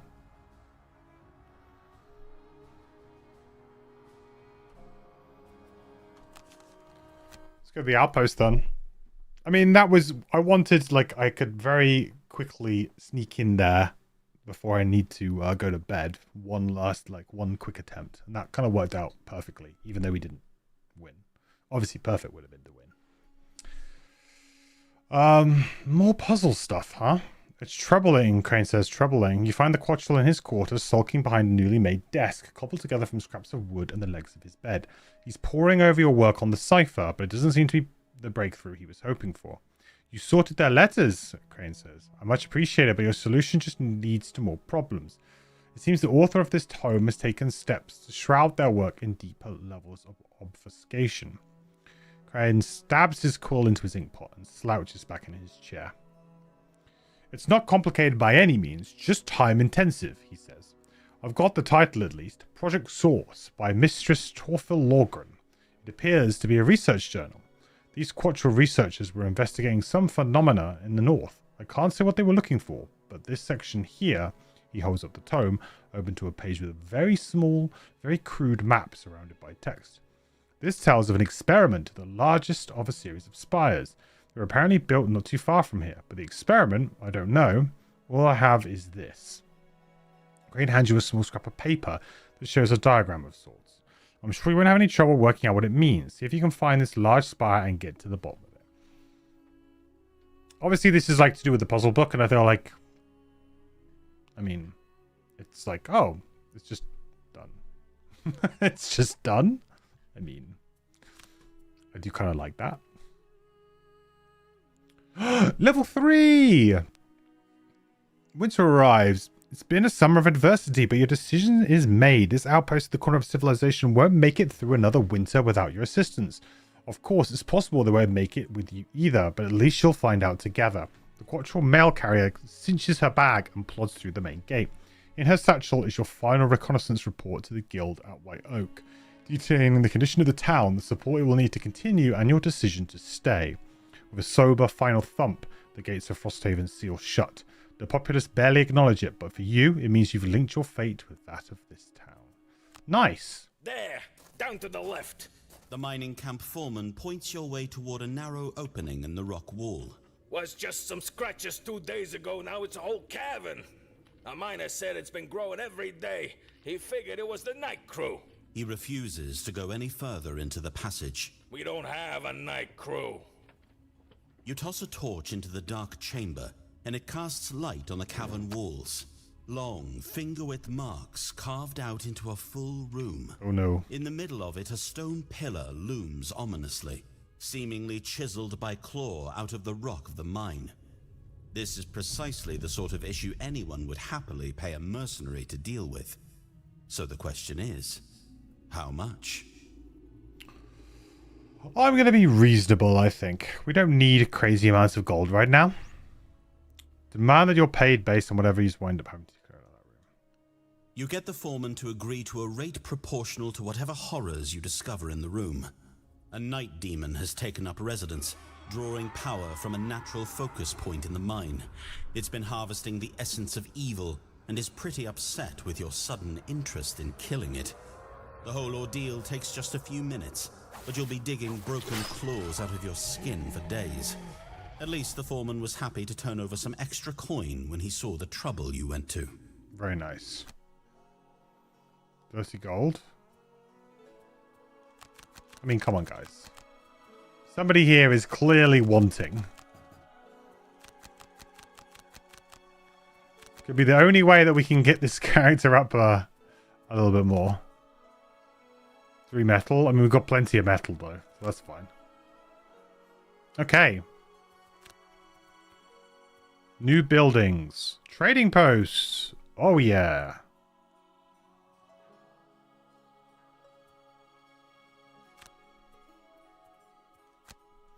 Here we go.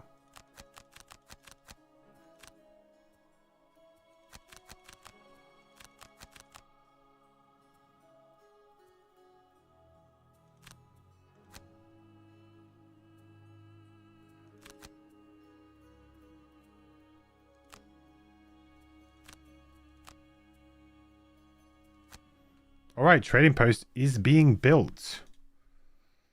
So that means that we are one more upgrade, I think, away. And we can upgrade everything. Do I want to spend morale to do that? I kind of do. Getting the wall up, maybe another level, might be quite good. Apparently I don't have enough lumber, though. That might change if we go here. Do we now have enough?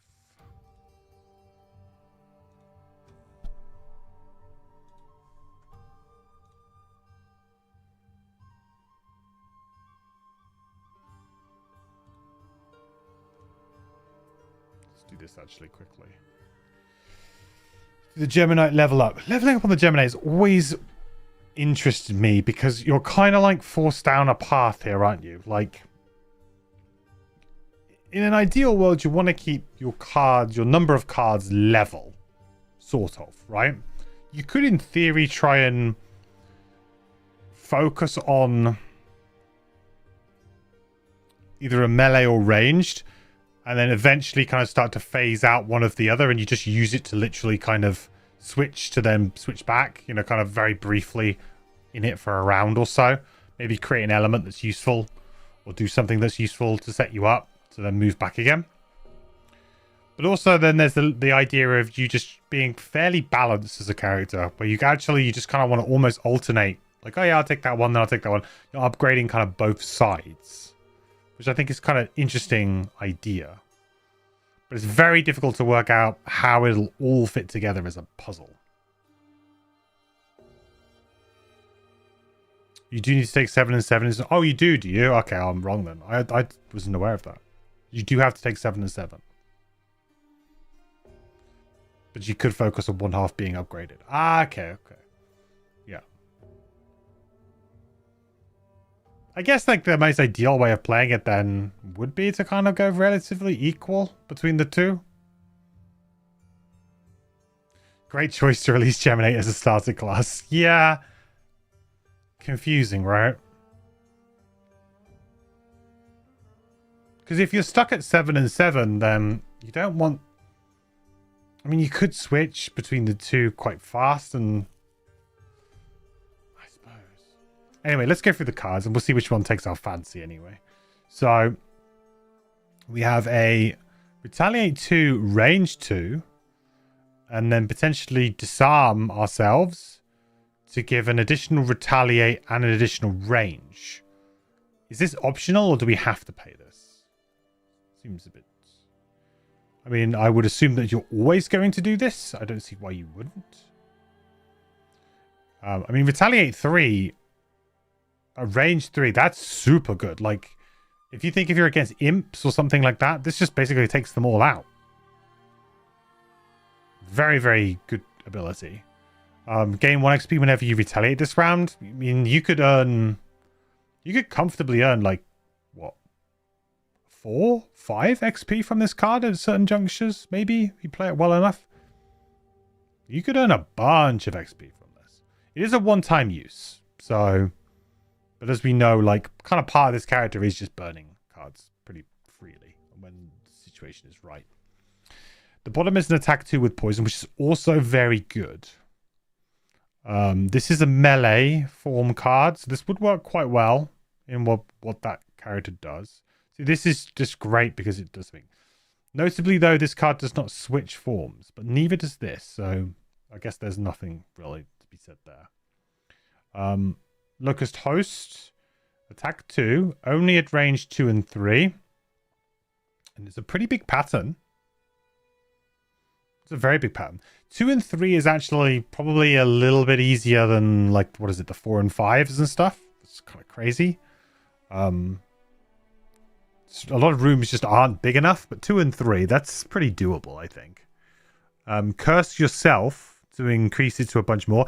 This, to me, seems like magical Christmas land. I'm not really seeing this adding that many more targets over this, personally. This just seems like magical Christmas land to me. Like, 1, 2... Like, maybe you get one more target, and then you curse yourself? Is that worth it? I don't even know if that's worth it.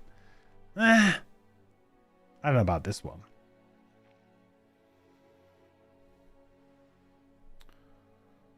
Like, it's kind of like this is an okay ability if you can target. It's a burn as well, though. Like, let's say if this was an attack 3 with a 3 hex pattern that was just range 3, right? No other requirement, just range 3. And then maybe it created an element or it did something. That would be like baseline kind of like a burn ability, I would say. Like, now we're talking like net shooter, we're talking, you know, those kind of ink bomb type abilities. Now, obviously, they might be a little bit too strong.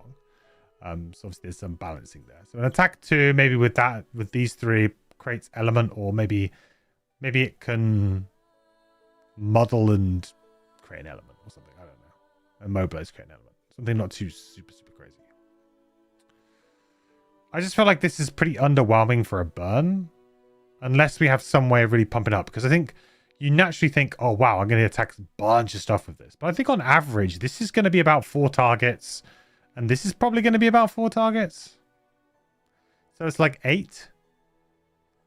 Probably about 8. 23 initiative. Not much in the initiative game here. But 17 is, you know. 17 gets underneath a couple of enemy 19s and stuff like that. So it is a little bit better. Move 1, push 2, target all, only at range 2. That's actually pretty useful. Because that gives you the ability to actually, let's say you push something. So that would change something from being 2 range away from you to 4 range away from you. Which then obviously puts it in more into some ranges of things. Right? Then suddenly, like, it's pretty good for setting up Firefly Swarm, for example.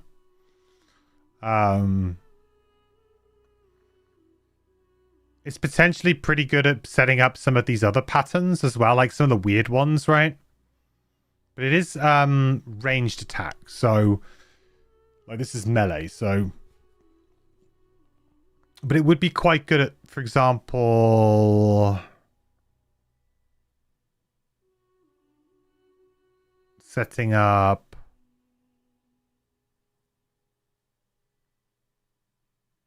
Firefly Swarm. Into my embrace, interestingly enough, although then you just kind of you could potentially just pull them back again. But in theory, that could be quite good because you could just push things through traps and then sort of pull them back through traps. Through different traps, or you could basically push them through hazardous terrain and then pull them back through hazardous terrain. Some interesting interactions there. You would be able to put them into scarab flight range and then push them even further away, basically just completely taking them out of the fight, which is kind of interesting. I don't know if we have any other cards that we're not running, like, so for example, Smoldering Hatred could suddenly make that a little bit better, right? Model yourself to add +2. It's not too bad if you consider that you might not be attacking the following round.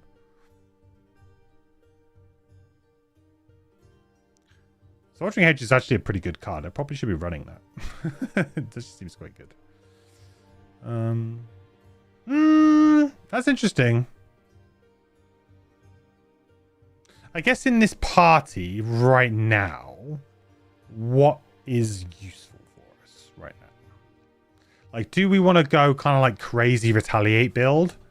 That's kind of a little bit spicy. It does then free up our fist to be a little bit more... Like, he could kind of fill in the Blink Blade role a little bit better. Because what the Blink Blade did really well was just kind of like go in and execute a couple of enemies. Like, just run in, get to the back of a room fast, kill a high sort of threat enemy fairly quick, which was really useful. Whereas at the moment, I'm kind of having to play it where he's my frontliner. So he's kind of getting to the front and just kind of doing damage as it comes, but isn't really... he's not really suited to that in many ways, because realistically, although he can have shield, he can retaliate, he does have cards that do that kind of stuff. Ultimately, you're losing life every turn because you're getting cards back. So realistically, it's like it's hard to sustain playstyle if you don't go all in on it. And I would much rather have fun, like, you know, with icy terrain and, you know, pushing things around and kind of stuff that way. So maybe Venomous Barbs is just better from that perspective. But I do really like the way that Locust Host just makes your life so much easier. It's such an easy card. Like, suddenly it's like, oh yeah, right. If I play a Locust Host plus one of my top attacks, it'll work. It'll work. The only thing that's a bit annoying is the move 1, but you can enhance it at some point if we needed to. Level 2 cards are top loss, at least when you played it. I focus on non-lost portions heavily until I felt that I needed that loss. But then the mastery is loss, right? Lost cards, and this character can definitely sustain that. And you have to think a really good Venomous Barbs at some point is an absolute scenario game changer. Like, a really good Venomous Barbs at a certain point could, in theory, dish out like 12 damage through shields comfortably, I think. Hey, Charles, thank you so much for the follow and then the sub as well. Really appreciate it, buddy. Welcome to the Adventure Pie. Thank you for using your Amazon Prime sub here, your Bezos bucks. I really appreciate it. Hope you're doing well, buddy. Welcome in. Glad to have you here. Yeah, I think, like, the thing is that Locust Host is definitely, like, if I was someone who was struggling a little bit, like, and to be fair, I am struggling playing this character. I think most people would the first time playing. This just feels like the safe pick because it's just going to smooth out all of those issues with, oh, they're not quite in the right range. Oh, they're not quite this. Especially if you get a pair of boots, just to give that, you know, that turn that 1 into a 2. Just with a pair of boots every kind of cycle. You know that you're going to be able to go move 2, push something to 4 or 5, hit something, change to the other form, right? It's going to be smooth. Really smooth. But this is low impact. This is potentially high impact. And this bottom ability isn't bad either. It's pretty good. Whenever you see a bottom attack, you kind of usually, you know, you sort of get a bit spicy, you know? Look at the bottom of Venomous Barbs and level 4 card. I mean, I think looking at future level cards on this character more than most, yes, I'd say is probably quite appropriate. Level 4 card.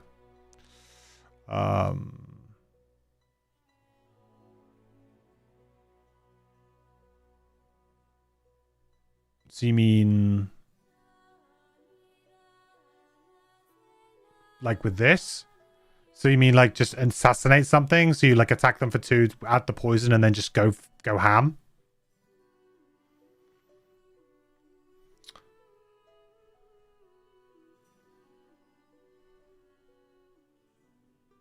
I mean, it's a great boss killing card for sure. Like the combination of these two together. I mean, having said that, a lot of bosses are immune to poison, but still.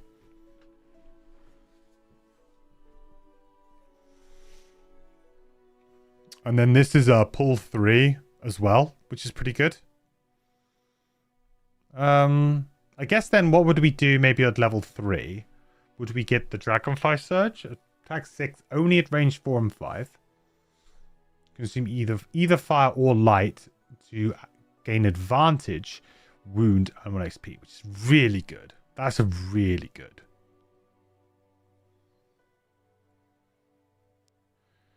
All your attacks this round gain Pierce 2 and advantage. Poison.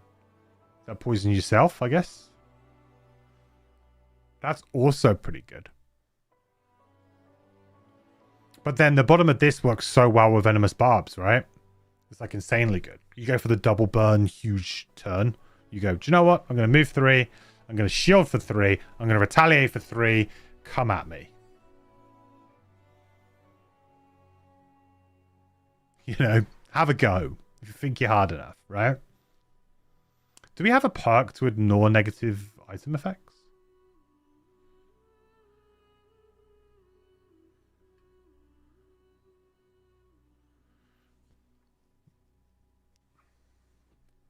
I mean, you have this.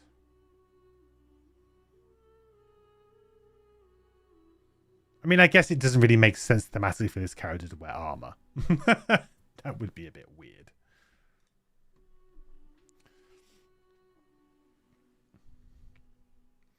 So what you're hearing is you want to lean into either melee or ranged and maybe let the other half just be there. I mean, I think ranged would be more useful for the party. Let's be honest here. I think ranged would be more useful considering that I don't really have any range here. I definitely don't have any range here. So ranged is definitely the more useful element. However, I still feel like Locust Host is just underwhelming. Except for the fact that the bottom allows me to kind of comfortably hit some of my ranged attacks. It can set up for some pretty powerful turns, for sure.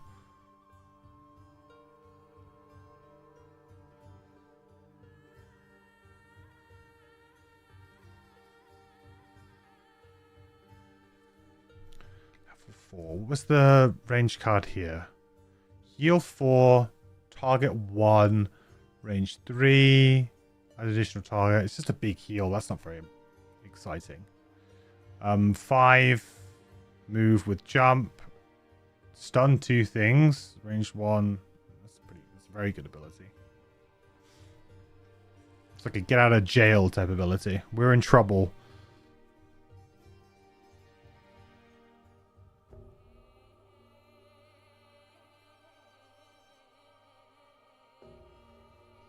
That's crazy. God, I'd even consider going back. I need to make a decision, really, don't I?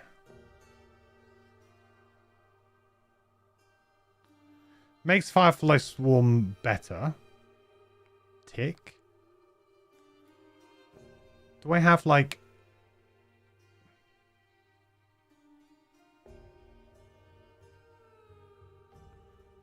Do we just play Feeding Frenzy?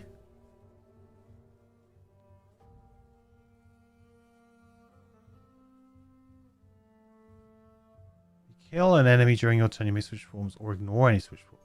That's pretty good. Reckless jab.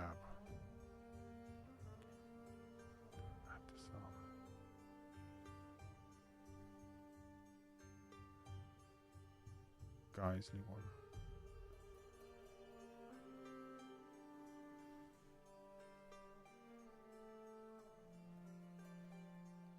You know, like you would kind of like, so this would be like you would use certain forms to achieve certain things, right? This would be, okay, you use this. I mean, how do I make fire? I've been looking for that. There's a load of cards that use it, but I can't. This makes fire.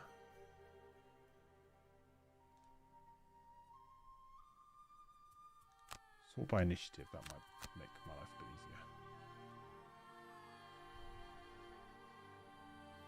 easier. Yeah.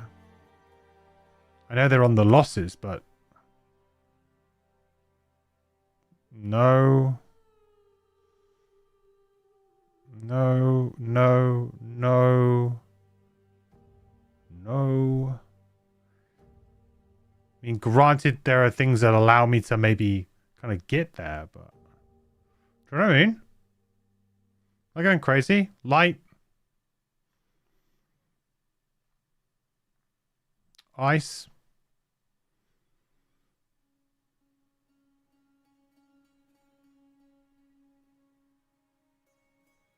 I have 2 cards that use fire, but only 1 card that generates fire. It's kind of crazy to me. Okay. Decisions. More fire. We do have light, though.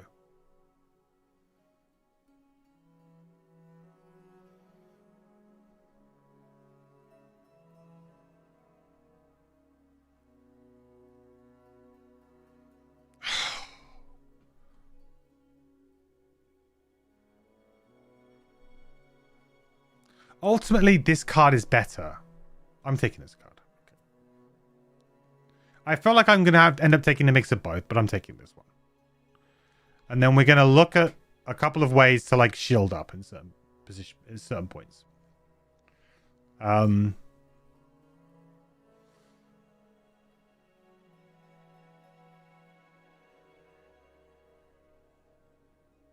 You know, like shield 2, retaliate 3. It's super good.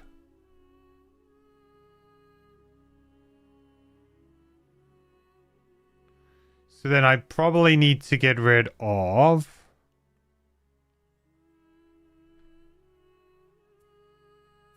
I kind of wish there was another button up here to sort by left and right. Does that make sense? I mean, AZ, does that do it? No. Level, does that do it? No. Dagnammit.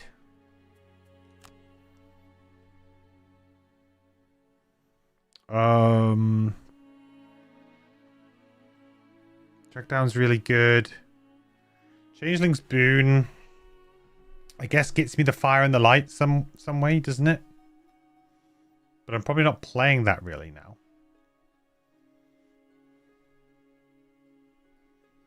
Got to keep that because it's a move 4. I think we get rid of Hail of Thorns. Let's move 3. Oh no, I can't get rid of Hail of Thorns because that's it's ranged. Oh, decisions.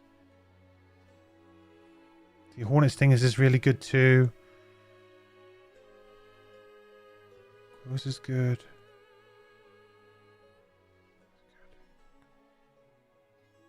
Maybe it is Changeling's Boon then. But I mean, attack 2 is just good.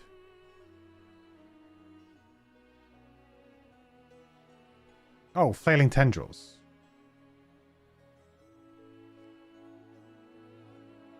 I don't really like Flailing Tendrils. I think it's a bit... Apart from the bottom being just excellent. I suppose the problem is I'm giving up a 12 initiative.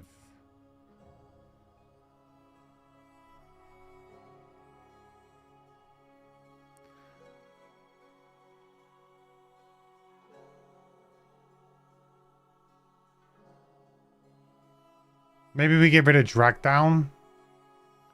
It is a switch though. So I'm going to be so nervous about just like swapping something and then being like, oh, it's rubbish now, you know? Let's get rid of Flailing Tendrils.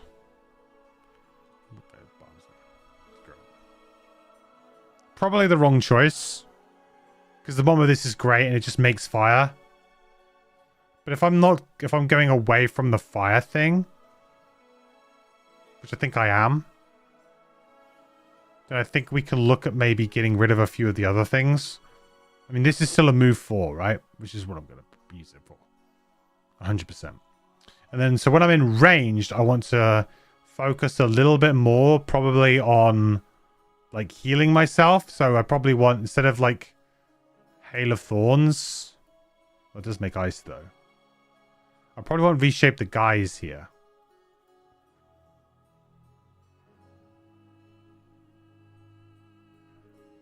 I want self-suffering. I probably want reshape the guys. Instead of... No, that's good for healing. Yeah, maybe we get rid of that for reshape the guys. Because then, like, essentially we're just sort of like healing up. We're going to spend those turns kind of healing up, taking a little bit of time off. And the elements we really need to generate for this build to work is ice, I believe. But that creates ice. Ah, God. Ah, God, this character. God damn it.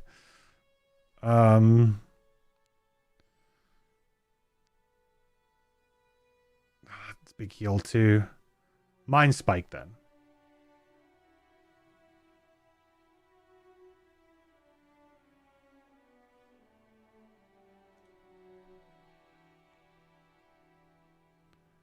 Because I don't really care about the top of this. It doesn't make anything. Okay. God. Oh, this is so difficult. Okay, perks. Make ice, please. Is there any way to, like, make more ice? Whenever you perform an action with a lost icon, you may discard one card to recover one card from a discard pile of equal or lower level. That seems quite freeing.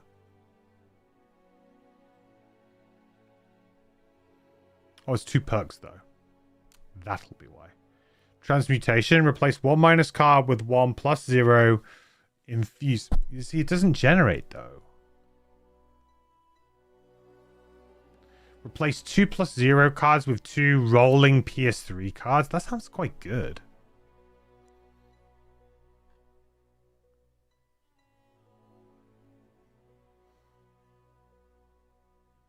Potentially we use acquired resistance, right? Because then we can get rid of the disarm that we would get.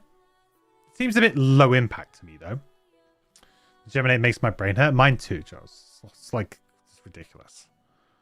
Ignore quest effects. I mean, they can be quite nasty. Sure.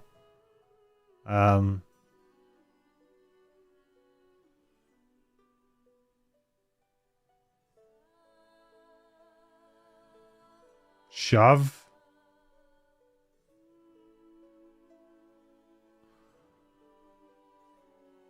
I mean... God.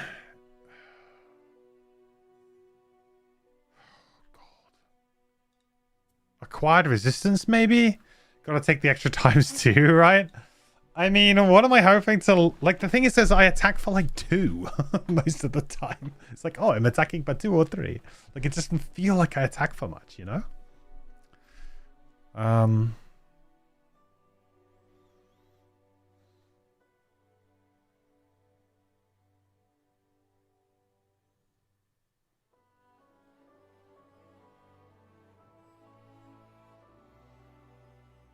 Correction for 4 or 6.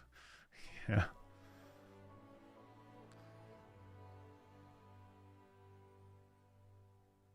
I don't even know what the odds are, right? Of adding an extra times 2. Like, what is the actual odds?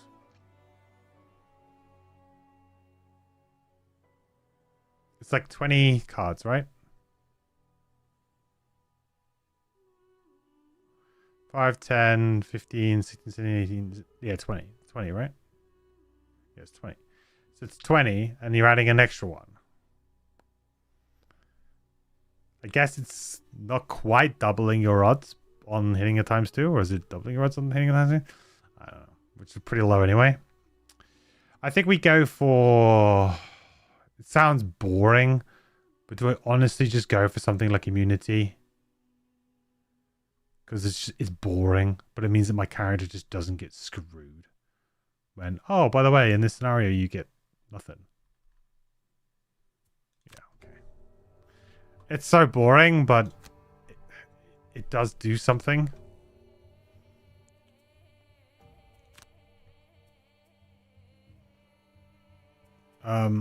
Okay.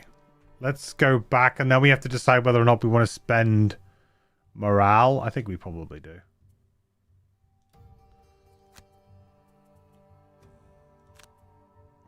I will actually... Won't I retire now, though, if I do that? Because you go up to 12. So I'd retire 2 characters. It's kind of interesting. I mean, I want to obviously upgrade the craftsman, but 4 lumber. Oh, I don't have enough wood anyway. Okay, so I can't quite do it. Okay. Let's go then to the craftsman anyway.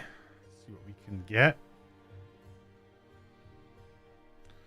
So we know we're kind of gonna do a little bit of tanking, I suppose.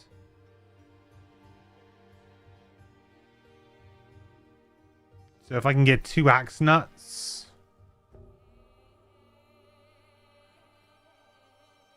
And 2 llama. I think I can get another axe nut, right? By getting rid of this. And then I have cured leather armor.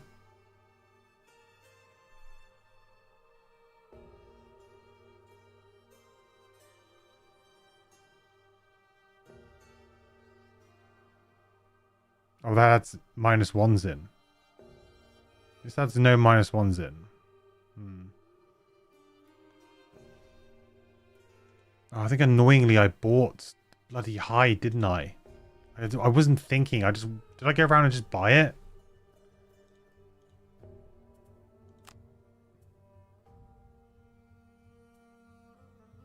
No, I didn't. Okay, cool. So I guess we get cured leather armor if we...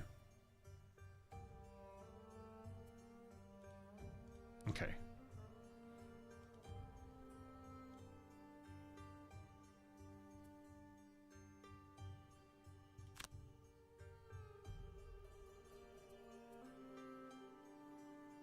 This is pretty good item for this character to get. I mean, it's pretty much as good as it goes. What the hell is going on here? Weird.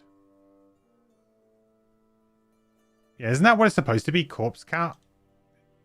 Not axe nuts? What? Now it says corpse...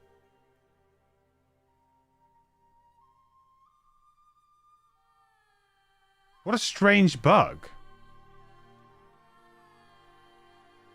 It's supposed to be 2 corpse caps, right? And now it's just let me do it with axe nuts.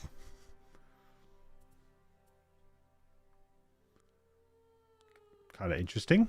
A bit spicy there.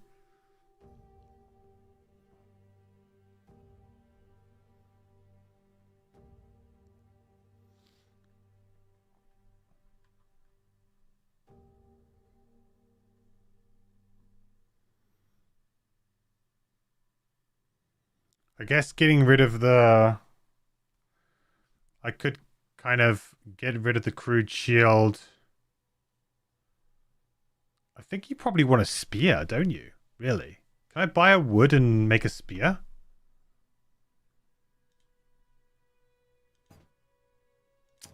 Someone else bought it. Oh, of course we bought it to upgrade. Okay. Well, I think that's pretty good, though, right? I really need to find a corpse cap. It is significantly hampering my progress right now. With the alchemist, at least. It says you need unhealthy mixture to get it, so 2 of any. Oh, I see. So it's just showing corpse. Okay. That's interesting how they've done it that way then. That it's just 2 of any. I don't know how they can show that because, like... Yeah, I don't know how you would accurately show that anywhere. I guess it kind of is what it is. But how do you show that on the UI so it's a bit better? How do you show on the UI that that's what it should cost, rather than it just me assuming that it's a particular thing? It should just be 2. I mean, maybe they need to come up with like a symbol for herb. And it just says 2 herbs. I do like the way though that you needed the unhealthy mixture to make it. Like, I quite liked the way that worked. Like thematically, it's like, oh, the unhealthy mixture actually means something. Like it does something. Yes, the end result is the same here, but you know, you craft the unhealthy mixture. I mean, can you even craft an unhealthy mixture, or is it just not even there? Right? It doesn't even let you, right? Oh no, it says here. Select any 2 identical herbs to brew unhealthy mixture. It says it here in the bottom. The text is kind of, my chat box is covering it a bit, but this just down here. So yeah, I like the idea that you needed to make an unhealthy mixture to then make that, because it kind of just makes sense thematically. So although the shortcutting kind of works, I think the idea of having like, okay, you need to have the unhealthy mixture so that actually matters and it means something and it's useful. Because, you know, the natural reaction is always like, oh no, I brewed the unhealthy mixture. Like the first time you do it, you're like, oh God, what a waste of herbs. Terrible. But then you realize actually it's not. It does actually have quite a good use. Like creates one of the best kind of non-heavy armors.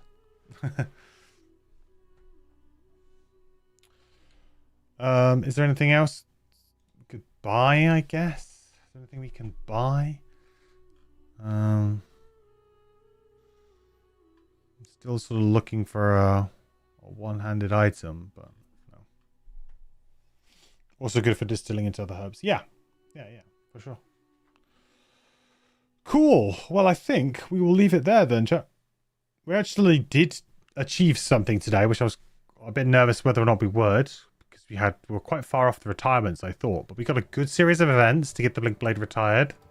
Although we didn't manage to like rush through that scenario, we did get a level up on the Geminate, so at least now we've got something a little bit more exciting to play with, a new card at least, and potentially a more kind of tanking, heavy playstyle, possibly. We'll see how we go. I think we're still gonna obviously play a mix of both and see how we do, but we don't have enough of those cards to like really lean into it, super lean into it.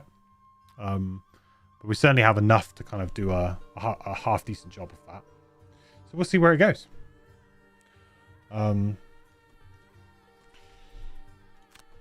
Perfect.